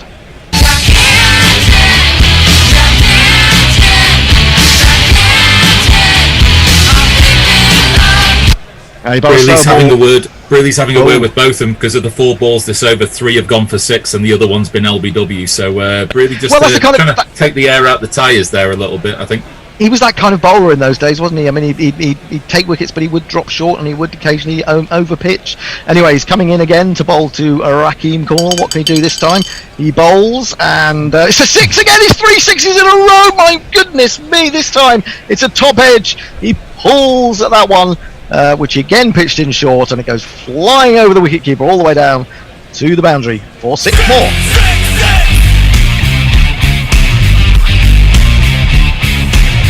Rakim Cornwall has already surpassed Ian Botham's score, 1 to come. Well, it's quite interesting. I just see Ian Botham there standing with his. This is Ian Botham. Hang on, we're not ready, Bear. I'm commentating, for God's sake. I haven't finished yet. You can't bowl the ball until I've finished commentating my bit between. Take it back. I'm not sure about that. Yeah, of course it is. I've got to do the run up, haven't I? You can't just throw it in there without me doing the run up. I think that's got to be put to adjudicators. What are everyone else there? It's fucking. As Tony Bishop said earlier, is that Hendo trying to invent rules while commentating? Surely not. It's in trying to ensure that there's some colour added to this game, not just pure dice throwing. Yeah, but the point is, you could then go on to describe the ball. Yeah, but it doesn't matter. He threw it before I wasn't even ready. I mean, I wasn't even ready. The batsman was talking to the square leg umpire. Call it a dead ball. Let him have it again. Spirited captaincy from Mike Braley. So who is it? Is that the end of the over, or is there still a ball to go? There's still a ball to go. Right. Okay. That's why I was like. Ian Botham to Cornwall. 3 sixes in a row. And it should have been just a normal ball. What will he do this time? Is he going to come off a short run trying to catch me out? No, he's going to keep the strike. But unfortunately, it means that Ian Botham still doesn't get to bowl at Ian Botham because Cornwall has taken 1 there. He's taken 1. He's got a 19 off 4. Ian Botham, old version, is 14 off 5. And the fact that Abuse 11 after 7 overs, 126 for 6. The Botham on Botham action, which we're still actually technically waiting for, is causing a lot of comment on Twitter. Jeff Perkins says Ian Botham will go blind if he keeps playing with himself. That's very true. Tony Bishop says that Botham needs to have a word with himself. Oh, he has. Linux Lear is cheering on Rakim Cornwall. And here's a fun fact about Back to the Future. The Chicago Cubs were eliminated from the playoffs on Back to the Future Day. I don't know what that means. What does that mean? It was I can't remember which date in October it was in 2015 that Marty McFly goes to in the future.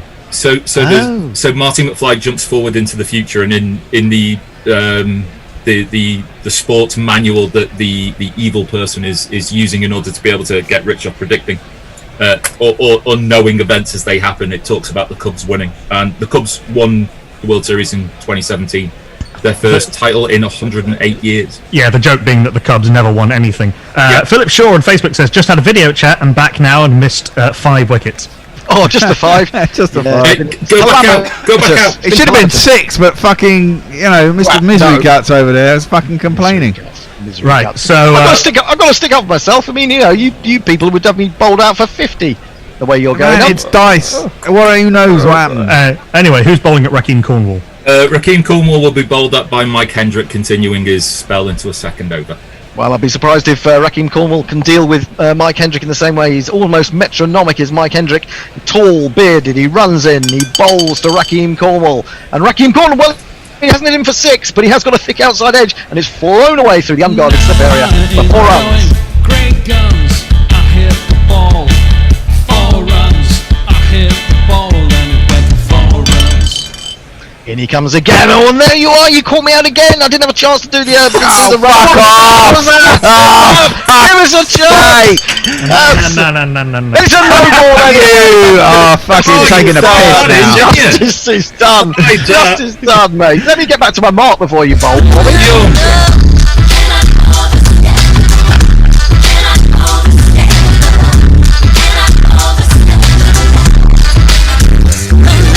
The Fat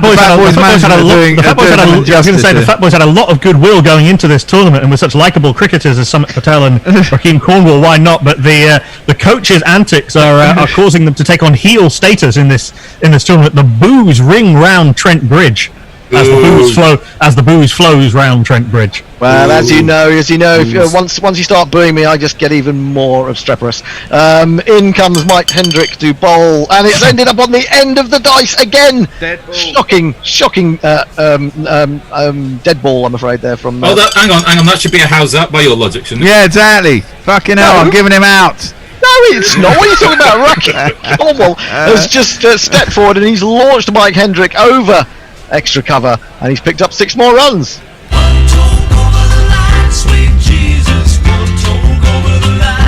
Big Raheem now the top scorer in the innings with 29 off.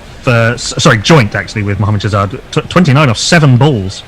Very impressive from the young man. In comes Hendrick again. It's rolling around. It's going to be 3 runs though. It's come off a mixture of inside edge and thigh pad, and they're going to have to hair back to complete those 3, but they do it successfully. It brings down to face none other than Ian Botham. Is he still out there? Yes. He is. Next ball is bowled through. He's going to pick up 3 more runs here, as once more he gets a little bit lucky, drags that across to the onside, but they run through these 2. They used to running 3s. They did it in one of the warm-up matches. He's in again, bowls, and this time it's 4 runs. 4 more runs to the total. Hit this time, I think, by Raheem Cornwall, and that takes the score on to what, Knackle? With 1 ball to come in the 8th over, 147 for 6. Bit of a response down in the lower middle order from the Fat Boys here. Next delivery is an appeal. I just shouldn't have said that, should I? It's an appeal, and it's been given out again. Surely not another LBW. Who's that gone? Is that Raheem? That's straight bowling. That's Raheem gone. That's it. I'm a loser. Yeah, I'm a loser, babe. I'm just a loser. Fine one-man counter-attack by Raheem Cornwall, 36 off 10 with 2 4s and 4 6s. LBW to Mike Hendrick. That is the 5th LBW of the innings. Mike Hendrick getting his first wicket. He's 1 for 38 off his 2 after 7 overs having been put into bat. Fat Lot of Use 11, 147 for 7. Nestle Boy says, good to see the bear wearing his favourite London train station t-shirt.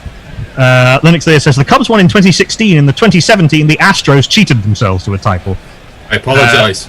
Nevertheless, the 108 years still stand. Indeed. And Linux here says, yes, the Cubs winning the Fall Classic is the headline in the paper. Marty looks up the date in I think that's in Back to the Future 2 when he goes into the into 2015. And Jeff Perkins asks, is this all really in the spirit of Owzat?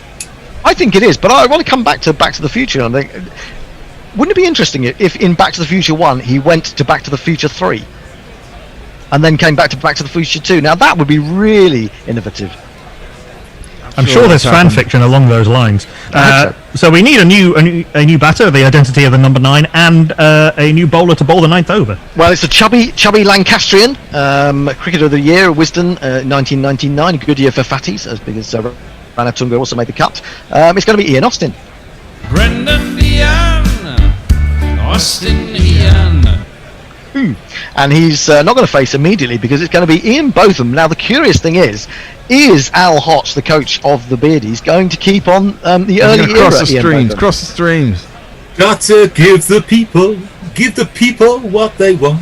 So Ian Botham will continue to bowl and will bowl the first ball at Ian Botham. Oh yes. Well, which will be the better of the Ian Bothams? We know which one is on paper, but when it comes to actually match play, we shall now see. In comes Ian Botham, bowls to Ian Botham, and Ian Botham has hit Ian Botham back over Ian Botham's head, all the way to the boundary for 4 runs. Oh yes.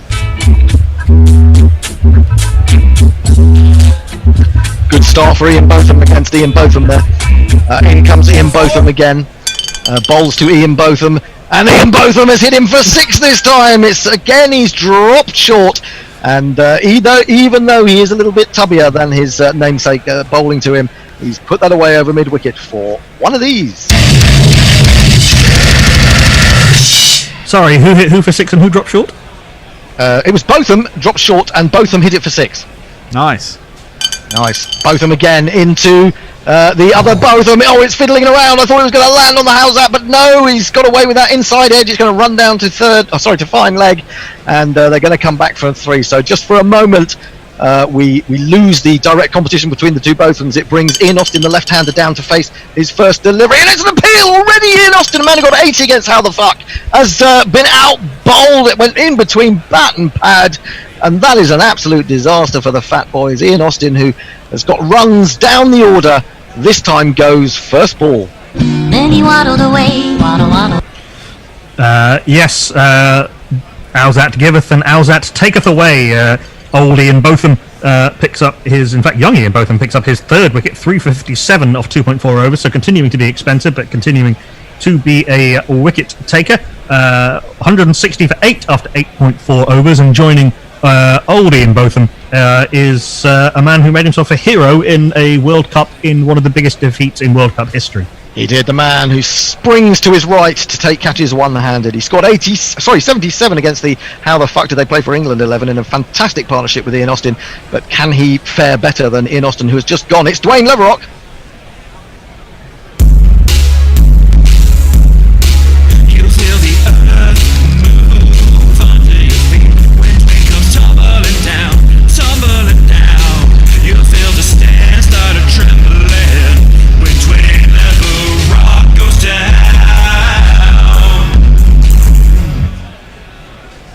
Is there any balls to go in this over?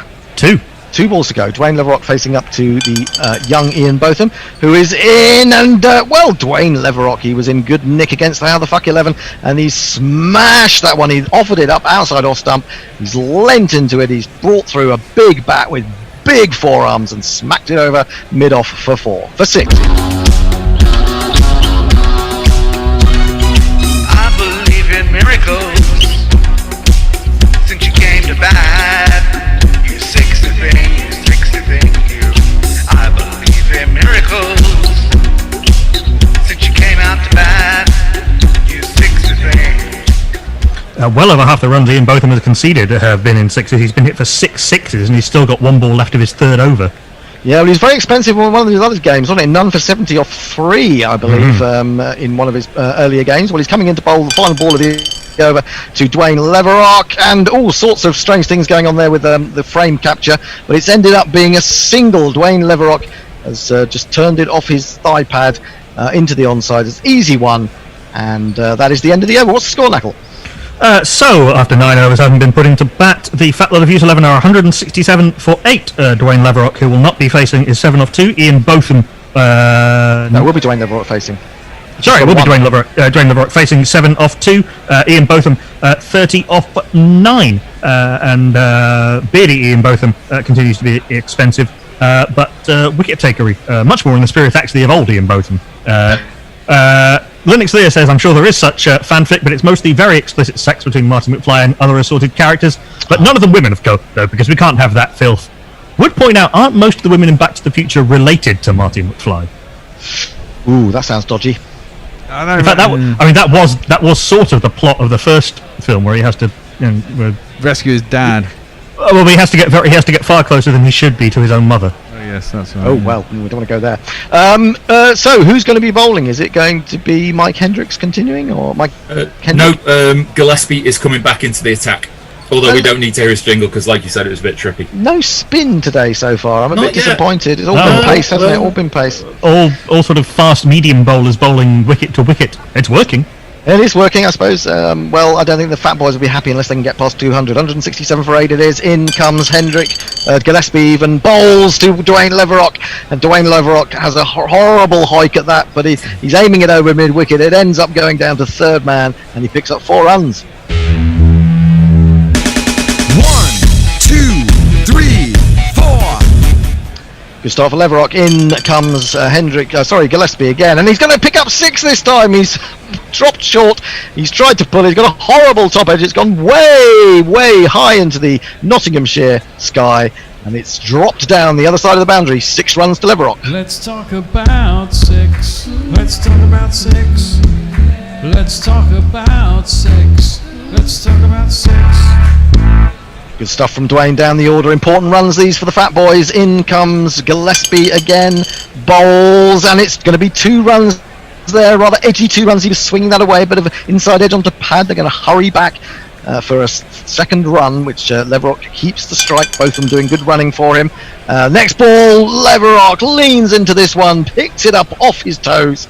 Up and over mid-wicket. It flies for another glorious maximum. 6. Well, Dwayne Leverock, 3 6s since he got to the crease. Amazing stuff from him. Final ball of the over, I think it is. No, still 2 to come. Oh, it's 2 to come. And it doesn't matter. They're all coming alike to Dwayne Leverock at the moment. And this is extraordinary as Gillespie drops short once again. He was really riled up by that previous 6. He dropped this one in short. And Dwayne Leverock has just thrown everything at that. And it's gone, well, it's been carted back over mid-on and all the way down for 6. The number of the day really hops and kicks. The number of the day is 6. Now the final ball of the over. Final ball of the over from Gillespie. Bowls, and I think that's 2, is it? I can't quite see that 2. On the is it 2 runs? 2 runs hurrying back. Good stuff from Dwayne Leverock. That's the end of the over. We're going to have another over of both of them action. But what is the score now? Well, after that dramatic and expensive 10th over where Jason Gillespie got absolutely levered, the Fat Lot of East 11 are 193 for 8, 26 off that over, but in his previous 2 overs combined, Jason Gillespie had only gone 426. Well, I don't know, maybe Al will be regretting that, bringing Gillespie back, because Hendrick was bowling pretty well, I thought. But there you go. These things do games change? Possibly more both of them action. And on there will be no more both of them. Well, Ian Smith says on both of them action. Christ, as long as it's not that picture from his private gallery again. Oh no, please not. Oh God, no. The next over will be bowled by Moeen Ali. Oh, bit of spin. Oh, at last. It shouldn't touch. Move over, AMLO. I like it too much. Move over, AMLO. You're one hairy dish. I love unconditionally. It's Moeen Ali. It is indeed the first sign of off-break bowling of the day. Otherwise, it's been up and down, medium or quick stuff. In he comes to bowl to Ian Botham, the elder. And there's an appeal immediately. He's trying to sweep that one. He could be in trouble here. No, it's just going down the leg side. Moeen Ali thought he'd struck with his first ball. The first ball has spin in this game, but no, it's given not out. Thankfully for the Fat Boys, he's in again. He bowls, and Botham tickles this away. He grins as he runs up the other end and past Moeen Ali. Grins as he runs back, and he's happy to back in his crease with 2 more to his name. In comes Moeen Ali once more. Bowls to Botham. Botham just pushes into the offside. There's plenty of time to get through for one there. Dwayne Leverock comes down to face. Yeah, both batters on 33, but Ian Botham has taken 50% longer to do so. Well, there you go. Interesting little stat there for you. In he comes again, bowls, and this time Leverock is going to pick up 3. He swung that again right across the line. Didn't get all of it, but it's going to trickle towards the boundary. Can't quite get there. But the next delivery's been absolutely lamped by Ian Botham, the elder, and has gone over, flying over deep long on for one of these. 200 up? It must be. 200 up, 205 for 8 with 1 ball left of the 11th over. Moeen Ali in again to bowl to both, and he's going to pick up 2 more runs here. He just opened the face, ran it down to the man at backward point, having to chase after that just a little way, and he ends the over with another couple. Yeah, 207 for 8 after 11 overs. Dwayne Leverock will be on strike on 36 off 9. Ian Botham, the fatter, is 41 off 15. Off 14. And Lennox Lear is continuing to go on about Marty McFly fanfic, which you can check out at your own leisure. Don't do it on the works computer. Stay safe, kids. Incognito mode only. Who's bowling the 12th? Gillespie to continue. Well, he's keeping faith with Gillespie. It's going to be Gillespie to Dwayne Leverock. He comes in, he bowls to Leverock, and Leverock is in fantastic form. That was too far outside the off stump, and well, it's a kind of cut off the front foot play by Leverock there. It's gone flying over cover, and he's picked up another of these.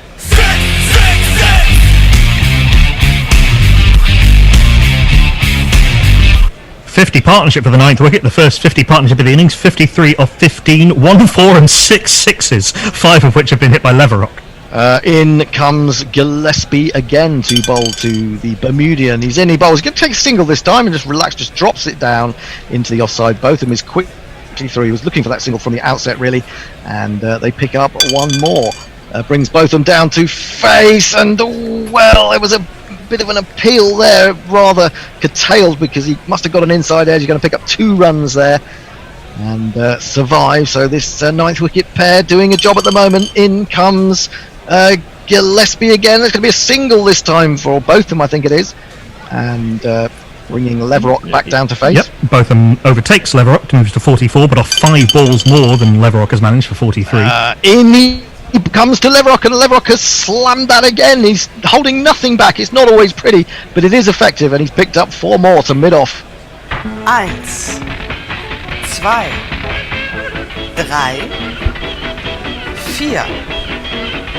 4. Leverock to 49, 1 ball to come. He's coming in bowling to Dwayne Leverock, and Dwayne Leverock goes to 50. What a wonderful performance he's been there. He's carved that over cover point. He's picking up 4 more runs. It's his second 50 of the tournament. What a man this Bermudian is. 50 runs, your 50 runs. Well done, well done, well done, well done. 50 runs, your 50 runs. The job has only just begun. It's just acknowledging all the applause around the ground with my pencil. Dwayne Leverock, 53 off 13, 2 4s and 6 sixes. This partnership worth 67 off 20, with Ian Botham's other 6 the only other boundary. And after 12 overs, 227 for 8. Much more respectable. Well, I just want to say an important thing about this innings from Dwayne Leverock is it will bring great succour to the denizens of the small island in the Atlantic, because unfortunately this week they had to call off Cup match, which is, as you know, is a celebration of Black emancipation in Bermuda. But because of the COVID-19 situation, they've had to abandon the game for this year, which was due right at the beginning of August. And that's the highlight of the social and sporting calendar. Absolutely, it's very, very, and it's been was it 108 years or 118 years it's been going, and it's extraordinary that what other things couldn't prevent it, but the COVID outbreak unfortunately has. Yeah, Lennox Lear bringing some much-needed physics to the matter. Well, Leverock surely has the mash to put into that shot, and since F equals M times A, that performance totally makes sense. I think you're right. I don't know what it means, but you're probably mass right. Force equals mass times acceleration.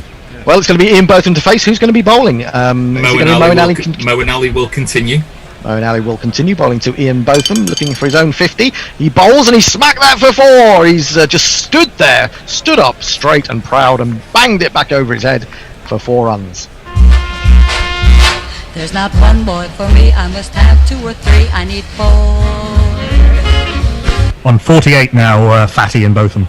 Can Fatty and Botham follow Fat Dwayne Leverock to half centuries in bowls, and he's hit 3. I think that is it, isn't it? That's taken him to his 50 as he's swept that away into the onside. It's being chased by W.G. Grace, the younger. He has got that. It finally throws it, and he's a good fielder. He was when he was younger, was W.G. Grace, but he can't prevent the 3, and 50 for Ian Botham. When you're 50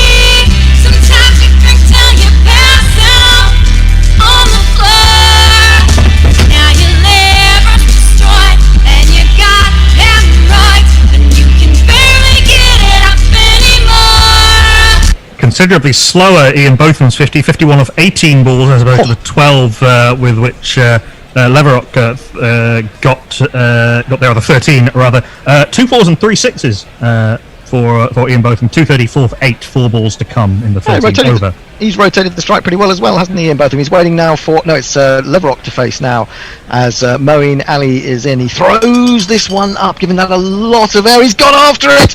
Oh, now, did he get an edge through to the keeper there? There's a big appeal, and it's been taken by Jack Blackham for the first time. We have a catch in this game, and it's the end of Dwayne Leverock after a wonderful 50. Jack Blackham, the aged Australian wicketkeeper, has grabbed him. He just got a little inside edge as he flayed at that one, and Leverock has gone. So get on your bike and take a hike right out of here. Your history, no good for me. Your history, nah. Fine work by the only cop who is not a bastard, Dwayne Leverock. 53 off 14, 2 4s and 6 6s. Magnificent work by him, and a fine partnership between he and Fat Ian Botham. How much was that partnership worth? 34 plus 74 that partnership was worth for the 9th wicket. Pretty good going. I think that has typified this tournament, hasn't it? A lot of really good partnerships down the order in this particular tournament, and that was yet another one. Anyway, it's going to be the new batsman is this Australian. Which Australian? Merv Hughes, Bear. The only one left. Mr. Hughes, thanks for joining us. Can you tell me what you think of Mike Atherton? Arsewide. Eddie Hemming? Arsewide. Martin Moxon? Who? Ian Botham? Fucking arsewide. Devon Malcolm? Pretty good bloke, actually. Well, it's interesting running between these two. Well, I have to say that. I mean, he's got to survive. Is it just the one ball? No, three in the over. Oh, he's got to survive at least 3 balls to get Ian Botham. See if Ian Botham can add a few more runs in this final stand. 234 for 9. Not actually great respecters of each other. This is going to be smacked though by Hughes. He doesn't think about singles. He doesn't think about threes. He's just blasted that out of the middle, off the back foot, over extra cover, 4 runs.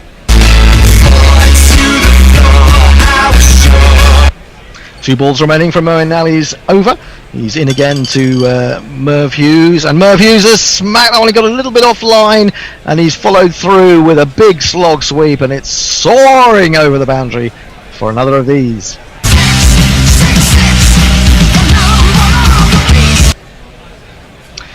So good start from Merv Hughes. What can he do with this final ball? He's got to stay there. He's got to stay with both of them. He does, but he's hit it again. He got a little bit lucky there. He went back to play the late cut, and he played it even later than he anticipated. It's gone very fine indeed, and it's 4 more. And if you kids can't listen, then you bound to see the way you get shot for crossing a boundary, crossing a boundary. There was that wicket for Moeen Ali, but he still went for 21 in the over, being hit for 6 once and 4 3 times. Merv Hughes has pushed the total on to 248 for 9 with his 14 off 3. Ian Botham on 51 off 18. 248 for 9 after 13 overs. Durban Oak getting the 5G conspiracy theories out there. Is anyone else thinking if Hendo gets to the final, then there has been some match fixing? I mean, they do sometimes say that if you're, it's a little bit like if you're being accused of bias by both sides, then you're probably doing something right. I think I'm doing something right. Not sure what it is, but I'm sure I'm doing something right. A lot of things you're doing something wrong. You're accused. Yeah, a lot of things wrong. We're going to introduce Ian Terence Botham Young into the attack again. Oh, this is exciting stuff. 1 wicket required and another 52 runs needed for the 300. Will Ian Terence Botham the elder be able to take on Ian Terence Botham the younger? Well, he does here. He picks up 3 runs through mid-wicket. They're coming back now. It means that Merv Hughes will be exposed to a man he refers to as arsewipe. And in comes the arsewipe. Bowls to Merv Hughes. Merv Hughes clatters the arsewipe through cover point all the way to the boundary for another one of these. 1, 2, 3, 4. Oh, what a contest this is. In comes Ian Botham the younger, bowls to Merv Hughes the fatter, and Merv Hughes the fatter is, it's him, was that on the leg? What was that? No, in fact, Jack Blackham has crawled to his knees and seems to have just knocked off the bails, and Hughes apparently has just left his crease, and that is going to be a stumping, and that's going to be the end of the innings. Extraordinary stuff, and what an incredible way to end. After you've gone. Yeah, seriously impressive from Jack Blackham, who's continuing his superb work. An absolute bunny with the bat, but a fine gloveman. Stumped Merv Hughes for 18 off 5 off the bowling of Beardy Ian Botham, who finishes with 4 for 71 off his 3.3 overs, and his fatter counterpart Ian Botham ends with 54 not out of 19 balls, 2 fours and 3 sixes. So I think that Fat Botham has beaten Beardy Botham in the Battle of the Bothams. Well, it's an interesting one, isn't it? 54 not out and 4 for 71. It's probably the best innings played by Botham in his career, isn't it? To actually get all that into one innings, 4 for 71 and 54 not out. Amazing stuff. True all-round performance. And Beardy and Fat as well, so he can do 4. So 255 all out after 13.3 overs. It's a tricky-ish chase for the Beardy Bastards. Need 256 to win. I'll run you through the scorecard. Mark Cosgrove was first to go for 7 off 3, bowled by LBW to Jason Gillespie, just the one boundary in that 7. Mohammad Shahzad was sprightly, but another start for him. Bowled by Malcolm Marshall for 29 off 12, and then WG Grace was 12 LBW to Jason Gillespie, 6 and out, 12 off 3. Magnificent stuff from WG, the great entertainer.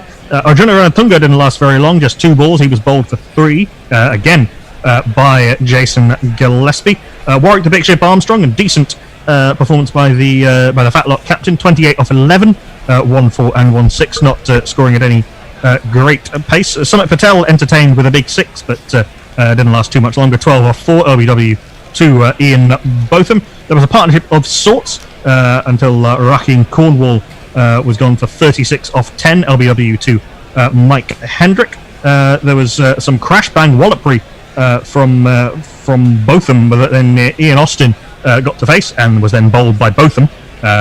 Stick with us for a golden duck. Dwayne Leverock, absolutely magnificent, the top scorer, 53 off 14 balls with 2 4s and 6 sixes, caught by Jack Blackham off the bowling of Moeen Ali. And then Merv Hughes was stumped by Jack Blackham off the bowling of Arswipe Ian Botham for 18 off 5, with Arswipe Ian Botham not out at the other end, 54 off 19. There were 3 no balls. The bowling figures: Malcolm Marshall, 2 overs, 1 for 39 with 1 no ball. Jason Gillespie started his spell superbly, but his second spell wasn't very good.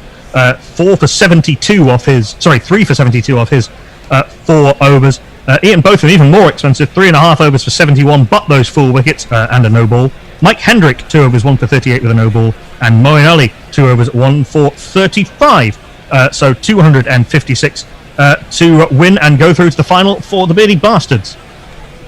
Well, I have to say, I mean, at one point I didn't think we were going to get anywhere near 255. Just getting to 200 was important, but we've given ourselves a little bit of a chance here, haven't we?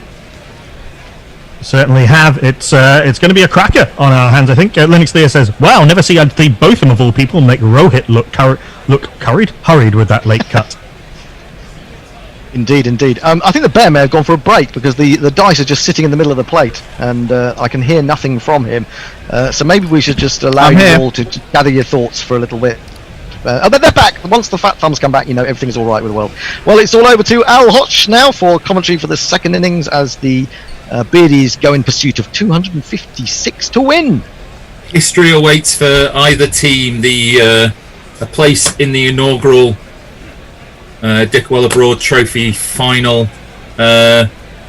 Spirited comeback in the second half of the innings there by Hendo's Fat Lot got 11. 255 all out, 256 needed. And we can see them coming out of the dressing room now. Brearley and Grace making their way forward.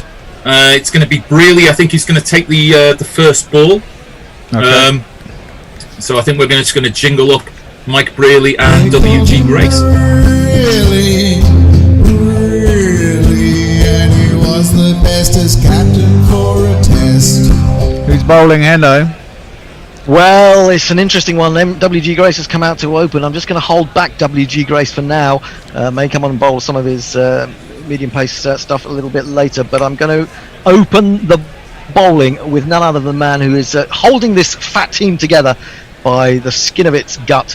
It is indeed going to be Dwayne Leverock, left arm round. I just registered in that mental image. You feel the earth move under your feet when it comes tumbling down, tumbling down. You feel the stand start to trembling when Dwayne Leverock goes down. Well, there's method in my madness, because of course when Dwayne Leverock got 77 in his in one of the previous games, he then came out and took 3 for 27. So let's see if that batting performance has inspired him to do something great with the ball as well. Over to you, Al. Okay, thank you very much, Endo. Good luck in the second innings, and it's really who's going to take strike, and he is going to drive that ball straight past Leverock, and there's a man down there at long leg, and they're going to take 3 runs off that first ball. A good start to the innings there for Brearley, bringing Grace onto strike. So Leverock comes in for the second ball, and Grace is easily just going to work that ball just to the left-hand side of mid-wicket and just jog through for an easy single, bringing Brearley back onto strike. Leverock getting through his over pretty quickly, and Brearley's rocked back and cut that behind square, and it's 4 runs, first 4 of the innings.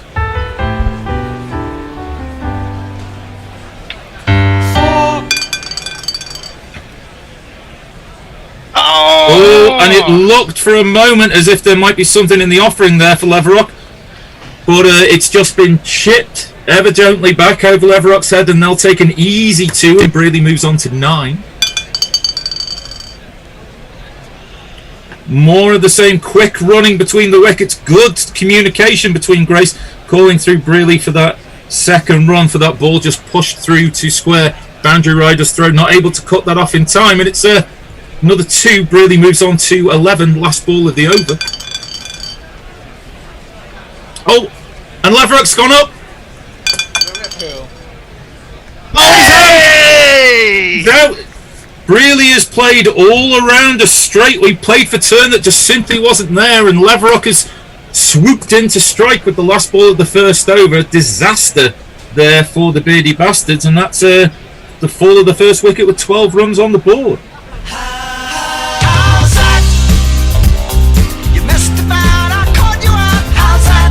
Yes, indeed. Mike Brearley gone for 11 off 5 with 1-4 after 1 over. The Beardy Bastards 12 for 1 in reply to the Beardy Bastards 255. Well, taking pace off the ball seems to be maybe the way to go. Although there was a lot of pace bowling in the first innings. I'm going to turn to the man to bowl to WG Grace. It's going to be none other. I'm not going to mess around at all. It's going to be WG Grace. Oh yeah. And he covers 2 spots.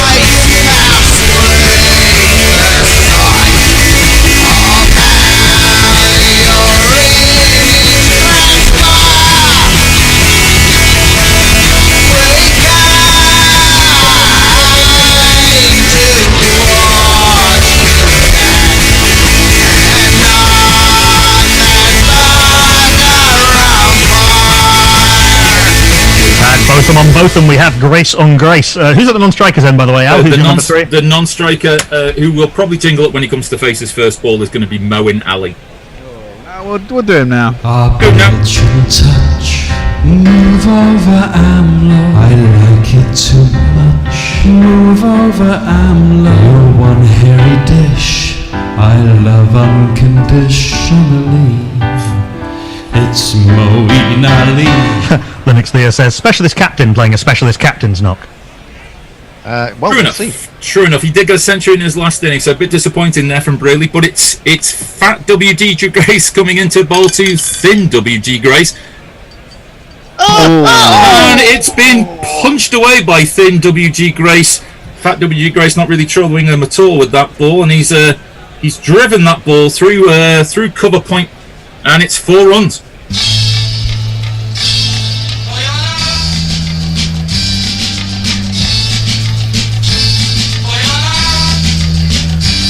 I will say that WG Grace bowling to WG Grace is the game that WG Grace dreamed of. It certainly is. And thin WG Grace is having the time of his life as he just rocks back gently in his crease and he pulls this away. And it is high and it is hard and it is 20 rows deep in the crowd. 6 runs.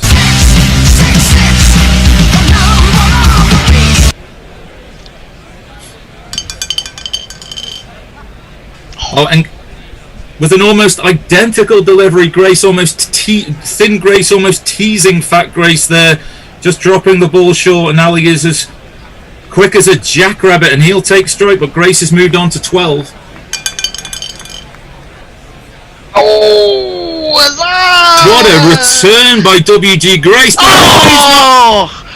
Umpire Strikes Back has turned round and said that is not out for fat WG Grace, who seems bemused that anyone has ever said no to him in his life, but nevertheless Ali remains, having avoided the golden duck, and he turns around and after a short run up, Grace comes in short of the length outside off stump. Rank nonsense from fat WG Grace, and Ali cuts that away for 4 runs.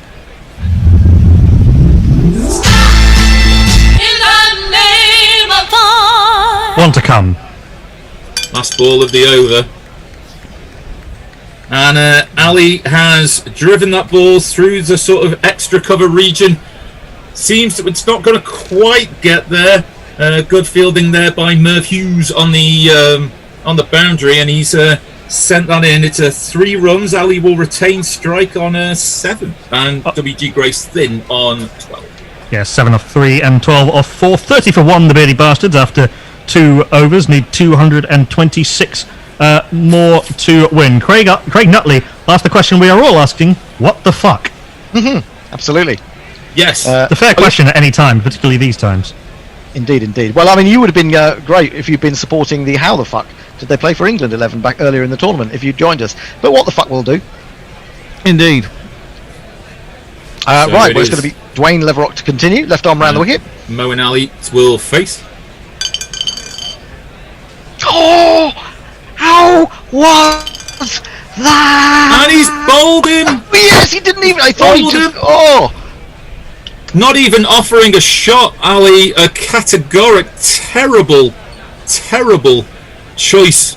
Why on earth would he have left that straight one alone? And Leverock has bowled him. Disaster for the Beardy Bastards.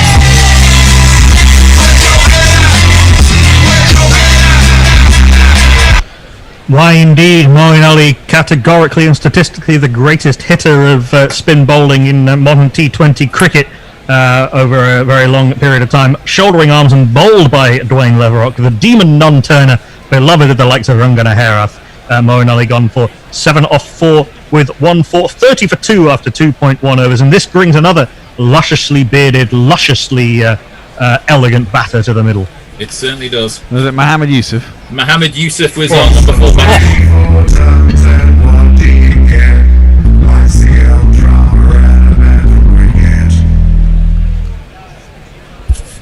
Let's hope that Yusuf will solve the conundrum that is Dwayne Leverock.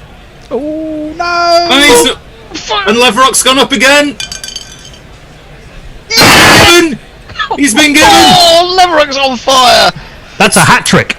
Is it a hat trick? It's a hat trick. Yes, it is. Oh my word! Whoa, Dwayne, my boy. Oh, The extraordinary. ball just got on the full.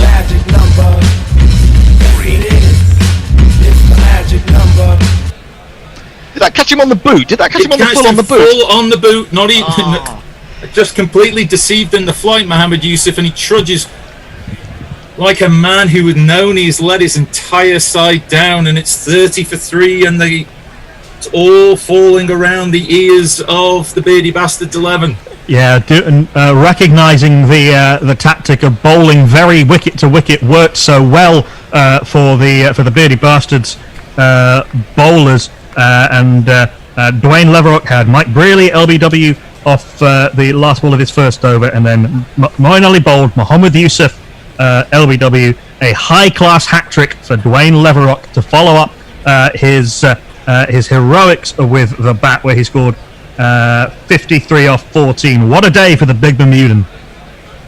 Well, on a day where he knows that he's representing the, like you said, the cultural, the sporting highlight of the Bermudan nation, he really has taken them all on his shoulders. So it appears. Let's just hope that the number 5 batsman will turn round and cause a bigger turnaround as Leverock did in the first innings. Paul Sterling will come and face.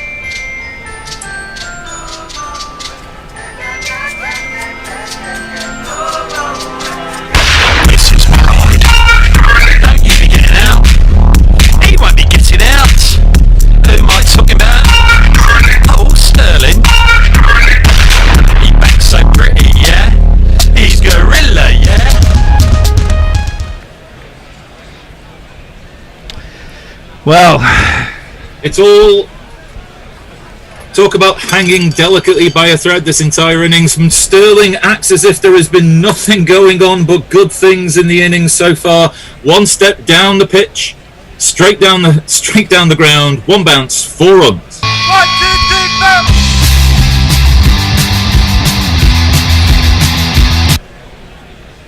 Oh, he's a danger. He is certainly a danger. And Leverock's up again. Hendo can't believe that this how's that thing is working. Oh, and there's... I can't see the dice! No, it jumped out. They're still debating. It's still debating, and it's going to be rolled again. And he's been scored! Oh, brilliant work by Mohammed Sterling just dragged his back foot forward. And as quick as you like, the bails have been removed. And Sterling's going to have to go. Sterling's going to have to go 34 for 4.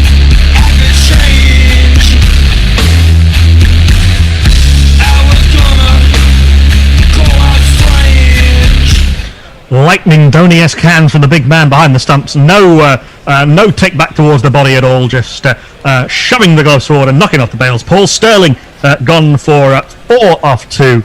Stumped by Mohammad Shahzad. Dwayne Leverock, who went for 16 off the... Sorry, went for 12 off the first 5 balls of his spell, has since taken 4 for 4 in his 5 balls.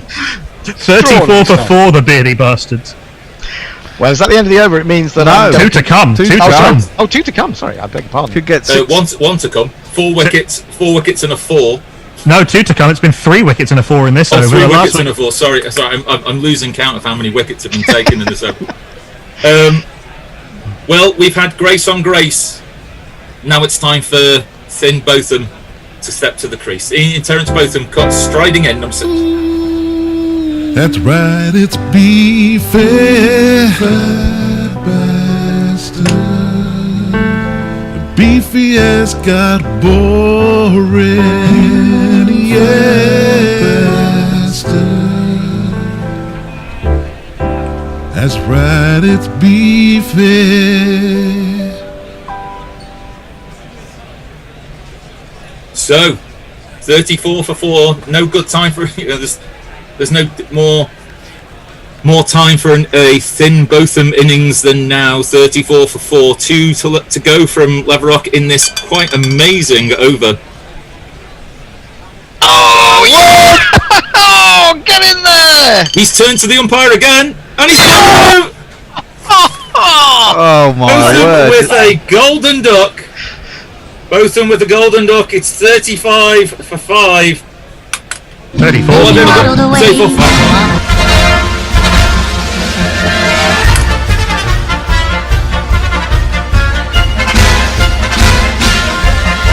I really do have to read this again to do this justice, as Ian Botham departs bowled for a golden duck by Dwayne Leverock, the second Beardy Bastards player to be done for a golden duck by Big Dwayne. So he went for 12 off his first 5 balls, and then it's gone wicket, over in between, wicket, 4 wicket, and he could be on for a second hat-trick in 2 overs. Oh, please, come on, this would be amazing. 34 for 5, a 1 ball to hat-trick in 7 balls. Yeah. Come on, Dwayne.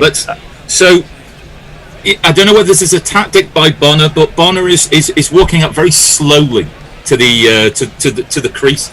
I think trying to maybe disrupt a little bit of the rhythm that is overtaken the innings so far. Let's 34 for 5. Let's give him time to compose his thoughts while he has a jingle. Put on your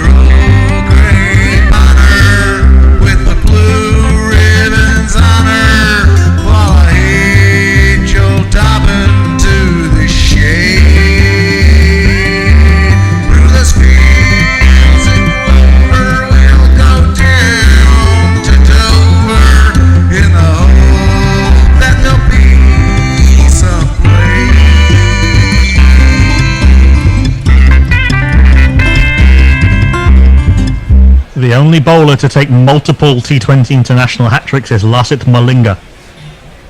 This is possibly the greatest spell of bowling that's ever been happening in Anzac cricket, and Bonnet, just with a sneaky inside edge, takes one off what I believe is the last ball of the over. This over that's taken so long to bowl, with this ever-exchanging catalogue of batsmen that have trudged in and trudged out again. At the end of the over, that is 35 for 5? 35 for 5, having been 30 for 1 at the start of the over. 221 still to win. WG Grace, watching aghast at the other end, is still going to be at the other end because Bonner took that single. 12 for 4, Bonner on 1. So wicket, 4, wicket, 1. Dwayne Leverock, 2 overs, 5 for 17. 5 wickets in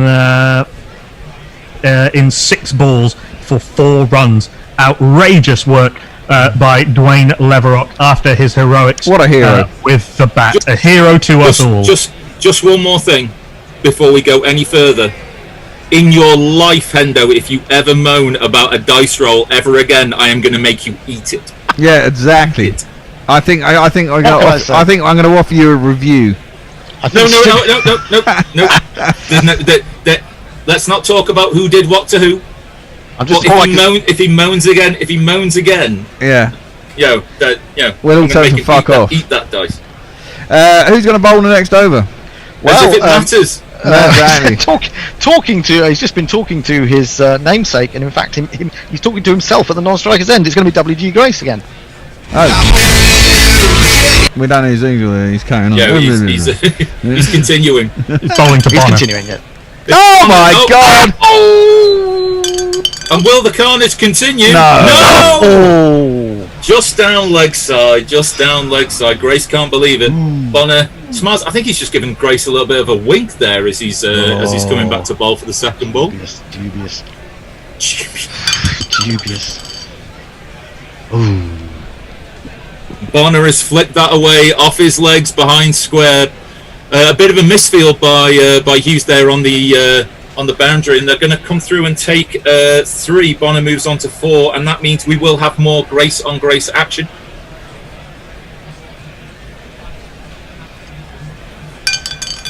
Thin Grace looking steely-eyed, and Fat Grace has gone up. Will Grace take Grace? Yes! Grace has been undone by Grace. An amazing stumping by amazing Grace. Amazing Grace. Grace has gone for 12. All of the dreams that I dreamed were mine are gone.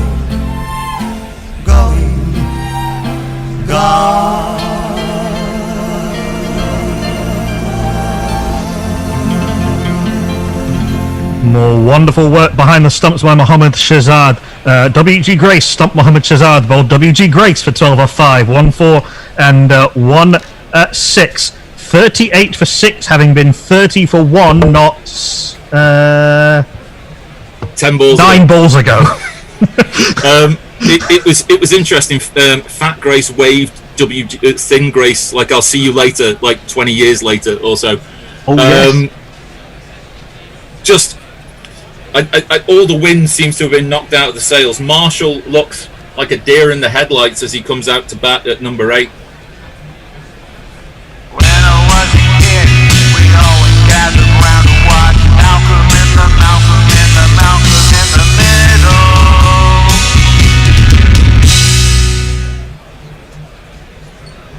So it will be Marshall facing WG Grace. And Marshall has kind of just scooped that. It's gone all the way back, and it's I thought it was going to be caught on the boundary there, but 1 foot over the line, and it's 6 runs to Marshall. 1, 2, 3, 4, 5, 6. I think that might have been Leverock who just overstepped there. But Grace has come back with 1. I think that's just seamed back into Marshall, and Shahzad can't believe it behind the stumps. He thought he had him all ways to Sunday, but unfortunately, umpire strikes back has turned round and said that that's not out. Oh dear, oh dear. hanging on by the thinnest of threads, but Grace has put him under more pressure. Yeah! He's not going to survive this time. Umpire strikes back, turns around and gives him the finger. Marshall has gone LBW to WG Grace. Oh my dearie, dearie, dearie. Bye, back twice.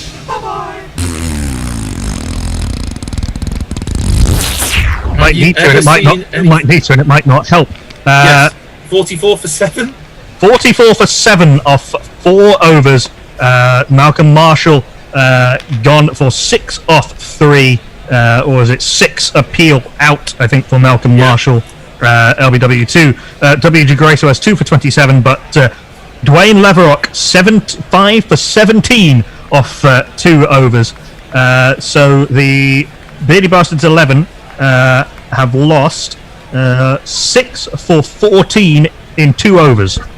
Very England-like. Very England-like. I was going to say probably the biggest collapse we've had in this tournament so far, is it not? Can't think of one. I think it is, yeah. Yeah, amazing stuff. We should get through some of these magnificent tweets. Tony Bishop says we've had Back to the Future Bothams, and now we have a Brace of Grace. Literally anything can happen in this game. We tweeted out that if WG Grace could have organised a game where he bowled to himself, he would have done. Steve said he would have also kept wicket. Pirate Badshaw, cometh the hour, cometh the Leverock, game on. Linux Leah says it is the dream that WG Grace wankadade himself to sleep to each night and every night, after all. And Jeff Perkins says this innings is disappearing into the Bermuda try-wicket. Indeed. The new batsman coming in, even though it looks like he doesn't really want to, Jason Gillespie is going to come in and join Bonner at the crease. It is Bonner who's going to take strike, and I think we know who's going to be bowling. Yeah, it's going to be Dwayne Leverock. See how many more he can wheedle out. I mean, he's having the day of his life, and here he goes. And that's a little bit wider, a little bit fuller from Leverock, and Bonner's going to crash that through the covers, but it's going to be stopped short. It's going to take 3 runs, and that's going to bring Gillespie onto strike to face his first ball. Oh! And it could be his last. It could be his last. It is. And he's out! He's out, umpire. Strikes back. Up again with the finger. It's another first ball golden duck in this innings. Fuck off! Just fuck off!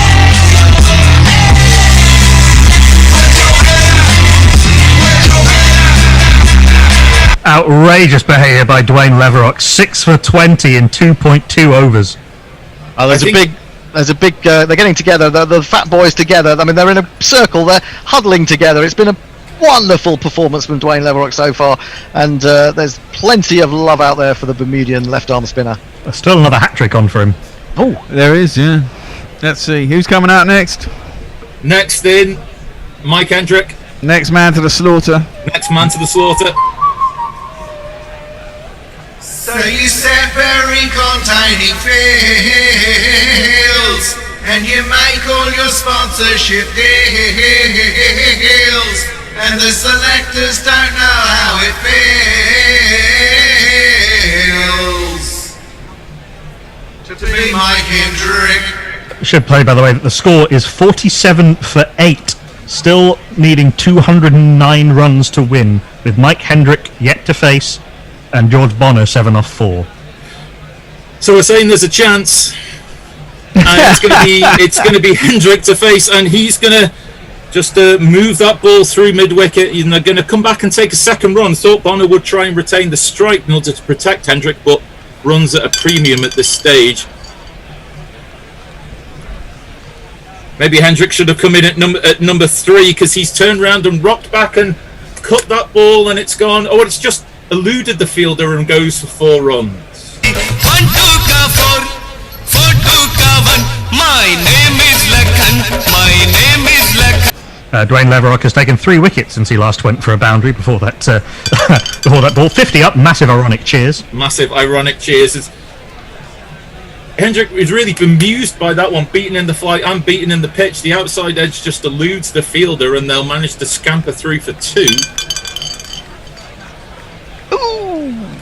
Leverock really giving it a bit more air. I think he's going through the idea that he's going to give away a few runs in order to buy another wicket, and Hendricks has just turned around and pushed that through all the close fielders. Means there's lots of open space out there, and they've come through for 3. And Hendrick will be on strike for the start of the next over, because that was the end of the 5th over. 58 for 8. That's the longest spell without a wicket for about 3 overs.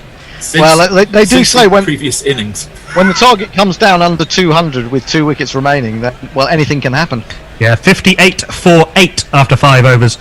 Still need a mere 198 runs to win, with Mike Hendrick on 11 off 4, George Bonner on 7 off 4, and just the wicketkeeper Jack Blackham to come. I'm going to have a change of bowling. I'm going to take WG Grace out of the attack, because he's obviously tired himself out being the fat WG Grace, even though he did get his thin brother out, or thin namesake. It's going to be for the first time in this tournament, first time he's going to bowl, it's going to be Rahim Hornwell.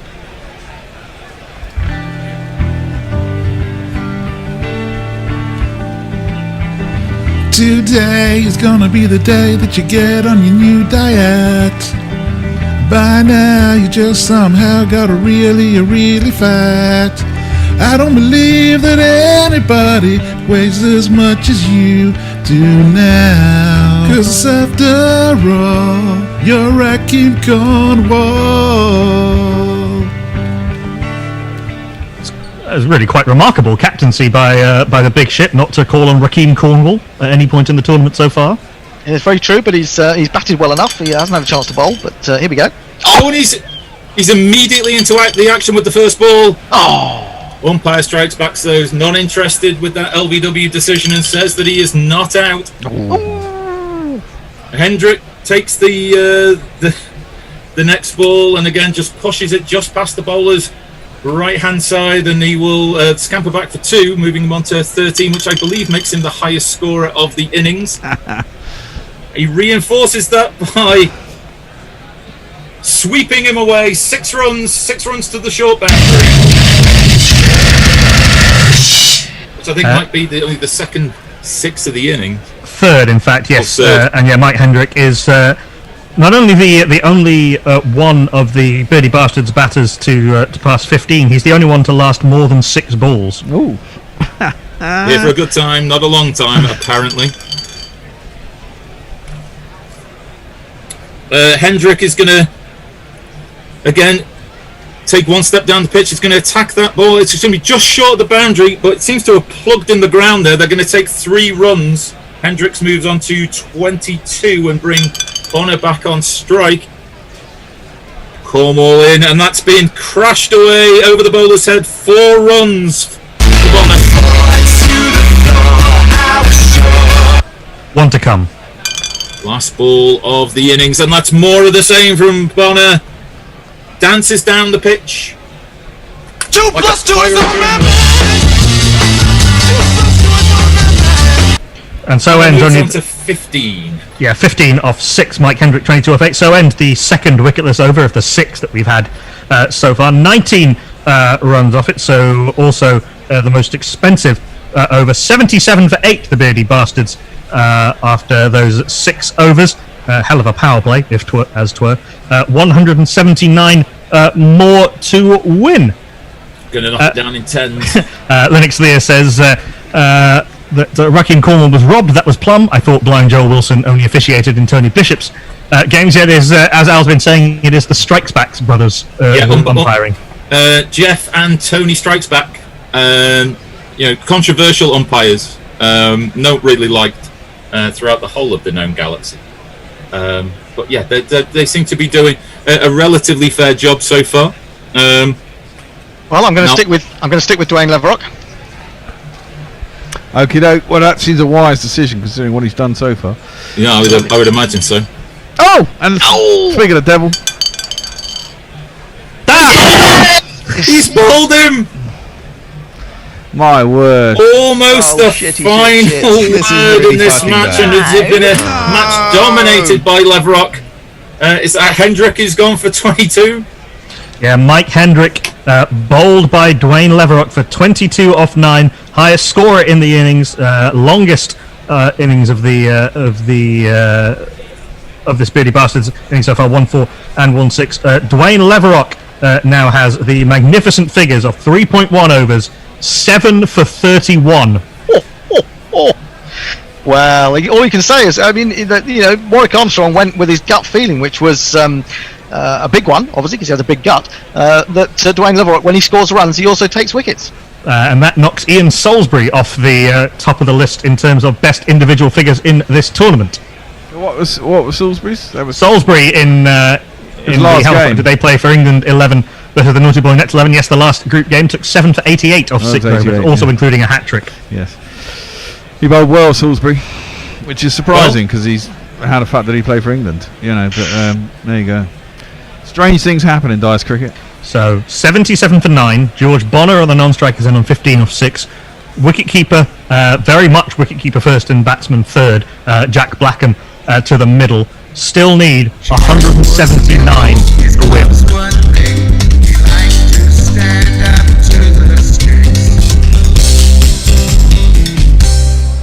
Well, if we win from here, it's going to be the greatest comeback since Lazarus. And Blackham has decided he's going to turn around and take no prisoners. Not really too sure where he thought that ball was going to go, but it's taken a thick outside edge, and they're going to turn around. And Bonner's gone really quickly and taken the third to get back on strike. Oh! And could this be it? Could this be all over? It is! Yes! It is! Well done, Mohammed. We'll never see the likes of this again in Dice cricket, surely. Bonner stumped for 15. 8 wickets for Leverock. The Beardy Bastards all out for 80 runs. Yeah, 80 and this all out. first semi-final, delicately poised at one point, has turned into an absolute rout. Well, it's the law of semi-finals that you usually get one all-time classic and one absolute steamrollering. This has been, well, in a sense the former, but very much the latter. Yes, as you say, the last man to go, George Bonner, stumped for 15 off 7 2-4s in that innings. A third stumping for Mohammad Shahzad, the second off Dwayne Leverock. Jack Blackham left high and dry, stranded, 97 short of 100. 80 all out in just 6.3 overs. The fat lot of use 11 crushed the Beardy Bastards by 175 runs, and having relied on a bonus point to get them into the semi-finals, storm their way through to the final of the inaugural Dickwell Abroad Alzat Trophy.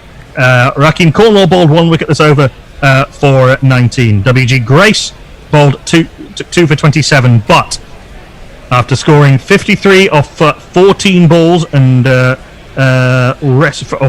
2 4s and 6 6s, rescuing the fat lot of use innings in partnership with Ian Botham, Russell Dwayne Mark Leverock of Bermuda, 3.3 overs, no maidens, 8 for 34.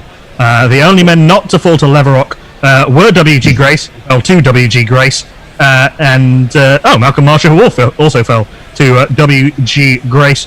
Brearley, LBW for 11 to Leverock. Grace stumped Shahzad, bowled Grace for 12. Moeen Ali bowled for 7 by Leverock. Mohammed Yusuf, LBW to Leverock, golden duck, hat-trick. Sterling hit a 4, then was stumped by Shahzad off Leverock for 4. Ian Botham bowled by Leverock for a golden duck.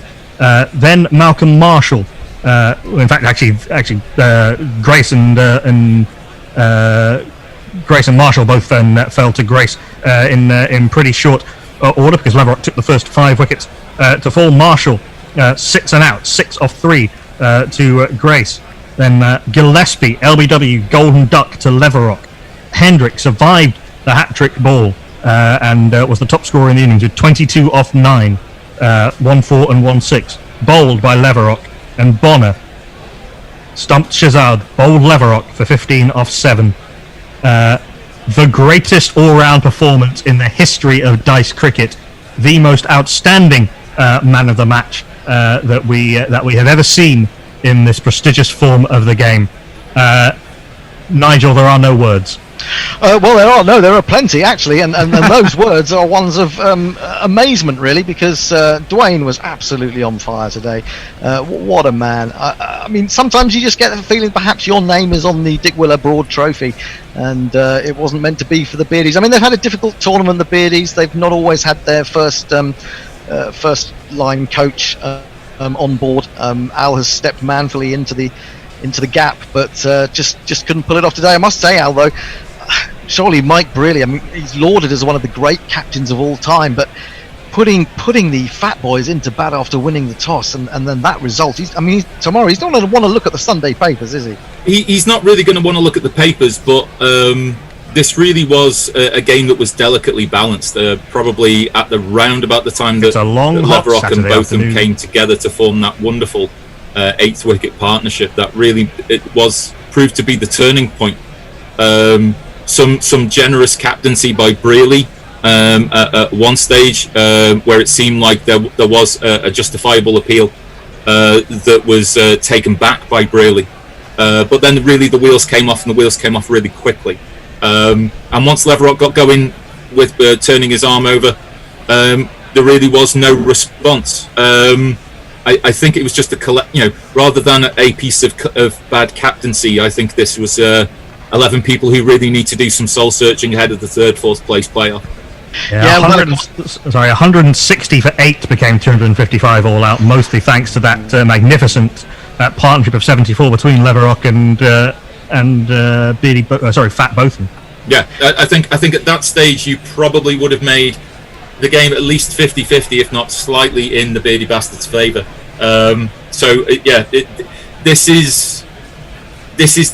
These are the ebbs and the flows of dice cricket. We've all known what the game was going to be like, that it can turn quite literally on the roll of a dice, and so with no hard feelings from us here, just a lot of collective soul searching. We want to be able to put forward our best performance for that 3rd, 4th place player. Do you think this is the low point in the Beardies' history, perhaps? I mean, in the short history, considering this is just their 4th game together, I think it probably is their collective low point. There was a great performance to get them through into the semi-finals. It just seems that's been an opportunity wasted, really. To play your best but not come up to scratch is one thing, but to collectively as a team for the defeat to be so absolute in such terms really does mean that there's got to be it's going to be a test of Brearley's captaincy in order to be able to keep the team together. Yeah, I think it will be. I mean, it's been a good game in a way. I mean, I suppose, but we've got more coming tomorrow. The Wevo Shaughnessy's against the Bespectacled 11, and I'm really unsure who I want to win in that one, because well, I want to beat the Bespectacles because they haven't been beaten yet, and I want a chance for a revenge, having lost them in a group game. But I haven't played the O'Shaughnessy's yet, and I do fancy taking on Grubby, so I'm really looking forward to that one at 1 o'clock tomorrow. Yes, indeed. The Weaver Shaughnessy 11, one cocky declaration too many, saw them lose top spot in the group, and they will have to take on as you say, all conquering thus far, 3 wins from 3, making a spectacle of themselves. 11. Whoever loses that game will surely be looking for spinners bowling straight deliveries after that wonderful performance from Dwayne Lever at the Rungana Hera special. This has been a massacre in the Dick Weller Broad Alzat Trophy, and we thank you for listening to it. Thank you, and goodbye until the 3rd and 4th place playoff to Al Hotch. See you soon, everyone. Don't forget to donate to JRDF. JDRF UK, indeed. Thank you for their wonderful support of us, and we hope to try and give that back to you. Goodbye till the final to Nigel Hendo Henderson, which is on Friday. Well, never discount a fat boy. That's all I can say. No, never. True. Never discount a large Bermudan. And thank you to Nigel the Bear Walker. Oh, that's okay. Well, really? All right then. Okay, this time. You won. Doesn't mean I'm still not bitter about it. It's like 90s Australia. They're even too bitter. You're terrible. You're just a whingy fucking whinger. The Australia of the 90s and 2000s were bad losers, but even worse winners. And the fat lot of Youth 11 are rivaling them in those stakes. Well, they may be favourites for the final now after that performance, but they're certainly not crowd favourites. Oh, I don't know. People will forget. People will forget. And they'll be back. Not if they carry on. If their manager carries on like he already has throughout this tournament. You got to do what you got to do. Yeah, win, Ben. It's you're a long-time loser. But, I sense the sharp elbows of Ojan Aranatunga. We will. That went weird. But we will be back tomorrow. We'll be on air at 1 p.m. UK time, rogue statutes permitting. Yeah, indeed. Good night, everybody. Good night. Good night, everyone. Guerrilla crickets. Whoa. Guerrilla crickets. Whoa. But he did take the wicket, bless him. Yes, Mog was saying Jules or Mark Long, so obviously you were incognito today, Jules. Brookley says Tony Bishop, drop his tweet of earlier, says he looks like Alan Cork, Alistair Cook. So, I don't know how I got that wrong. Nonetheless, Knuckles saying Tony misreading Srinath as Srinath. Us with lies, so we threaten them with violence. Che Guevara.